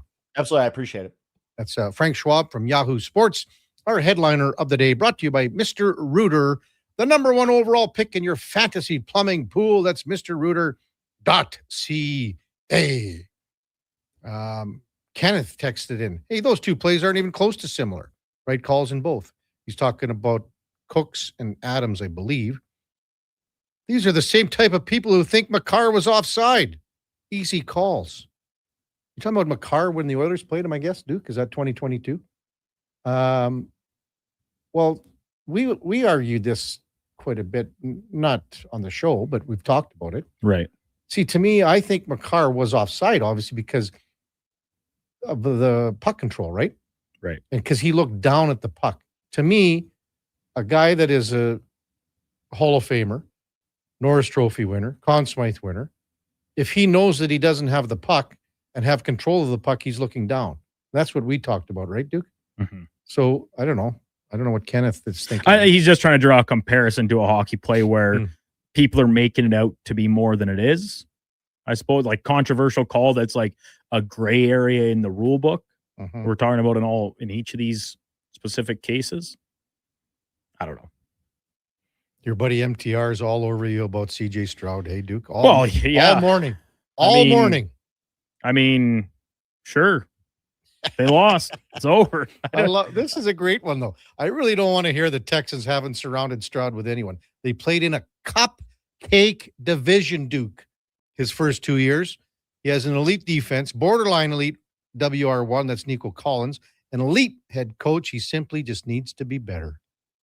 Full stop. Like, the O-line is not very good. That's the only, and you're playing without your top receiver yesterday and your other top pass catcher in your tight end, who left the game in the first quarter, not come back. That obviously mattered because Dalton Schultz has been Nico called safety blanket, or PJ Stroud, excuse me, safety blanket a lot in his career. But all the excuses you can come up with, they kind of come to a pretty dull ending when you say he was not good enough. And one interception off receiver's hands, tip ball, tip drill. And yeah, the throw was maybe a little high. Like every throw he made yesterday just seemed like it was off the mark. So here's a question for you then. I mean, Nick Chubb's on the decline, right? Yeah, he was brought in as a stopgap because of this weird Joe Mixon situation where he didn't play all year. Do you think Mixon is back next year? And if not, Woody Marks ain't the guy, is he? I think they like Woody Marks a lot. I do. I could see them comfortably bringing him back as the RB1. Now, would they prefer to get back Joe Mixon to complement Woody Marks or work in tandem with him? Yeah, I think so. But nobody has any idea what the story on Joe Mixon is. No. Like, is it the injury? Is it something else? Why did he not play all year? Why do we have no idea what's going on with him? It's a little bit of an interesting situation. But when you look at the success he had last year, I have to think the team would want to bring him back. Mm-hmm. If he's healthy, that is. Triple C in a truck asked me, KK, are you going to watch the Seattle LA Rams game with Mark Levers at first round? He's a big Seahawks fan. I replied, no, Levers is a loser. Well, yeah, Kevin, one of your 8 favorite teams is playing in a championship game this weekend in the Rams. I should have worn them. I'm actually surprised you didn't. You'll have to wear it at some point this week. Show your support for your favorite club this week. Well, okay, Seattle they did nothing for me. Ever. Right. So, I mean, I went to one Rams game, Duke. That's it. Had fun. It was great. And you got yourself a nice sweater. Yeah, experience was great. To be honest, when you think about the Denver and Buffalo, we've been exposed to so much with Denver, right? With Pat Bowlen being in Edmonton and owning. So there was, I'm not saying a connection, but always kind of was pulling for the Broncos with Pat Bowlen. And then Buffalo, to be honest with you, Duke, too, there's another team that I think a lot of people would like to see Buffalo win a Super Bowl because of, losing 4 in a row and just being so close. So they got a pity. Yes, out of pity, just like Houston.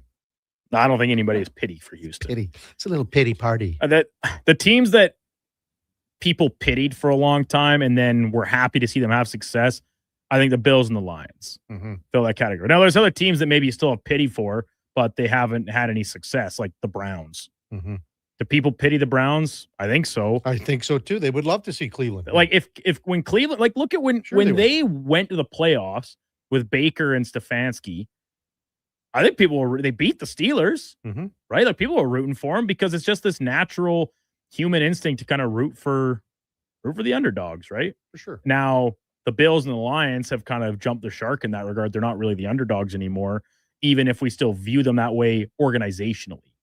These are teams that come in each of the past several seasons as Super Bowl favorites in their respective conferences. So it's kind of funny, but yeah, the Bills with some stuff to figure out. It's interesting timing. Almost a third of the league will have a new head coach this year, Kevin. Unreal. Now, let me throw this one out at you, Duke, because you know how some of these owners are. And these owners are whack jobs, a lot of them. Correct. Okay. Now, Am I crazy? Am I like on another planet to say that right now, if Indiana wins tonight, that Kurt Cignetti isn't the belle of the ball and a hot commodity in the coaching ranks? Am I crazy to say that? Could you imagine like the Pagulas in Buffalo going, you know what, Kurt, would you like to come coach the Buffalo Bills? I think that conversation has probably already happened. I think there's teams that are banging the door to make an offer, right? Mm-hmm. And if you're Cignetti, you can say as many times as you want that you have no interest in leaving Indiana, but all of a sudden when certain figures, certain dollar signs get floated in front of you to coach in the NFL, you know, it's a little bit. Let's be honest, Duke. Say what you want about programs like Alabama and LSU and these storied college franchises that have also probably expressed interest in bringing Cignetti aboard in recent vacancies. It's not the NFL. The NFL is different. Here's the thing that I look at it now for every college coach. Before, college coaches were able to rein in players. They had some control over players, but they don't anymore. They don't. It's just basically pro. They don't have that trump card in the back, in the back pocket, because now players say, I'll see you later. I'm going to go somewhere else. I'll use a portal. Actually, you know what? I'm making NIL money, so to hell with you, coach. That's changed so much in the last several years. So maybe, and a lot of college coaches would say, I don't want the circus that is the NFL. All the prima donna players that are out there and you can't control them. You can do that in college. No, it's not the case anymore. When we come back, we'll wrap up the show. Kevin Karius, Duke of Delburne, Josh Fenwick, and Mackenzie the intern on Sports 1440 AM radio. We're also streaming on YouTube, X, Facebook, Instagram, and Twitch. Remember 2025? That's so last year.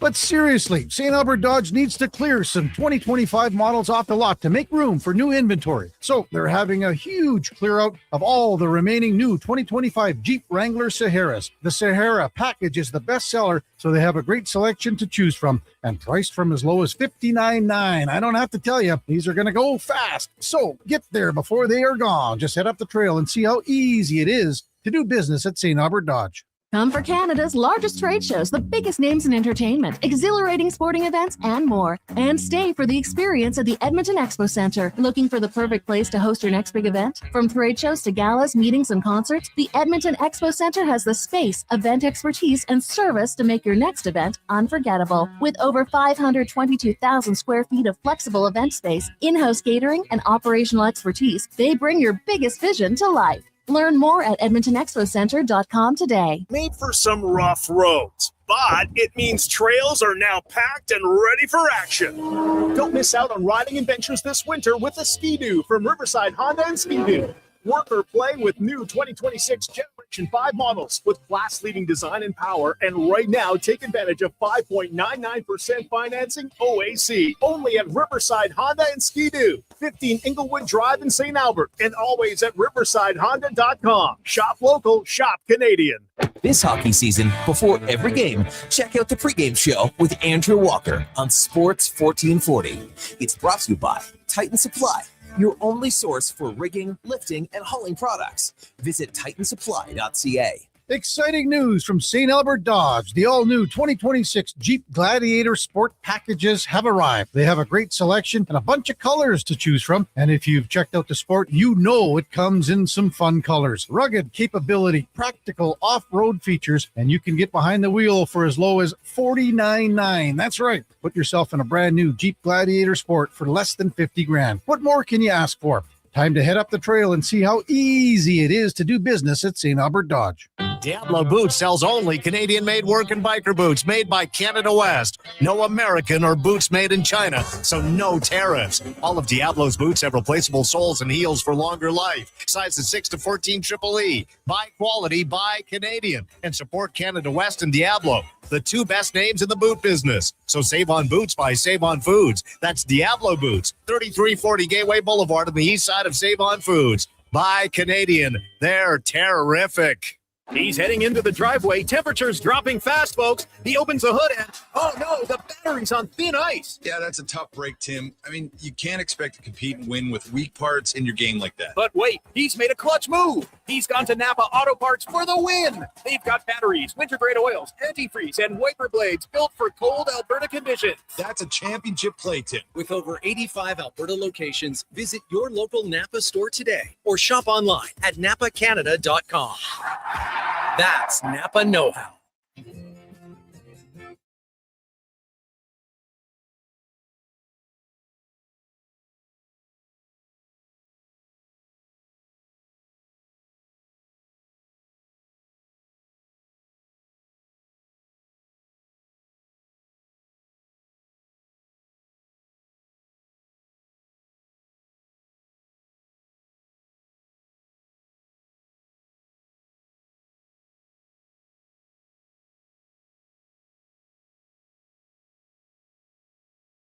Just in time for the morning skate. This is the Kevin Karius Show on Sports 1440.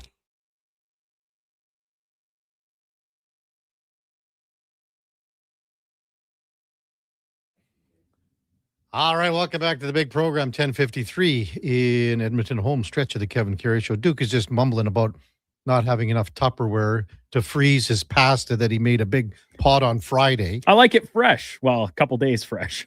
Yeah, so it's in the fridge right now. That's correct. So just put it in individual Tupperware. That's how it is right now. No, but Like put them in every the freezer. No, because then the freeze they'll be in the freezer for a month, and I'll be like, I need that Tupperware. No. It's not a big deal, Kev. I really enjoy the dish. How much Tupperware do you have? I've got like a handful. Do you use, do you ever have Ukrainian Tupperware, Duke? I'm not sure I'm familiar with that phrase. Would be like Baysell containers, cottage cheese containers. Oh, okay. Have I? Yes. Do Yes. I currently? No. You have to. The closest I would have, and Josh was actually just talking about this himself, that like if you get take like leftovers from eating out, brew house, some they like give you Tupperware essentially to take them home now rather than just a cardboard little box. Those plastic ones, I'll keep them. So those are great. And they're pretty big usually too, so you can fit more in them, which is great for me because when I have leftovers, it is in mass quantities, as is my current situation. But listen, no harm, no foul. I'll have it like once or twice a day for the next 4 days, and then I'll be through it. And then I'll be like, all right, I don't have to eat this again for a month now because I'll be very full of it. I'll bet you, Duke, you'd be like, you're going over to Jerry's and saying, Jerry, you got any Tupperware? For what? Well, I want to store my own blood. Yeah. From the blood bank. No, I give my blood straight to Alberta Health Services. They have it. Oh, man. Coming up at the top of the hour, it is Fantasy Frenzy with the former Roshep T-Bird, Connor Helly and the Duke of Delburne. 12 o'clock till 2. It's the Lowdown with Alan Mitchell. 2 to 6, Jason Greger drives us home with the Jason Greger Show. We've got Fox Sports all night long. We'll be back with you tomorrow morning at 7 bells. Before all that, time now for a Sports 1440 update brought to you by Loca Quality Market. Your next dinner is ready with Loca Quality Market's gourmet meals. Choose from over 200 chef-prepared meals. Shop local at loca.ca. Hey, thanks everyone for listening this morning. Really appreciate it. Thanks for all the great texts, and thanks for all the great interaction. We could not do the show without you. Hope you have a magnificent rest of your Monday. We'll see you back here tomorrow at 7 bells. Until then, here is the Duke. Sports 1440 update.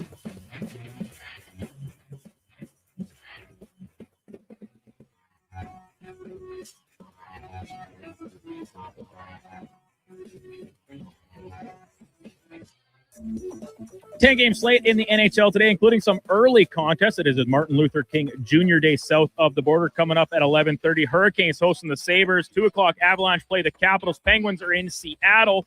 Maple Leafs at home against the Wild. Devils down the highway taking on the Flames. The Jets visit the Blackhawks. And in one of the nightcaps, the Canucks host the New York Islanders.